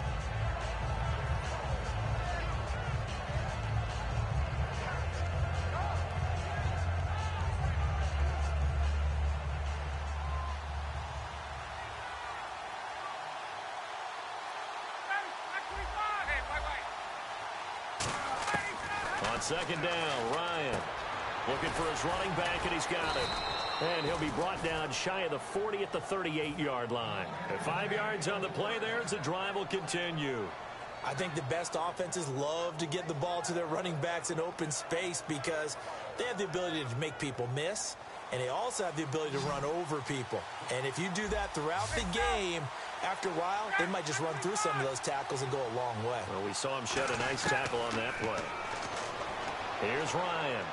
He's going to fire one deep. That's caught at the 25. Touchdown, Falcons.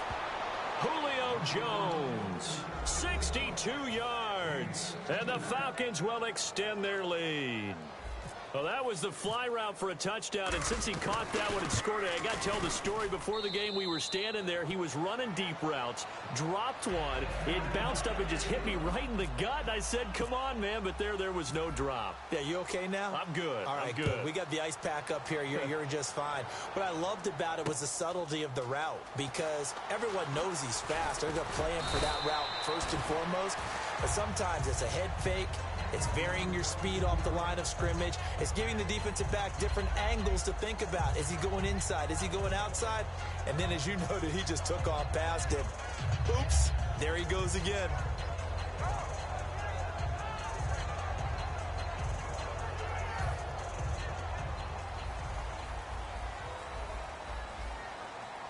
One receiver left, two to the right. Rodgers now to throw. His throw incomplete. Randall Cobb, the intended receiver, and it's second down. Give him credit for batting it away, but unable to come up with the interception, and sometimes that joke does come true. Guys are on defense for a reason.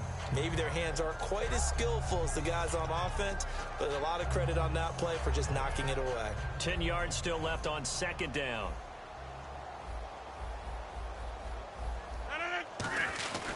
Now Rodgers will handle Lacey. And he is swallowed up right at the line of scrimmage. 1 yard, the official pickup there, so it's going to set up 3rd and 9. And on the outside, they're playing press coverage.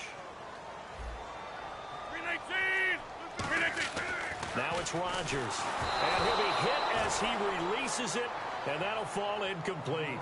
We just saw another example of really good defensive football, which has led to the cushion that they have in this game. Got to him once again, knocked him on the ground, forced an incompletion. Yeah, they've set the tone. It's one thing to set the tone, another to come in here on the road and set the tone. Here's Jacob Shum now as he's on to punt for Green Bay.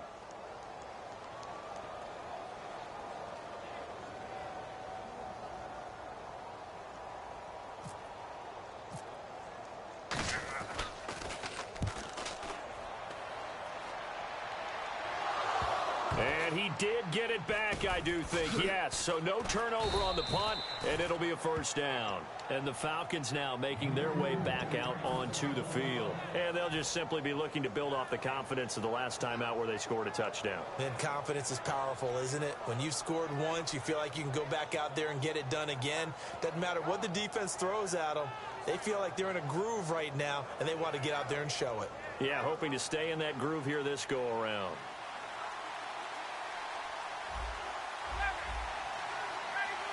In motion right is Jones. Ryan. He's going to fire one deep, middle of the field. And it pops free. The collision there jarred the ball loose and brings up second down. It looked like they had something there, but I think that he was thinking about running with the football before he actually hauled it in, and that led to a big drop.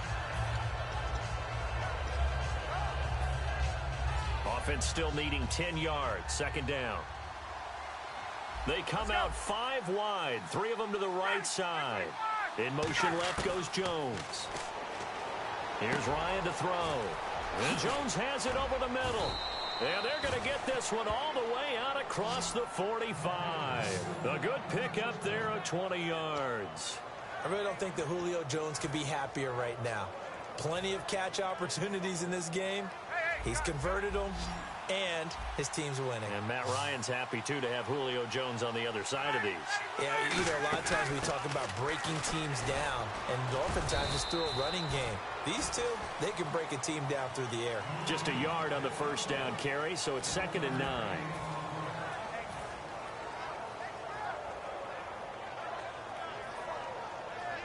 See if they stay on the ground for second down. They come up in an empty set. 4 wide receivers, 1 tight end. Jones now in motion left. Ryan, nowhere to escape, and he goes down. They'll wind up losing 10 on the sack, and it'll lead to a 3rd and long. And quickly, they get to the line. 3rd and long, it's Ryan. Finding Gabriel complete. And he's taken down, but not before he gets this into enemy territory across the 40.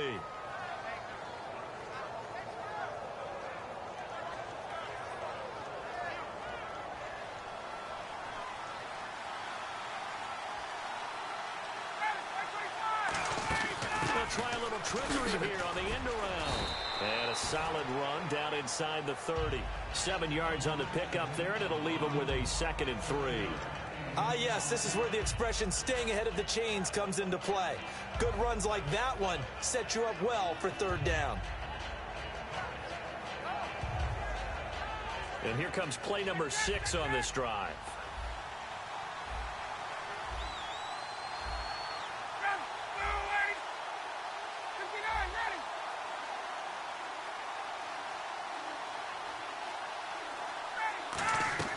Now Ryan on 2nd down.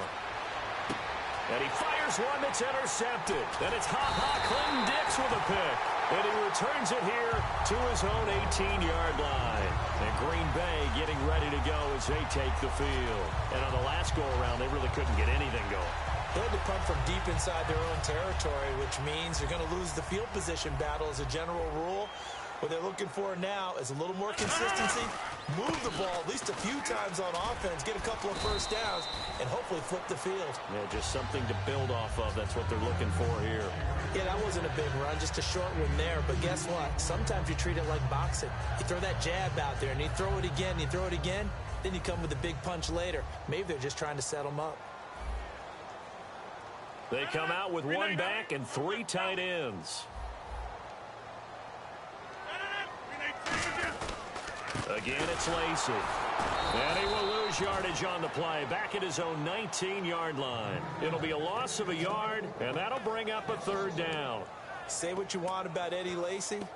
He is really important to his team, and right now, they're holding him down well below his normal yardage total, and his team's losing the game. And we talk about it so often, how tough he is to bring down, but they found a way to do it. Yeah, I think gang tackling, getting a lot of people to him, that's the key to everything. Not many guys can take him down one-on-one consistently. And they get 14 yards there at a 1st down.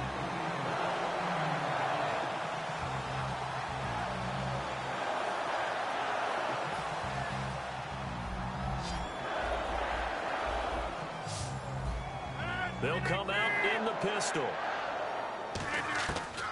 On 1st down, Rodgers. A hit as he throws there, incomplete. Eddie Lacy, the one he was trying to get it to. And now it's 2nd down.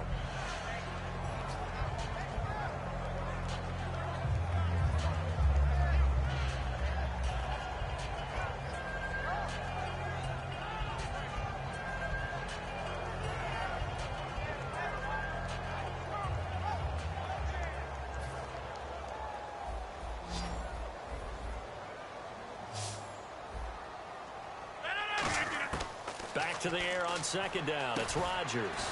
Over the middle, it's Jared Cook. That catch good for 5. It's 3rd down. Completion was given up, but that's why you play zone defense, so that you can have people around the ball when it's caught, and you don't give up much run after the catch. And now they're in the hurry-up. And again, it's Rodgers. And that is incomplete. Well, that was pretty nice to watch if you like a defense's perspective, because they understood where the 1st down line was as much as the offensive guys did.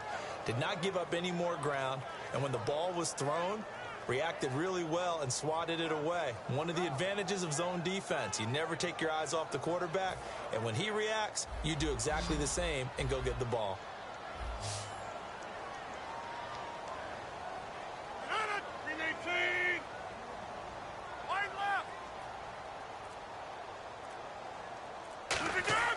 Here we go on 4th down with So certainly an interesting call there to go for it. And the Falcons will take control of the football in great field position.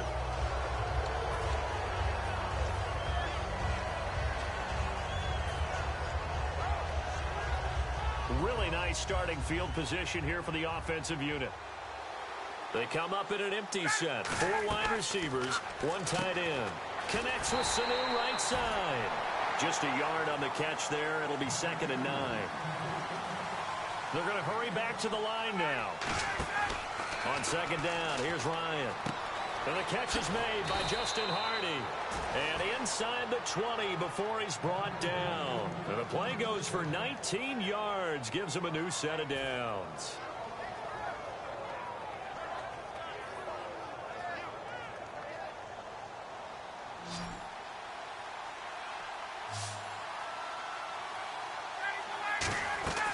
On 1st down, Ryan. Here's Sanu on the catch.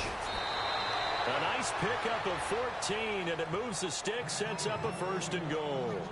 When you call a wide receiver screen, no matter how many blockers you get in front of the guy that catches the ball, there's still an aspect of the guy catching it, turning into a runner, breaking tackles and creating his own yardage, and he just did on that play. Let's go.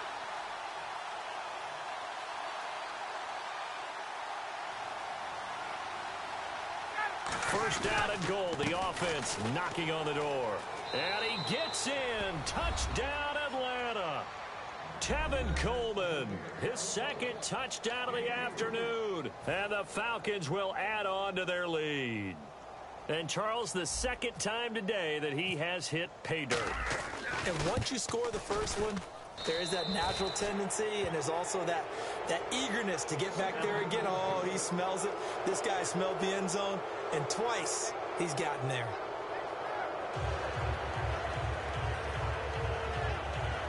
GG. And after the touchdown, here's Bryant now to kick it away. This will be taken in at the 1. And not a great return here. He'll make it back only to the 10-yard line. Back now at Lambeau. A lot of folks starting to make their way to the parking lot. Their guys trail big here to begin quarter number 4.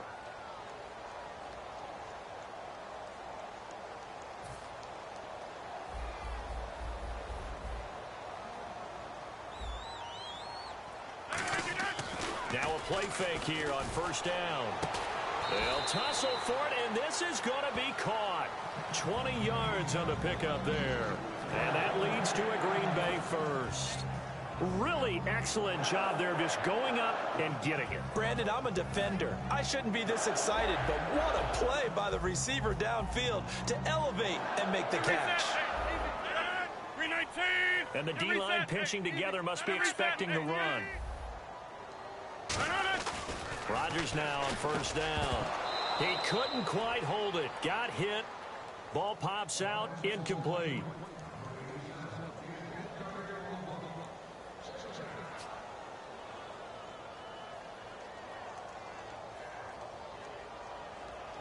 Second down here after the incomplete pass. Looks like the defense in press coverage here.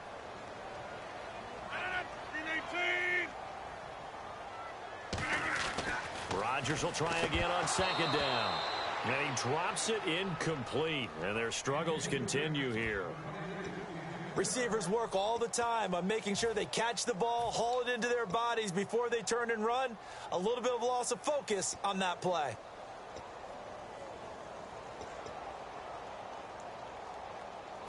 So still a full 10 yards to go here for the offense on 3rd down.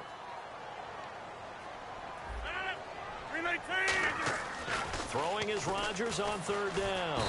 Blitz coming, and down he goes. A well-designed corner blitz that gets him for a loss of 8 yards. The game plan for any defense is finding ways to make a quarterback uncomfortable in the pocket. When you bring pressure from all angles, you never know who's going to get home. In this case, the left cornerback, right in the face of him, puts him down.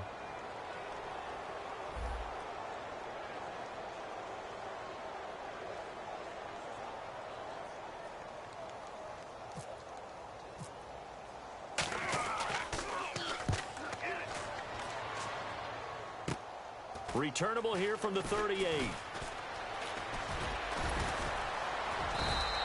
Nice job bringing that one back. 14 on the return. And the Falcons are set up well to begin their drive as it'll begin in enemy territory already.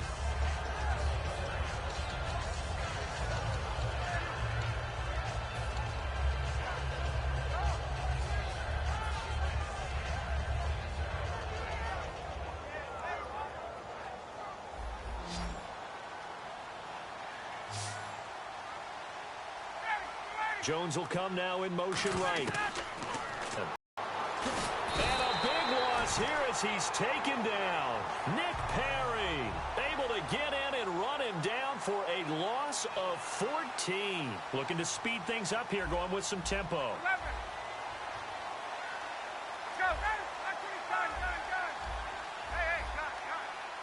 They'll send a receiver in motion to the right. Ryan. He's going to fire one deep over the middle. That's caught inside the 20. Touchdown, Falcons. Julio Jones with his second touchdown of the afternoon. And the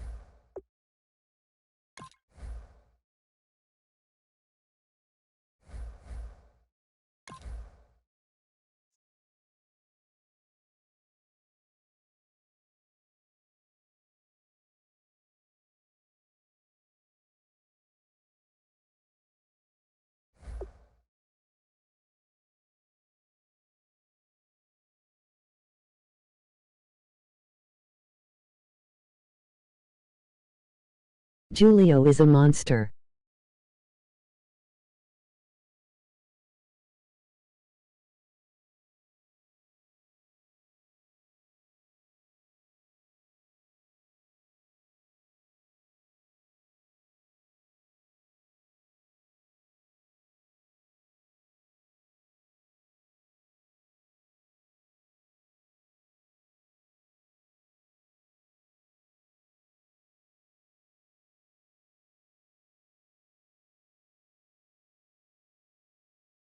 But sometimes Madden makes him drop everything when they don't want you to win.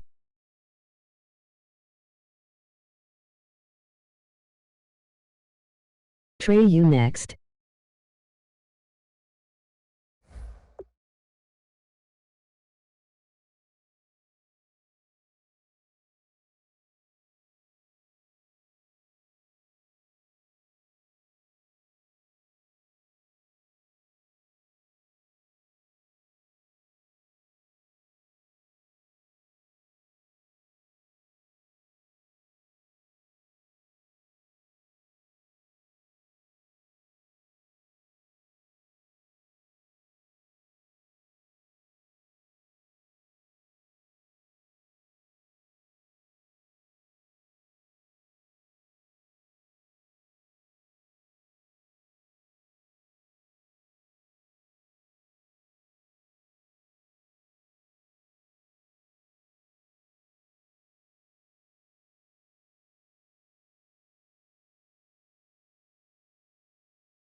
Are you tradedy?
Hello, everybody. I'm Larry Ridley, and this is the NFL on EA Sports. As we head towards kickoff, two quarterbacks will be on the field today trying to push their team to victory. It's Ryan's Falcons going up against Smith's Chiefs. So let's get you out to Kansas City as we say hello to Brandon Godden and Charles Davis. Larry, as always, it is a frenzied atmosphere inside Arrowhead Stadium in Kansas City. Coming up, we've got what should prove to be a good one between the Atlanta Falcons and the Kansas City Chiefs. He juked him.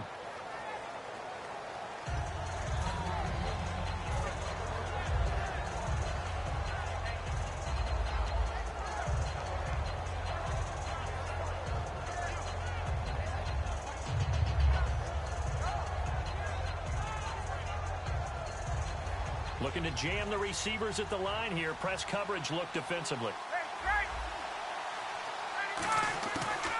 The former Indiana Hoosier here, Tevin Coleman.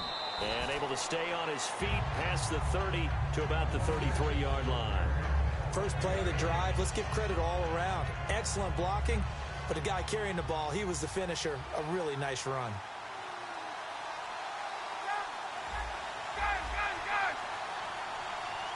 Halfback sent in motion. Now Ryan on second down. And he hits his running back, Tevin Coleman. And he's finally taken down, but not before getting across midfield and across the 45-yard line. I like it, I like it, I like it. Get everyone involved in the passing game, and you know you can create those great mismatches throwing it to your guys out of the backfield. And on the first drive, that can also help. He rifles one that's intercepted. Picked off by the free safety, Eric Berry. Well, your first drive of the first quarter, you get it down there, trying to fire it in the end zone, and big-time deflation on that play. No doubt about it. They're moving and grooving and getting into position, and this is not the ending that they saw on this drive, is it? They had things going their way.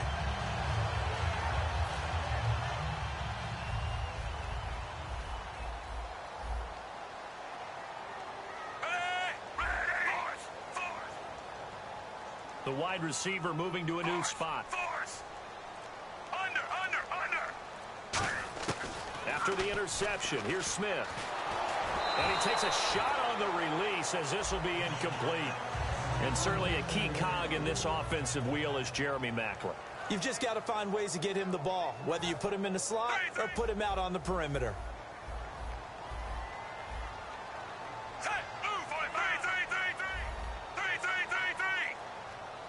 And the wideout in motion. 2nd and 10, Smith again. They complete it to Hill. And he's going to get this one across the 30-yard line. Brandon, another catch for Tyreek Hill.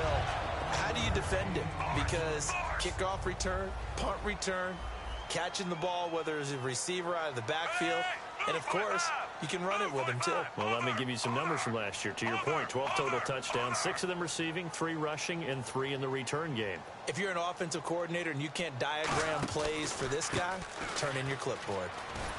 And he'll be limited to a short gain up to about the 34-yard line. Give him 3 on first down. It'll set up a 2nd and 7. And here now the defensive starters for Atlanta. Desmond Trufant has made a great reputation in a short amount of time in the NFL. A lockdown corner that most teams don't attempt to try. Set, move 45. Move 45. And he motions the wide receiver. To throw on 2nd down is Smith. Got a man, and he hits him in stride. And they'll get it up just short of the 45 at the 44.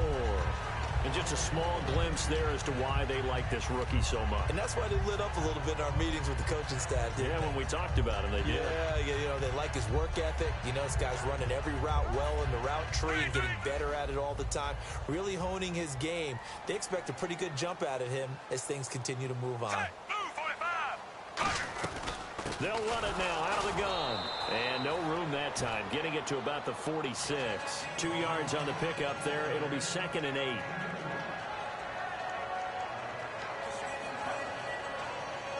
Eight yards to go here on 2nd down. Set, move 45. Move 45. From the gun, here's Smith. Dancing to his left. And he'll get it out to midfield. Looks like, yeah, they'll spot it right at midfield at the 50. It's a 4-yard pickup, and that'll make it 3rd down. Well, he did a nice job keeping his eyes downfield, waiting for someone to get open. But once the pressure forced his eyes down to see the rush, it was time to make a break for it. Over. And some extras coming up on the line here, readying for the blitz. Hey, over. 3. From the 50, it's Smith. And it's complete to Kelsey. 15 yards through the air and a 1st down.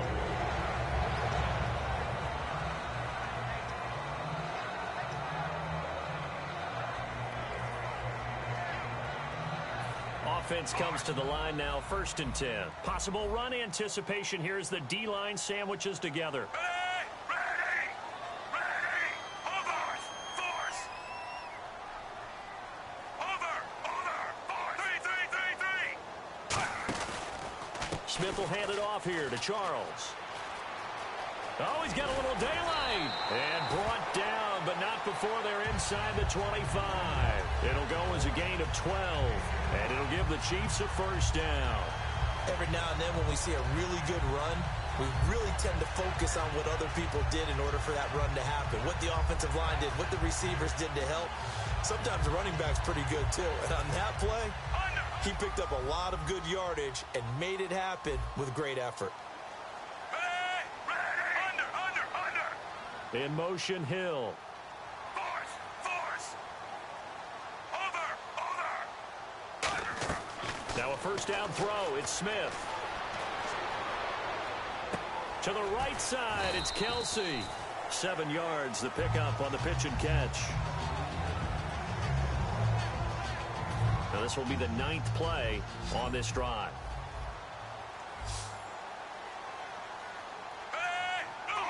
Force.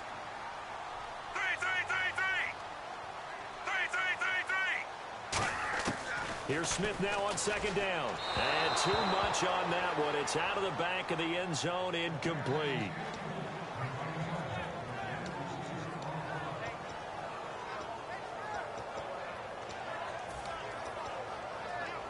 And the seemingly endless drive continues.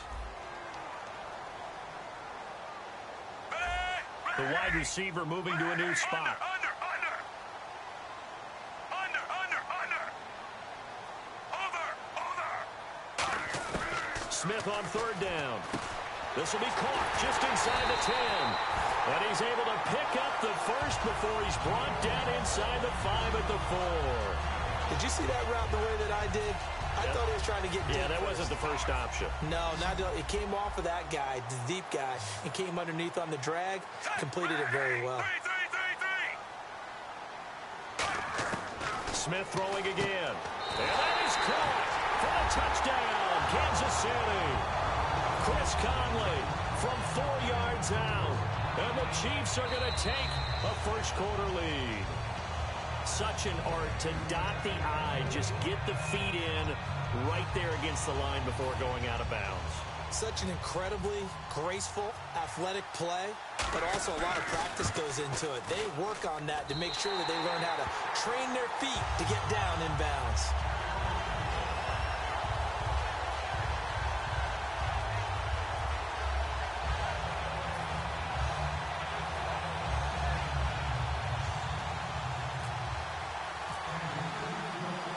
Now after the touchdown, here's Santos to kick this one away.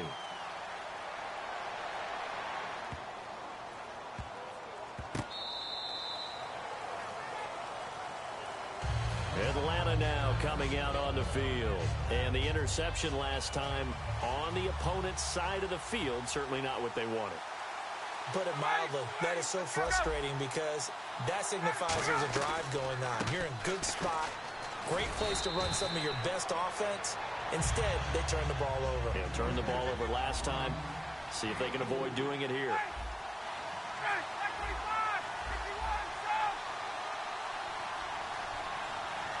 In motion right is Jones.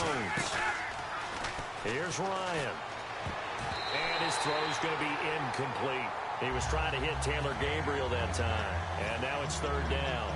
It's always a good play when you're able to bat a ball away or down, because if you actually tip it in the air, now the offense is getting a second shot at catching the football, or another receiver may come along and grab it out of the air and turn it into a big play. So if you make a play on the ball, make sure it's knocked away or down. Otherwise, there could be some jeopardy. And that's caught by Tammy. And he will have a first down as they get him to the ground at the 37. And he's the epitome of what we call the move tight end. A guy that you can line up anywhere, in the slot, out wide, in tight, doesn't really matter because he has such great skills. You want to utilize him in all aspects of your passing offense. And there he was in the slot for the catch. Alongside Charles Davis, Brandon Gaudin, it's the Falcons in possession to begin quarter number 2. And they're on the move here. They've got it 1st and 10.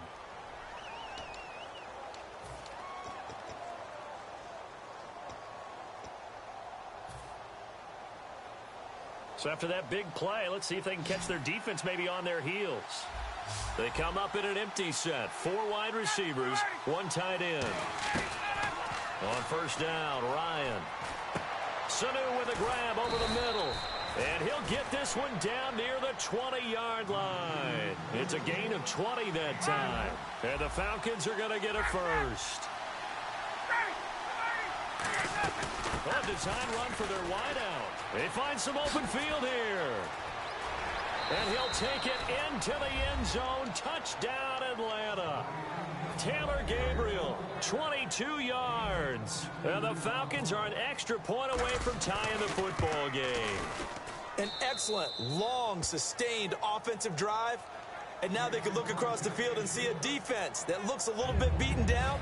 Right now, as an offensive coordinator, you're thinking to yourself, can I dial up the knockout punch? So we're right back where we started, all even as the kick's away. Tyreek Hill on the return. And now here comes Kansas City. And that last drive, a long drive, but not just that. They had a great air attack going. Do they stick with that? I would think that they would, because if they were competent enough to do it on the last drive, starting backed up in their own territory, why would you change anything? They've got to be confident about what they're presenting and continue to do so. Yeah, because the secondary, they really look clueless. And that was amazing because that drive went and went, no adjustments, and no big plays by the defense to knock the ball away. And he'll push his way forward to about the 32. It's a 6-yard pickup, and it gets him to 2nd and 4. Good, strong run against the 3-4 set. And that 3-4, you've got to have your guys up front eat up a lot of blocks. The guy playing over the center, the nose, he usually has to take on double teams. But when you're able to successfully move him, you're often able to get some yardage. And that's when linebackers have to clean up and make tackles. In motion, Hill. 3, 3, 3, 3. 3, 3, 3, 3. Under. To throw on second down is Smith. Eluding the pressure right. And he can't find anywhere to go with it. And he goes down. Deion Jones in there to bury him for a loss of 11. Second down, sacked by the defense. What type of pressure will they bring here on third? We'll see. Force. Set. Move. Over. And the wideout in motion. Force. 3, 3, 3, 3. Third and long. It's Smith. And pressure coming, and they got him once again. Vic Beasley. He's the one to get him this time, and back-to-back sacks are going to bring up a fourth down. Here's Dustin Colquitt now, as his first punt will come from inside his own end zone.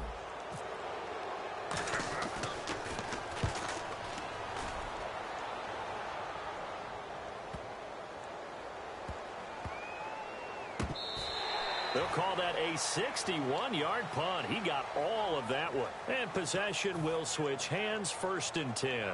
Atlanta now coming out on the field. And they were able to punch it in the end zone last time. They'll be looking to do that again here for the defense. Obviously, they'll be looking to stop them from punching it back in the end zone. It always is punch-counter-punch, isn't it? And which team has the advantage? Well, let's just go back. Last time on offense, they rolled downfield, get into a good rhythm. You can see a little more bounce in and out of the huddle. You can see the sideline really get into the game. So defensively, you're thinking to yourself, how do we take that away from them? How do we get the advantage back? Let's see what they come up with. I think pressure is always the first way to go. You love pressure. I love it. We'll see if they dial it up this drive.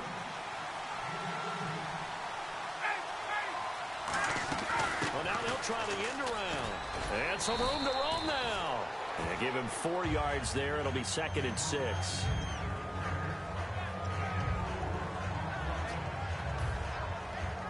Second down to the offense in search of 6 yards. They come up in an empty set. 4 wide receivers, 1 tight end. And this is Gabriel on the catch. Only 3 yards on the catch. It's 3rd down. And on the outside, they're playing press coverage.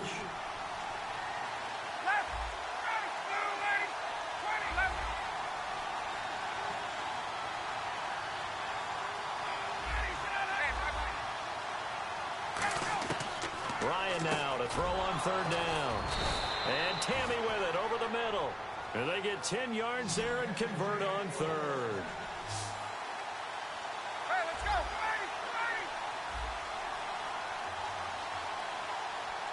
21. Let's go.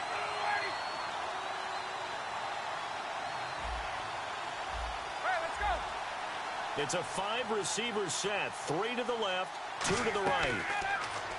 Now it's Ryan. And incomplete. A drop there in the middle third of the field. That'll bring up 2nd down.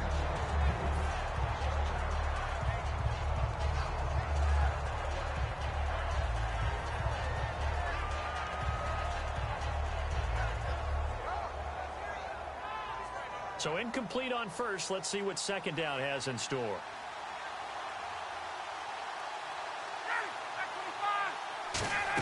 They'll try the end around with Robinson. And he got blown up. Losing yardage on the play back at the 44. He lost 2 there. And it's 3rd down.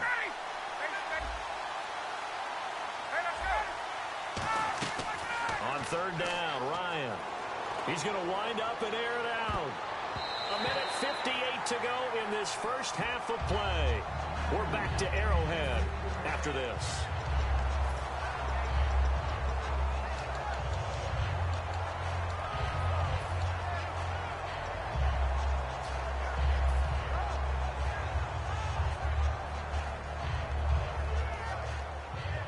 They'll break the huddle here and go for it. This is 4th down. Sanu, the man in motion left.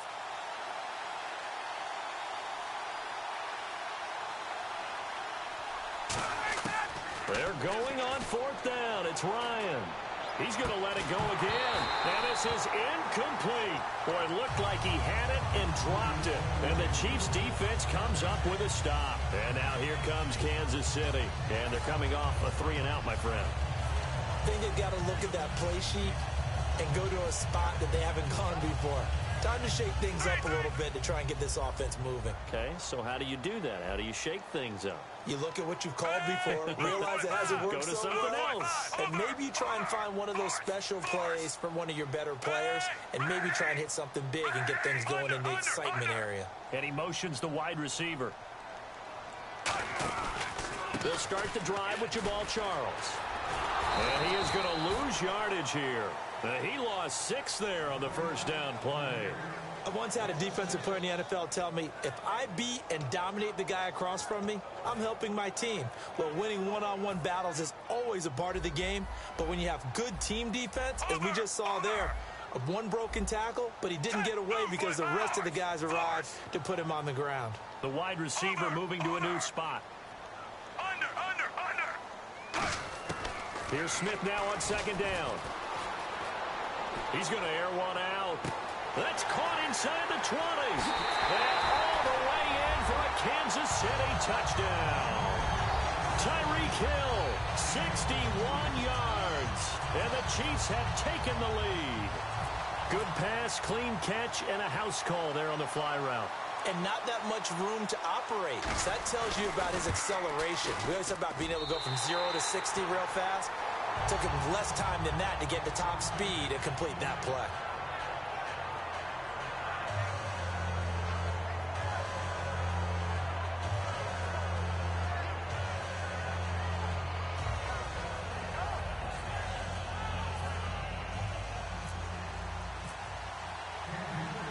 After the touchdown, here's Santos to kick this one away.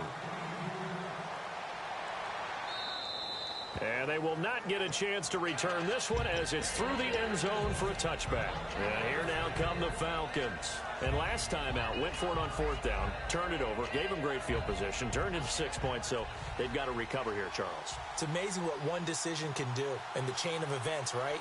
The decision to go for it on 4th down. Caused all of that. It caused every bit of it, but it showed confidence. Hey, I've got confidence in you guys. Down the numbers. There he goes. He's at the 30. Touchdown, Falcons. Tevin Coleman, 75 yards. And the Falcons are an extra point away from tying the football game. And with his speed, if he just finds the slightest crease, he can take it the distance like he did there. How about the leverage up front? Offensive line out-leveraging the defensive front to create that space, that crease that he was looking for. And once he hits open field, he's going to be very difficult to catch and corral. It's Coleman here. And this time he'll be stopped short of the goal line. He might have been out of gas after the long run. In any event, the try for 2 fails.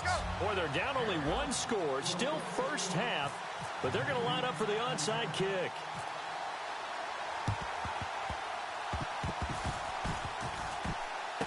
And the Chiefs are going to make the recovery. The Chiefs offense now making their way back onto the field.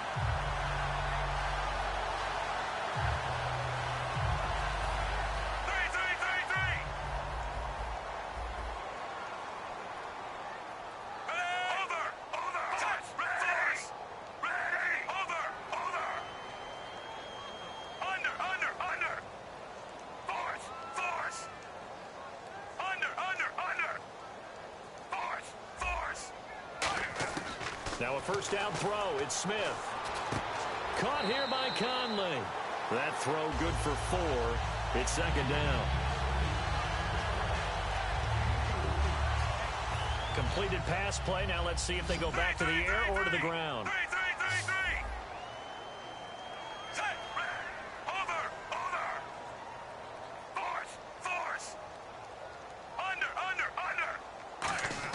On second down, here's Smith. And an incomplete pass. That'll stop the clock here with just under a minute to play in half number 1.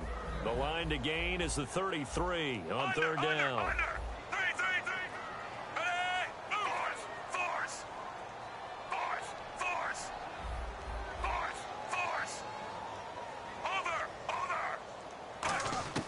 Throwing on third down, Smith. And this is going to be incomplete.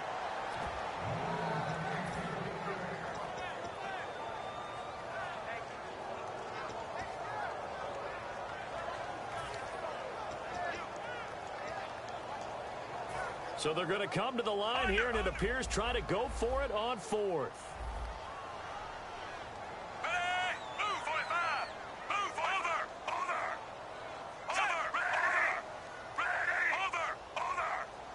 They'll bring a receiver in motion right. On fourth down, Smith. He's going to go deep for Conley. And he's got it. Touchdown, Chiefs. Chris Conley with his second touchdown here in this first half. And the Chiefs are able to grow their lead. I know Paul Revere talked about by land or by sea, right? You know, one by land, two by sea. He didn't mention air because right now we're seeing a big-time performance, aren't we? That's 2 touchdowns so far in this game. Where'd you pull that one from? And, you know, every now and then I actually listened in history class. And you're just a scholar all the way around. You're reading all the time. I like that you fit that into the broadcast. You know, I just grab a nugget when I can. Atlanta now coming out on the field. And what do you think goes on here in this situation? If you got the football, you're trailing, you're back in your own territory with just a little time. Do you try something? You're thinking about jump-starting your team, right? You just mentioned it. They're down. They're trying to get back into the game. But you got to figure if something goes wrong. Now hold everything here. We're going to get a timeout by the offense. It's just their first, so they'll have 2 remaining here before we get to halftime.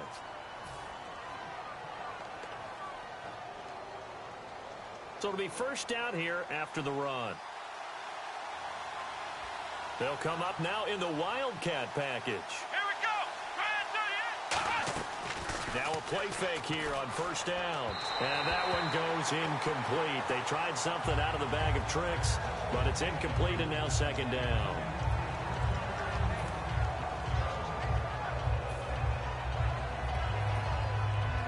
So 2nd and 10 here.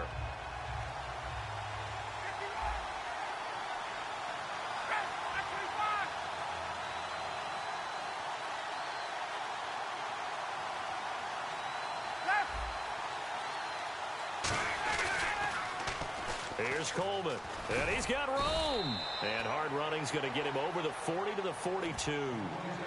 Now whistles come in. We're going to get a timeout here by the offense. So that means they're down to 1 remaining here as we head toward halftime. 3rd down now following the run. Defense really showing respect to the deep ball here, playing off the receivers. And the wide out in motion. Ryan. It's caught. Jones. And he's got the first before he's brought down at the 39-yard line. Now hold everything here. We're going to get a timeout by the offense. And with halftime on the horizon, they'll be out of timeouts from here forward.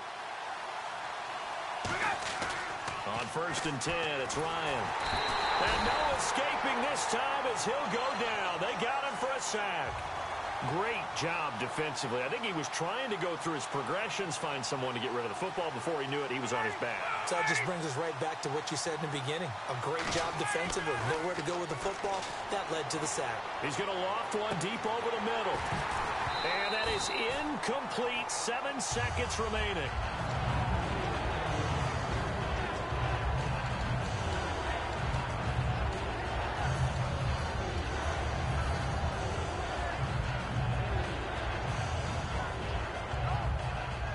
Looks like the defense in press coverage here. And no press coverage here. They are backing off in the secondary.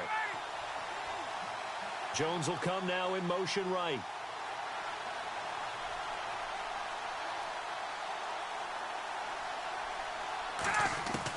Third and long. It's Ryan. He's going to try and go deep again. The ball popped in the air and intercepted. A great read, and it's picked off. And he will be brought down as time is now run out on this first half of action. We have hit halftime. Still 2 more quarters to go. We'll take a timeout. We'll be back after this. You're watching the NFL, and it's on EA Sports. It's in the game. Both teams appear ready for the fight ahead, and we resume action here in quarter number 3. This fielded at the 2.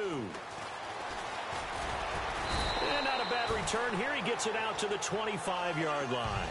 Here comes the Chiefs offensive unit as they'll have it to begin quarter number 3.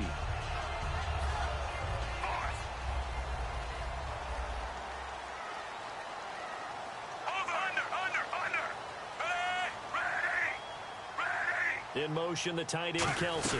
Second half starts with a run by Jamal Charles. Just a yard on the pickup there, and it'll bring up a 2nd and 9. Not a big run on the first play of the drive, but that doesn't necessarily mean it was a bad play. Sometimes you're just trying to settle in, get your guys a little bit of contact, and get things moving. Set, ready, over.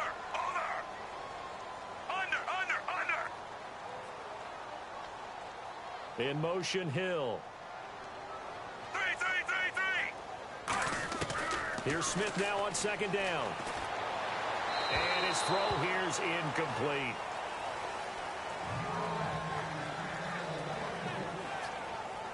Still 9 yards to go on 3rd down. And the D looking like they may blitz. Over. And he motions the wide receiver. Three. Over.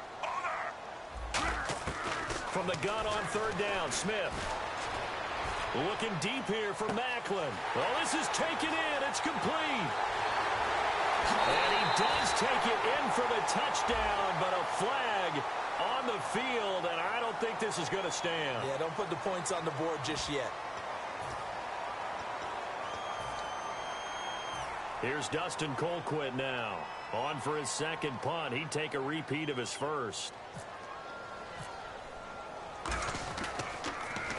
He gets this one away, and boy, it's another boomer.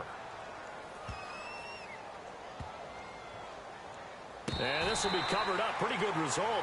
It'll be down at the 14-yard line. Here comes the Falcons offense. It's their first possession of the 2nd half now.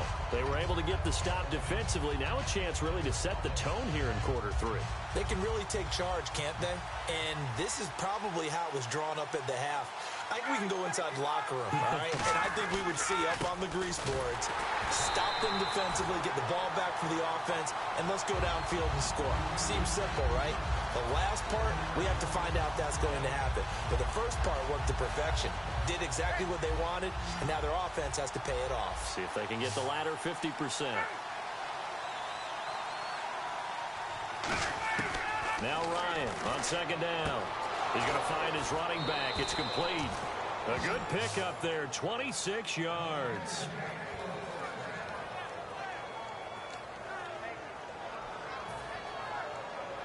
And now a first down following that long gain. They'll come out in the pistol. Sanu, the man in motion right. And no escaping this time as he'll go down. They got him for a sack. A well-designed corner blitz that gets him for a loss of 8 yards.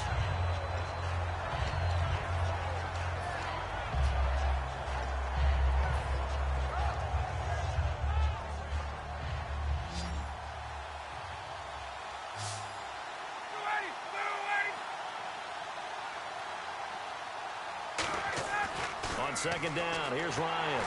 Oh, the ball comes out on the hit, but they'll say it's incomplete.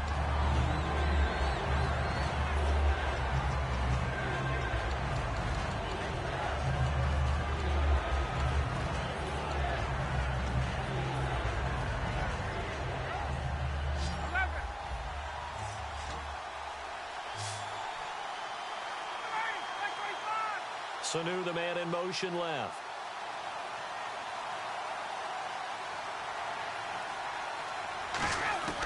From the gun on 3rd down, Ryan.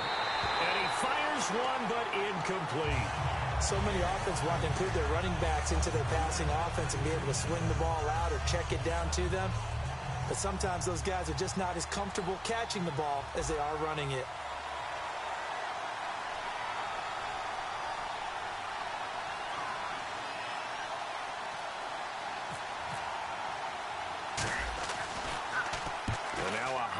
Kick here as he'll try to hang it up there. And this will be touched by a member of the kicking team right on the midfield stripe. Now the Chiefs offense, they get ready to head on the field. They're out in front. Last time they had to punt it away. We'll see if they can add to their lead now. They don't want to go out and punt it away again. This team now wants to get a cushion, put people away. They want to run their offense and have it end up in the end zone.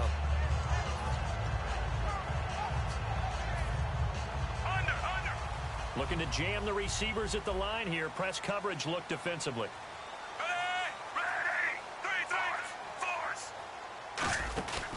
They'll try and get the running game going with Jamal Charles. And he stopped immediately there. No gain on the play. It'll be second down. Well, usually you don't think of the cornerback coming in for a no-gain play, but that's what we had there. Nice tackle. Yeah, and how about the range, too? Coming from the outside part of the play, moving his way into the inside and making that play happen. No gain for the offense, big play for the defense.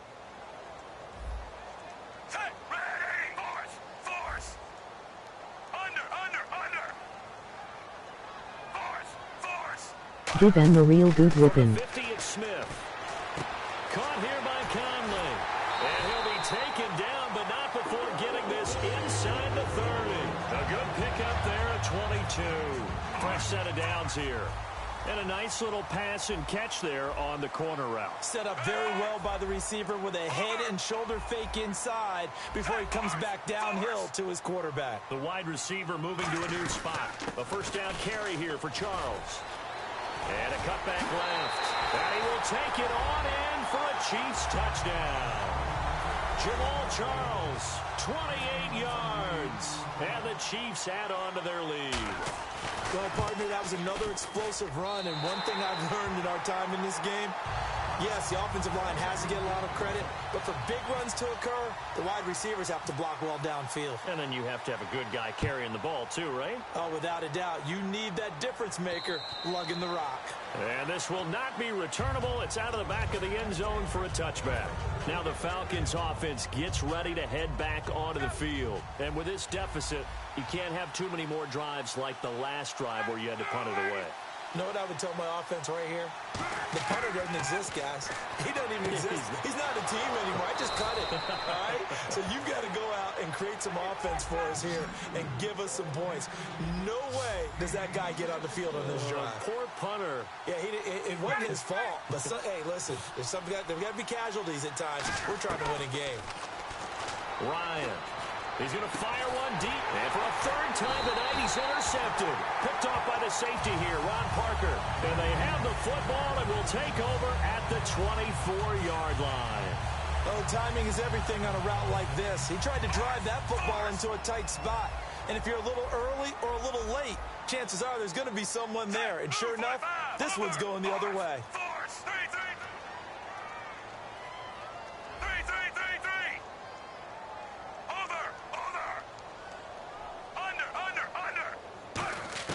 After the interception, here's Smith being chased out left.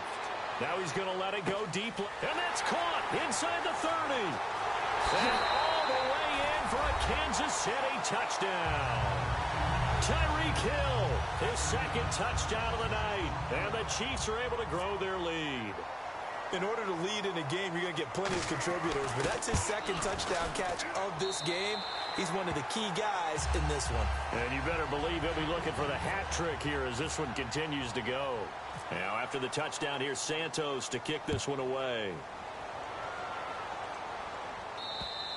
And that'll carry over the back line of the end zone for a touchback. Atlanta now coming out on the field. And 3 interceptions in this game. And I would have to think, I wasn't a quarterback, but number 4 is kind of, oh, you're like, oh, man, I can't throw 4. No, what's interesting is, what do the coaches decide to do now? Having thrown 3, do you alter your offensive strategy? Do you take the ball out of his hands and maybe turn to the running game? Or do you have that supreme confidence that he's going to turn things around? We'll see what they do. And they're going to hurry back to the line now. From midfield now, here's Ryan.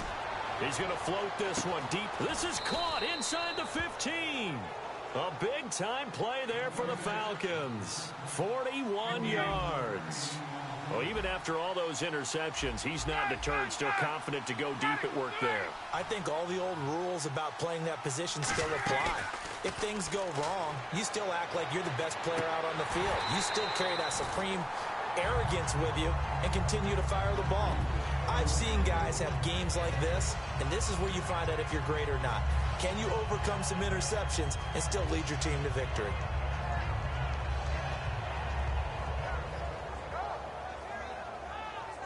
Second down now after the incompletion. They come out here in the eye.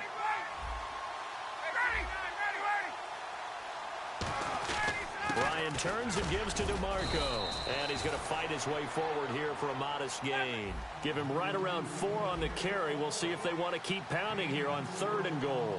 And they're going to speed things up here. On 3rd and goal, Ryan. And that is incomplete. He was looking for his tight end, Jacob Tammy, there. And it's 4th down. And I think the end result, knocking the ball away, was a product of understanding where they were on the field, understanding how many yards they needed to pick up the first down, and tightening their coverage accordingly. Gave them no gaps, no spaces, no real air in which to catch the football, and end up making a really nice play. They're going on 4th down. It's Ryan. And for the 4th time tonight, it's an interception. A great read, and it's picked off. And a big turnover there as his guys will get the football back. Now the Chiefs offense, they get ready to head on the field. And last time the formula was pretty simple. One play drive, long pass. That maybe they just want to do that again, right? And that's exactly how you want to draw things up. Whether it's on your grease board, right, in your playbook, one play drive is exactly what you want on offense. What they have to be careful of is not having a letdown. It was fairly easy last time. They can't expect that going forward. Yeah, we'll see if it's that easy here. Now the defense definitely showing blitz here.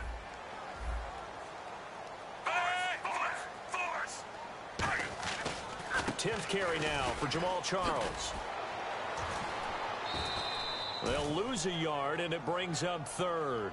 So, Brandon, when this offense gathers together to watch tape for this game, they're going to be feeling pretty good about themselves until the coaches get upset about the play we just saw. But you know their defense is going to be. But we put up big points all game long. The defense is going to win one every now and then.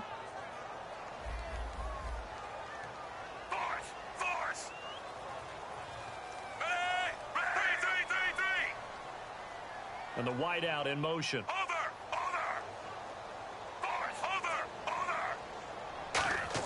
From the gun on 3rd down, Smith. Conley's got it over the middle. And he is going to get the first down, it looks like, as he's up to the 12. So here we go, 1st and 10 now. Would it be safe to say that as precise as routes are supposed to be run in the NFL, maybe they're not quite as precise in college ball? That's accurate, yeah. And I think we saw a college route in the NFL there. Just find the soft spot, find the dead zone, and find the first down. And that's what he just did. We're back now in KC. A lot of happy faces in the crowd at this point as their guys have a big lead here to start quarter number 4.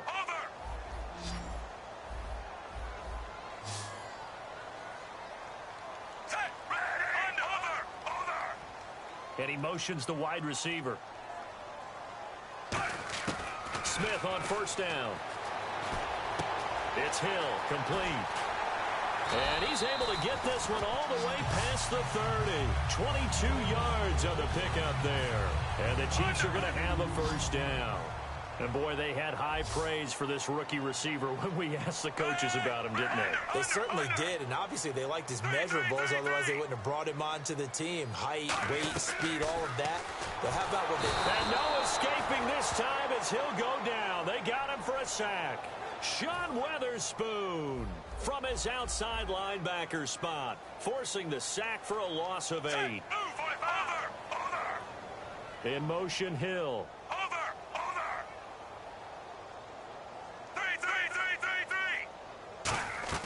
On 2nd down, here's Smith, escaping the pressure right.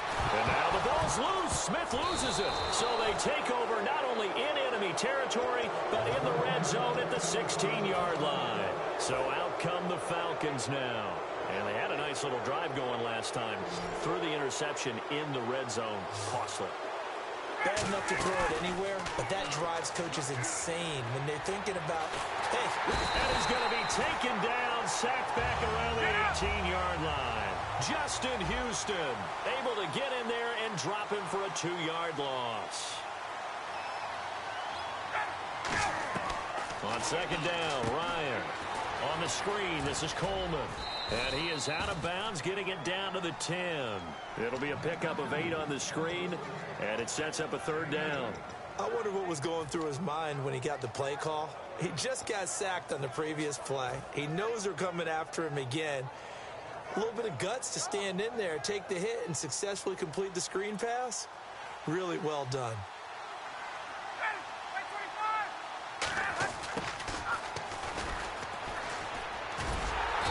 Short pickup there down to about the 9. Just a 1-yard pickup there, and it'll be 4th down. A field goal does you no good, so they're going to stay out there and go for it on 4th.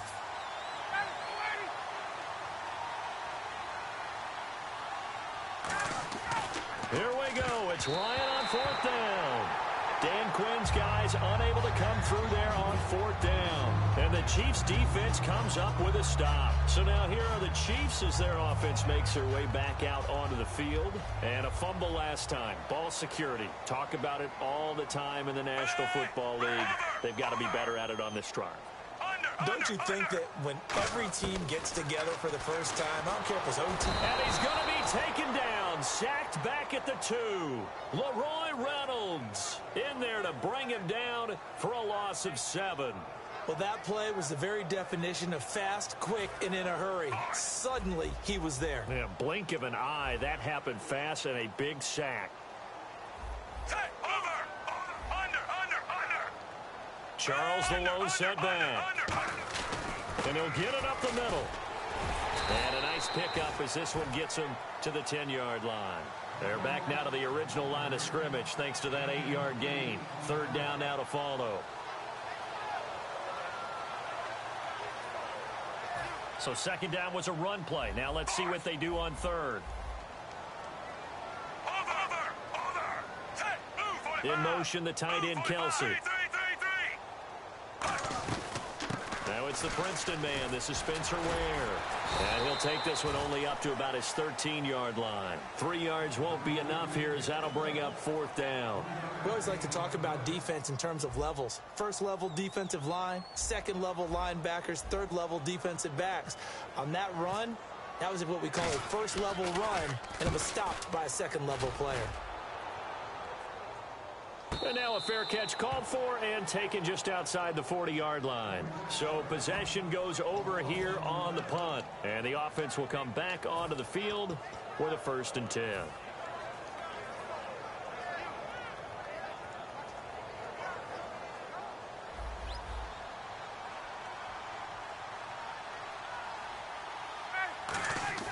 Now Ryan on 1st down. Trying to lay one up deep. And now here's another interception. Picked off by the safety here, Ron Parker. And a big turnover there as his guys will get the football back. And now here comes Kansas City. They've got the lead. Last time had to punt it, though. What's the key to this drive? I think it's leverage. Leverage. Big guys up front. You know the motivational speech on the sideline is, guys, give us an opportunity. Protect the passer, create space for our runners, and let's go ahead and get these guys. Low man wins. Let's go do it on this drive. We'll watch that leverage on this drive. Call it no gain on the play, and it'll be 2nd down. All runners count on their eyes to find the gaps and creases, to find open space. There was absolutely none on that one. Totally swallowed up on that play.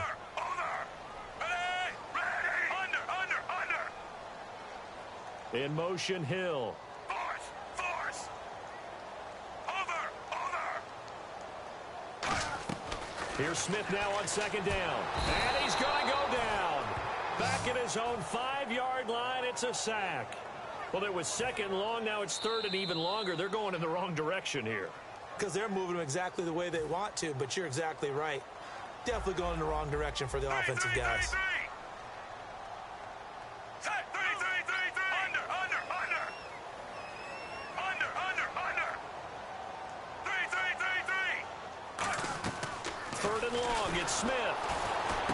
This is intercepted. A great read, and it's picked off. And they've got it very deep in enemy territory. It's inside the 5 at the 3-yard line, 1st and goal.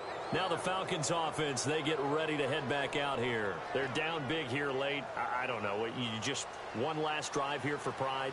Some people like to do that. I remember playing for a guy once we were down huge, and someone said, "Coach, what do you..." And he will take it in for a Falcon touchdown. Tevin Coleman with his 2nd touchdown of the night. And the Falcons use the short field to their advantage as they cash in for 6. To throw forward is Ryan.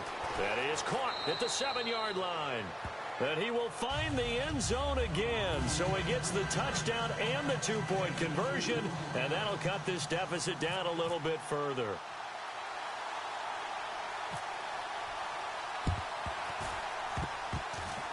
Falcons got it. Yep, Atlanta football. Well, that certainly makes things more interesting. You get the score, then you get the onside kick. A little uphill battle still, but a start. It's not mission accomplished, but the plan is working. They are in a great spot right now, and the best part, they put the defense right back out on the field after having already scored. Yeah, they've got the momentum here now. After the interception, here's Ryan. He's going to let it fly. And this is caught at the 20. And he is into the end zone for a Falcon touchdown. Mohamed Sanu, 61 yards. And the Falcons have cut it to within a score. And they put it in the end zone, which was job 1. Now they have to convert. And then it's decision time, isn't it? Yeah, so this is what all teams go through. You look at the clock, you're inside 2 minutes, look at your timeouts, make that onside kick decision. Yeah, how do you feel about your defense, where you are in terms of the scoreboard, and the time left on the clock, as you noted, so many things to go through.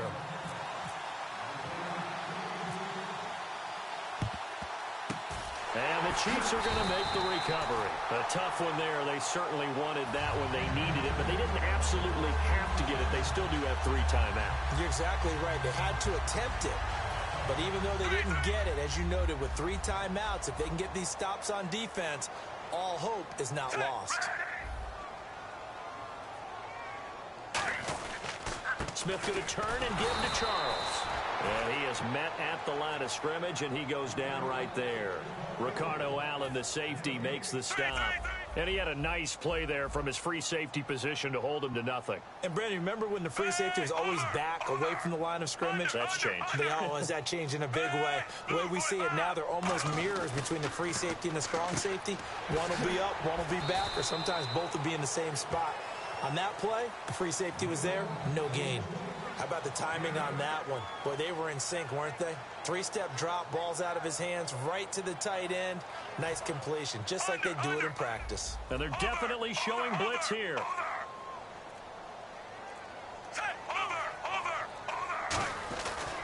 Short yardage situation. Here's Charles. A loss, and now a timeout defensively by the Falcons. It's just their first. They've got 2 more to use here in the final stages.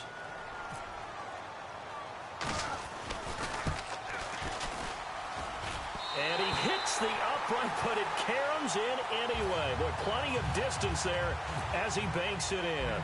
And that will push the lead up to double digits now at 10.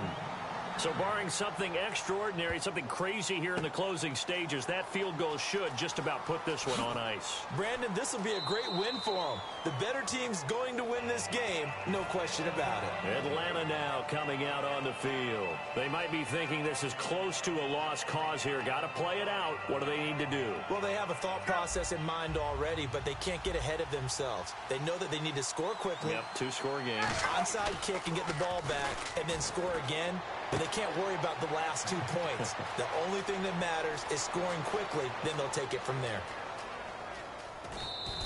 A big play there on the catch and run.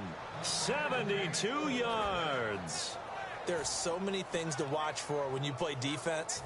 And reading your keys, you always hear about that, and having your eyes in the right place. Sometimes your eyes can fool you. How about that play action there?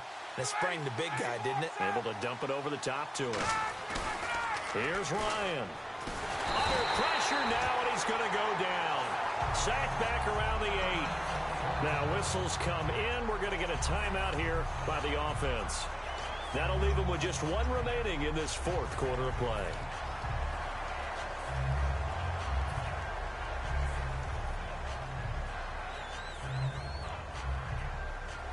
Here comes the D swarming to the line.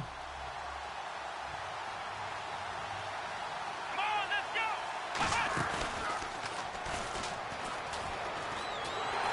And they'll be driven back here, losing yardage to the 10-yard line. Now hold everything here. We're going to get a timeout by the offense. That'll be their third and final stoppage here as we step aside.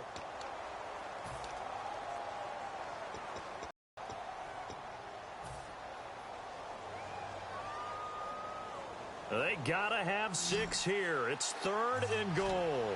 They come out 5 wide, 3 of them to the right side. This time Ryan will throw.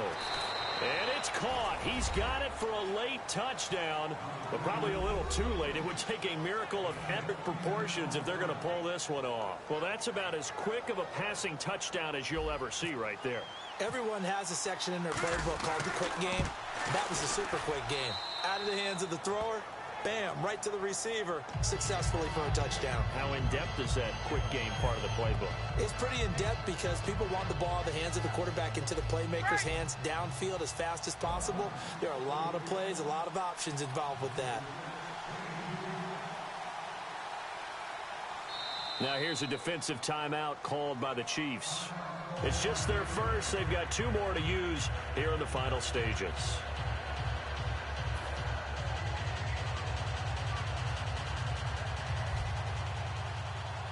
Let's go!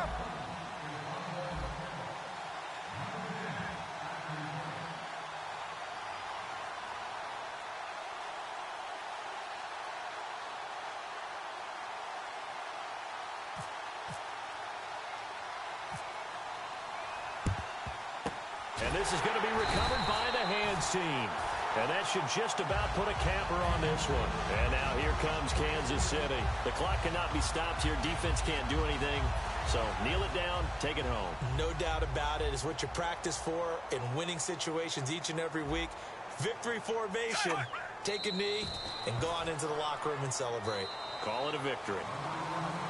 Well, Charles, we saw a comeback bid fall just a little short, but give them credit. They were able to hold on, withstand that comeback, and ultimately win it by the slim margin. And bottom line, when it's all said and done, they don't ask you how much you won by. They just want to know, did you win? And that they did.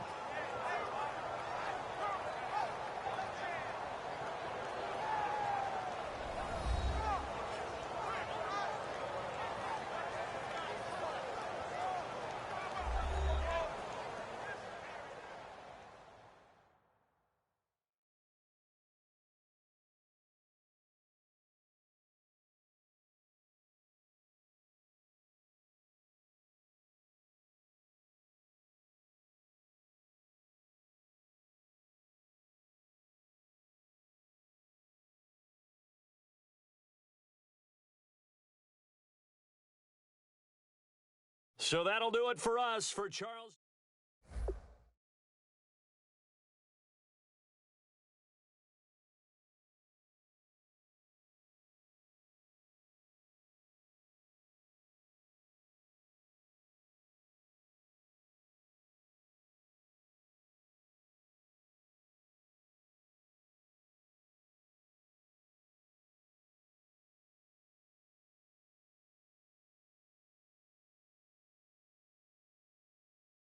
Three PT when you was sweating at the end LOL.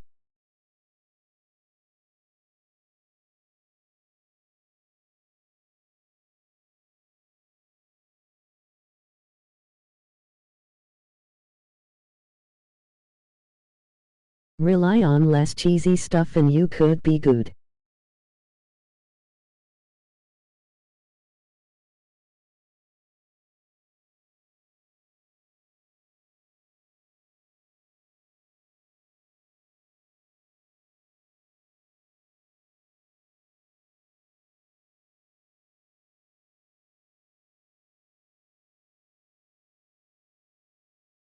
Low neck. EA kept you in it. What, you ran the same play all game, cheeser?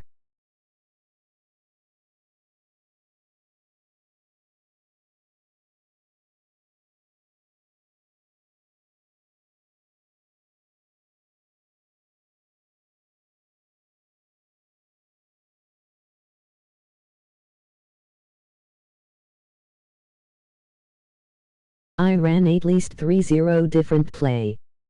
'Cause you couldn't stop it.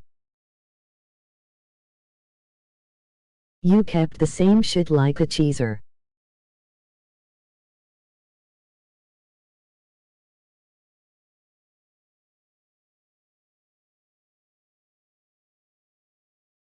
HAA psych. Same 5.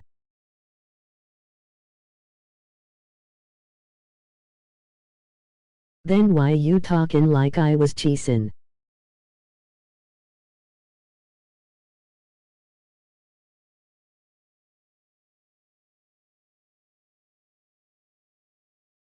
You're whack.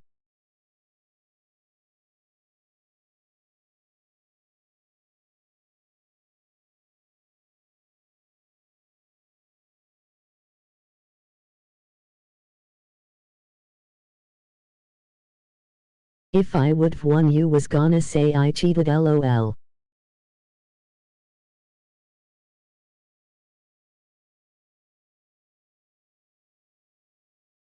You were cheesin'.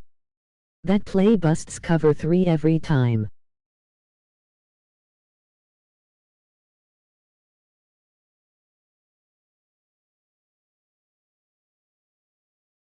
What play?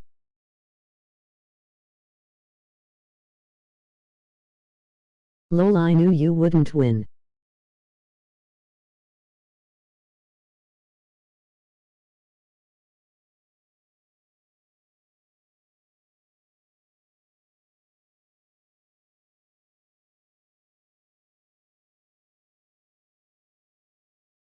You won by that lucky FG at the end.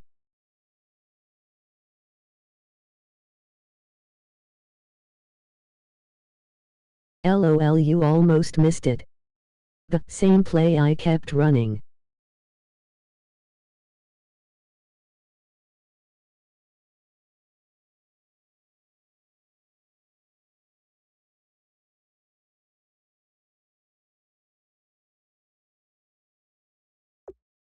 I stopped you at the end.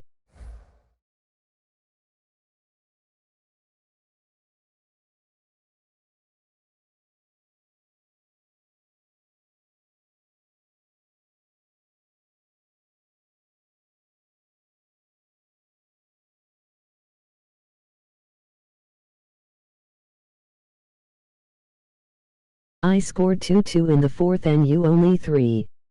HAAEA kept you in it with those onside kick recoveries.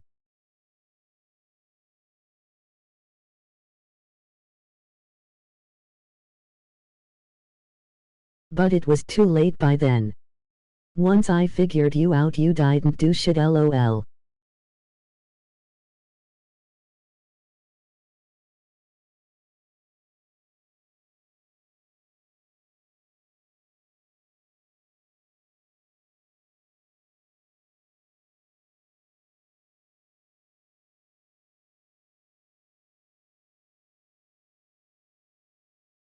Laughing, you still lost, bum.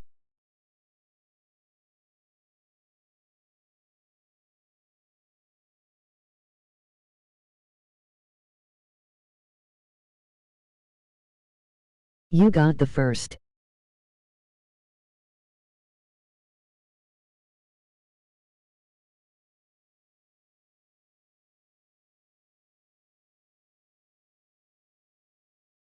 But I bet you wouldn't dare play me again.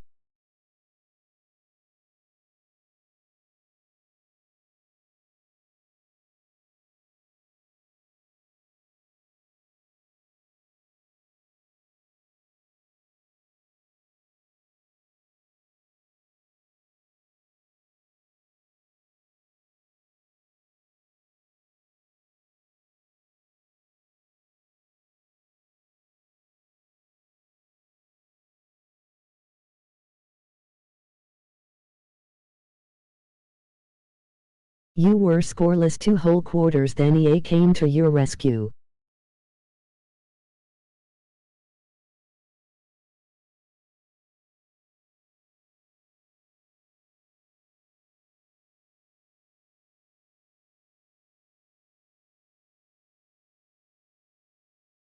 Plus my controller is fucked up, my players can't run fast because there's a button that's always getting stuck.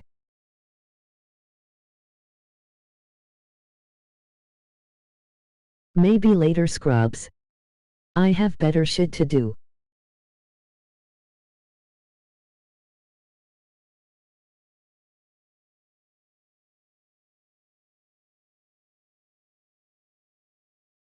Foul excuses. Yeah, study me some more.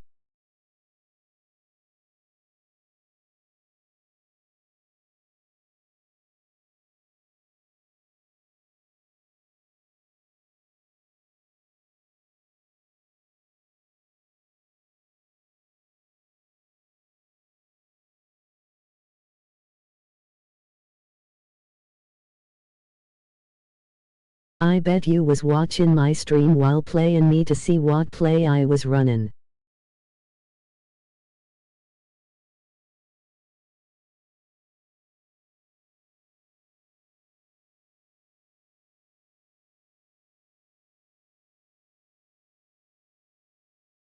No need. I had you locked 9-0 of the game. Laughing.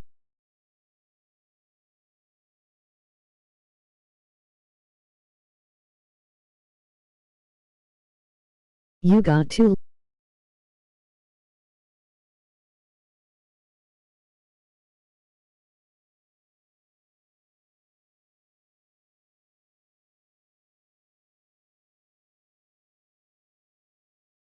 They gave you the tackle shed and ag catch. The one in the first quarter which should've been a TD.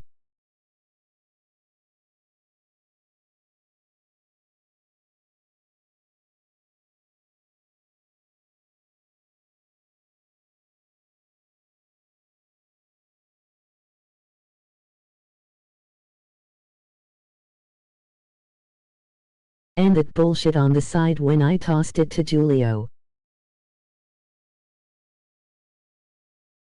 Lucky. That safety snatched both.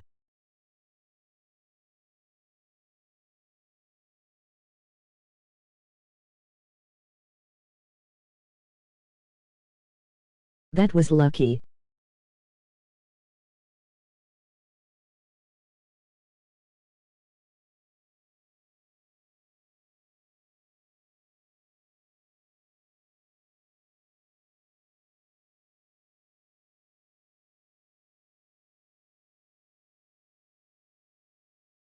The safety was right there.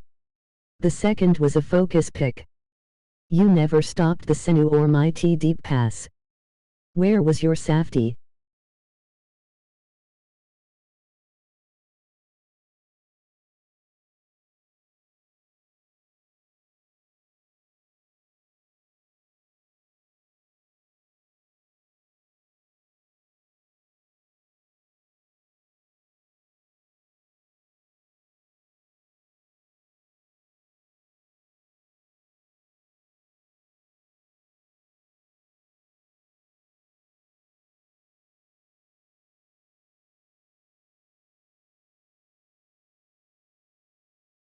The first pick. He was right there to come over.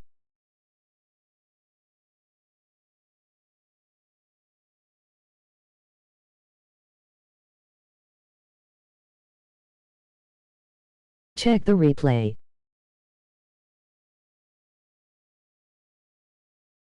The first was BS. Watch the replay, that was lucky.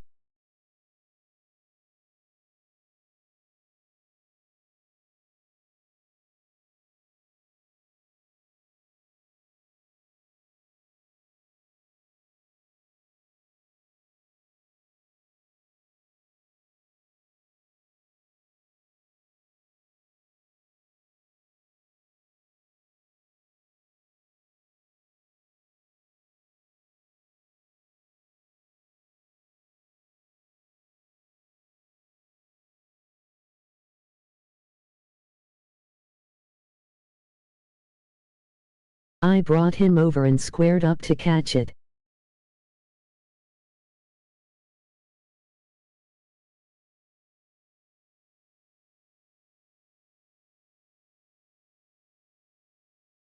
Lucky.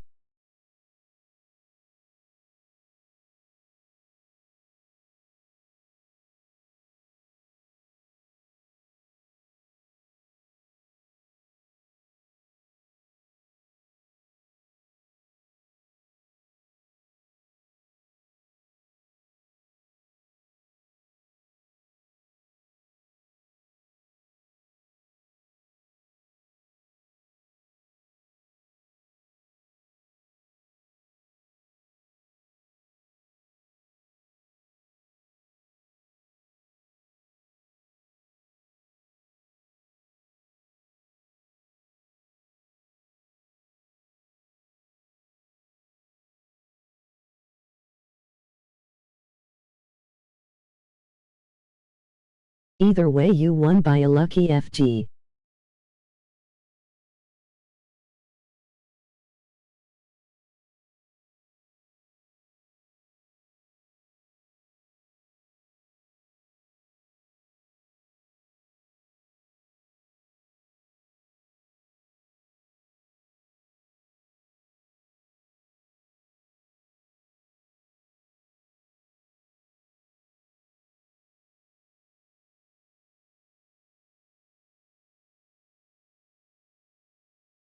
Let's run a foreman game.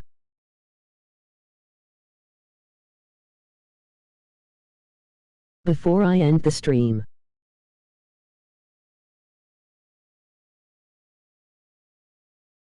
Lol, you still lost. EA bailed with all my dropped picks.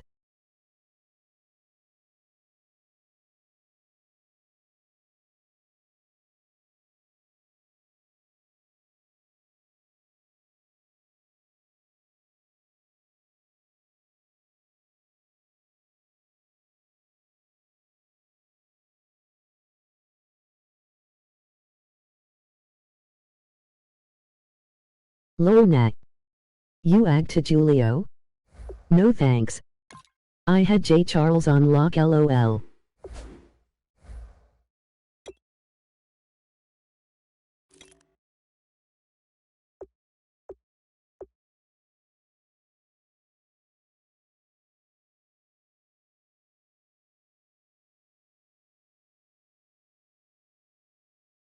Get your game up and stop cheesin'.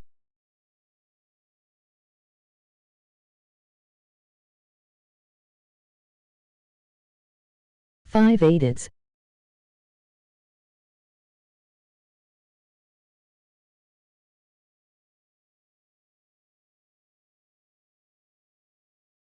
What's ag?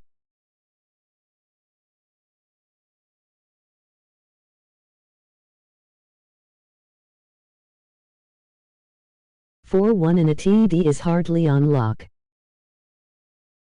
What cheesin' just 'cause you can't stop it.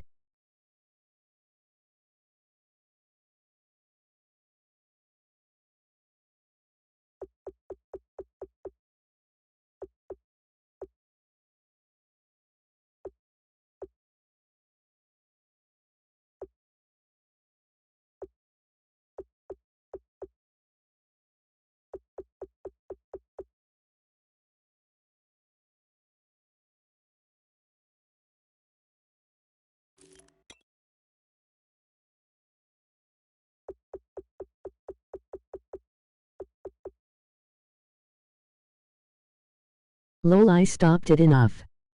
They bailed you on the Wildcat TD.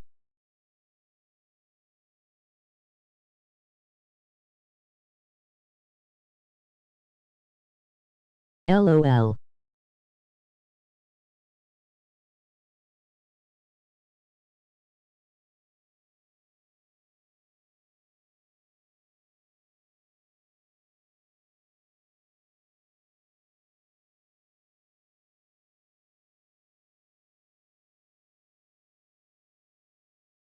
They bailed you with that long FG.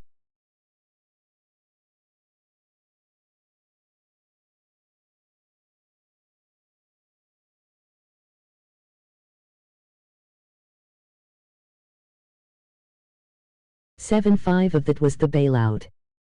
You still took the L. You missed that and it was game over for you.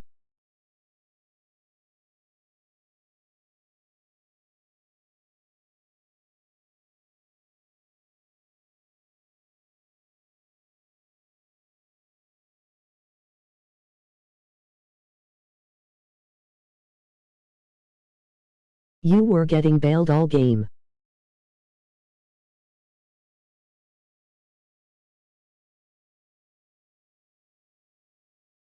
You took a knee with 1 sec left, that's how scared you was, lol.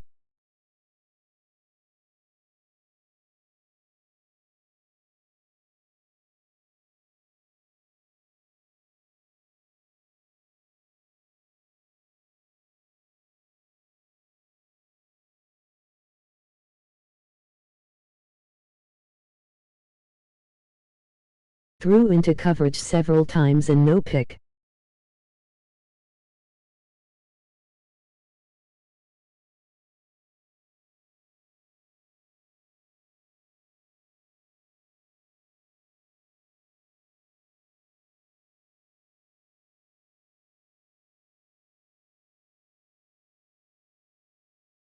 Victory formation ho. Didn't you brack a BS sack and then threw a deep pass for a TD?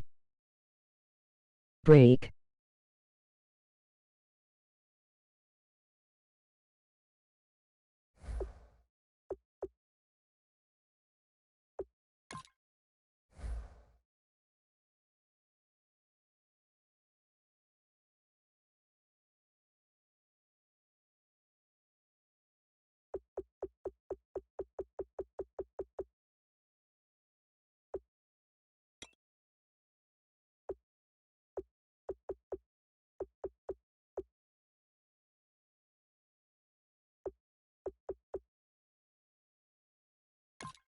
Break. And no, that was incomplete.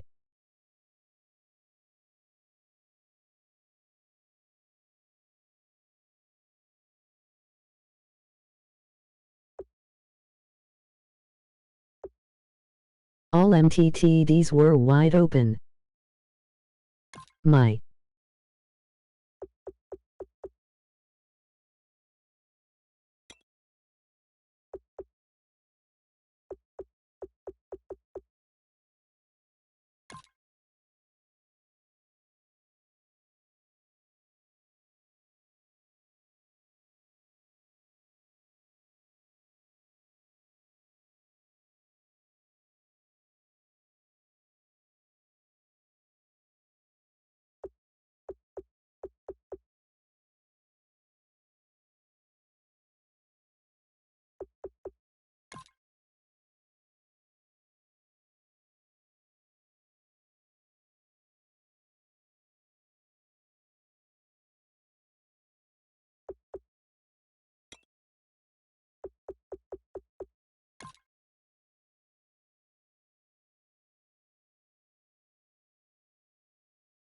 He had inside position on that.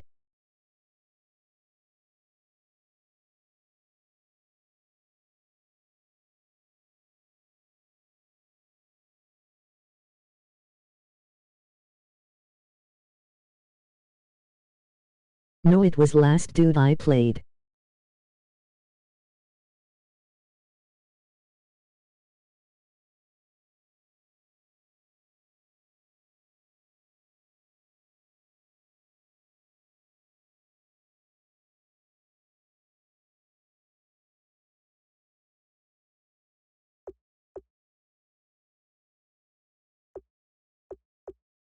See?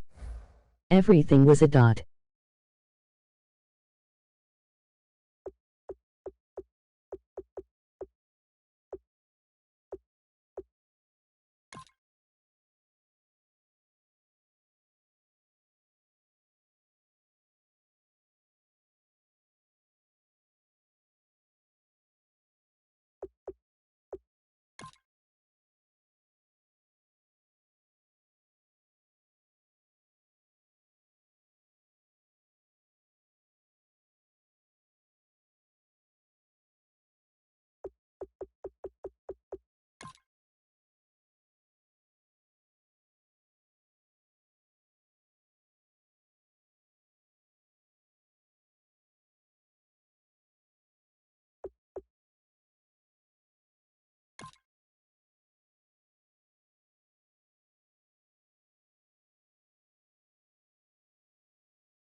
Laughing.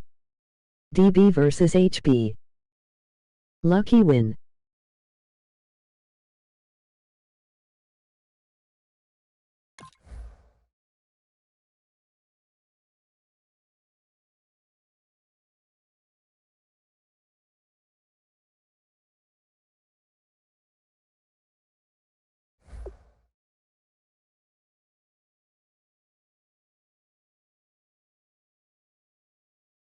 Low lucky comeback.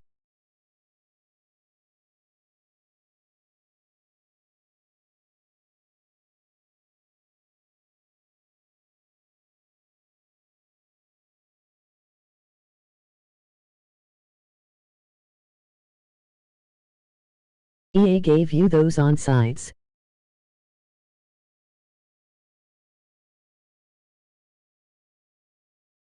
It ain't lucky when I put up 2-2.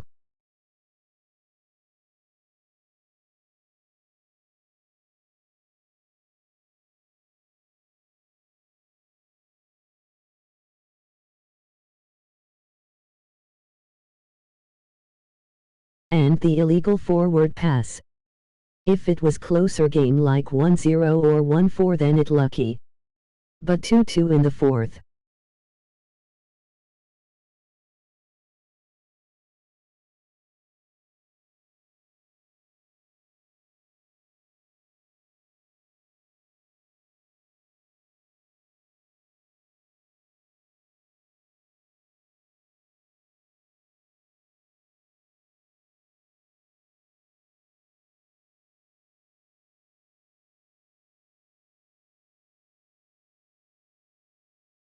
It was. Wouldn't have happened without those BS recoveries.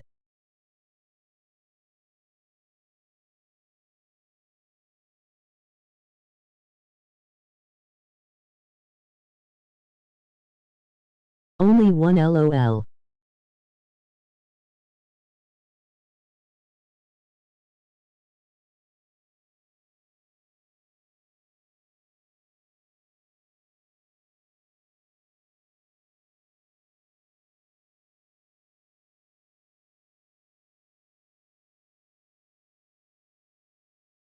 Could've been two but they gave you that BS.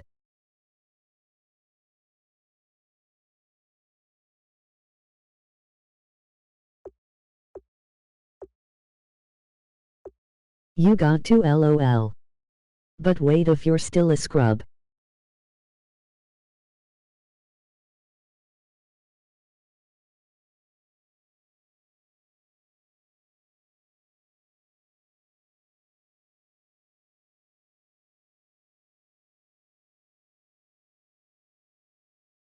Scrub but you was sweating it. LOL.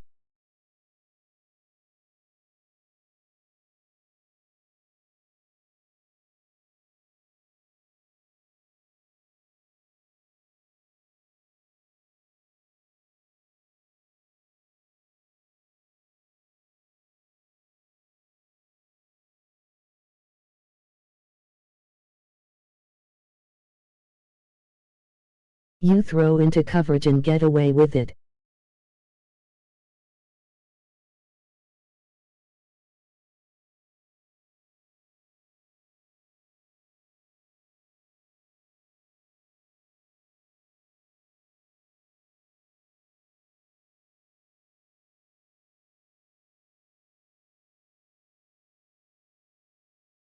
I mean if you would've beaten me by those 2-2 then yeah I'll admit I'm a scrub but you won by 3.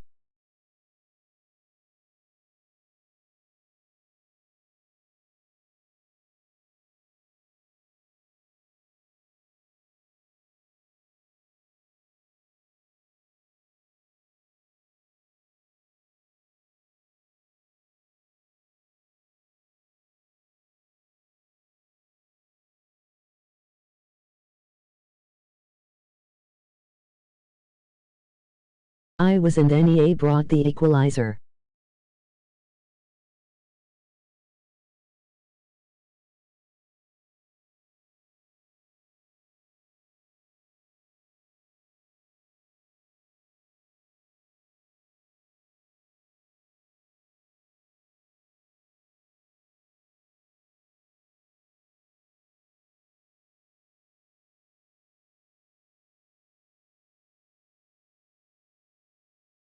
What are you talking about? The only in coverage should I threw you picked him off by the end zone. 3 lucky stops when I was in position to score.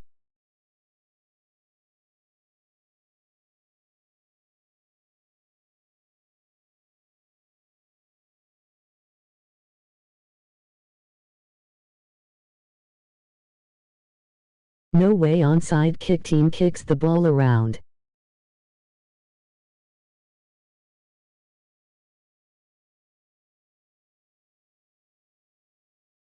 Yeah, those end zone picks saved you then.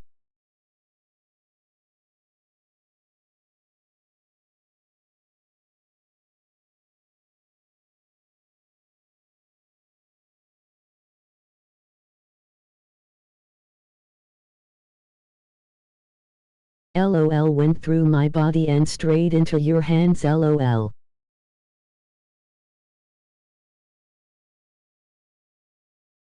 There were several thrown into double coverage and pick drop.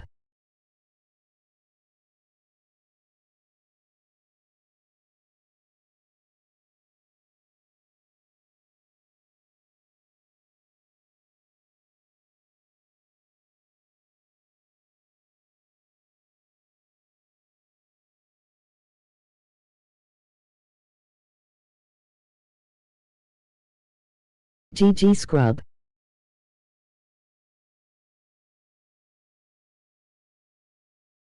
That was one. And that was into coverage too.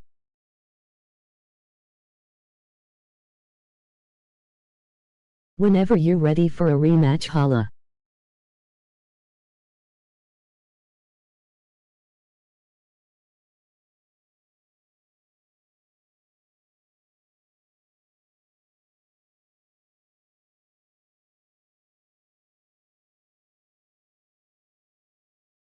LMFAO, you salty, you couldn't cheese the W.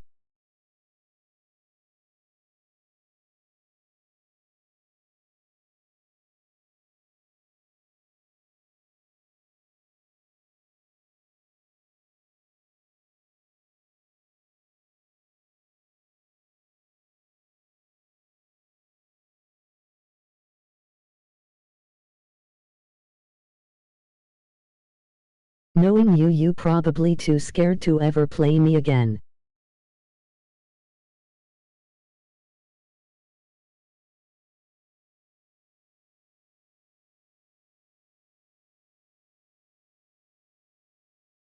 What cheese?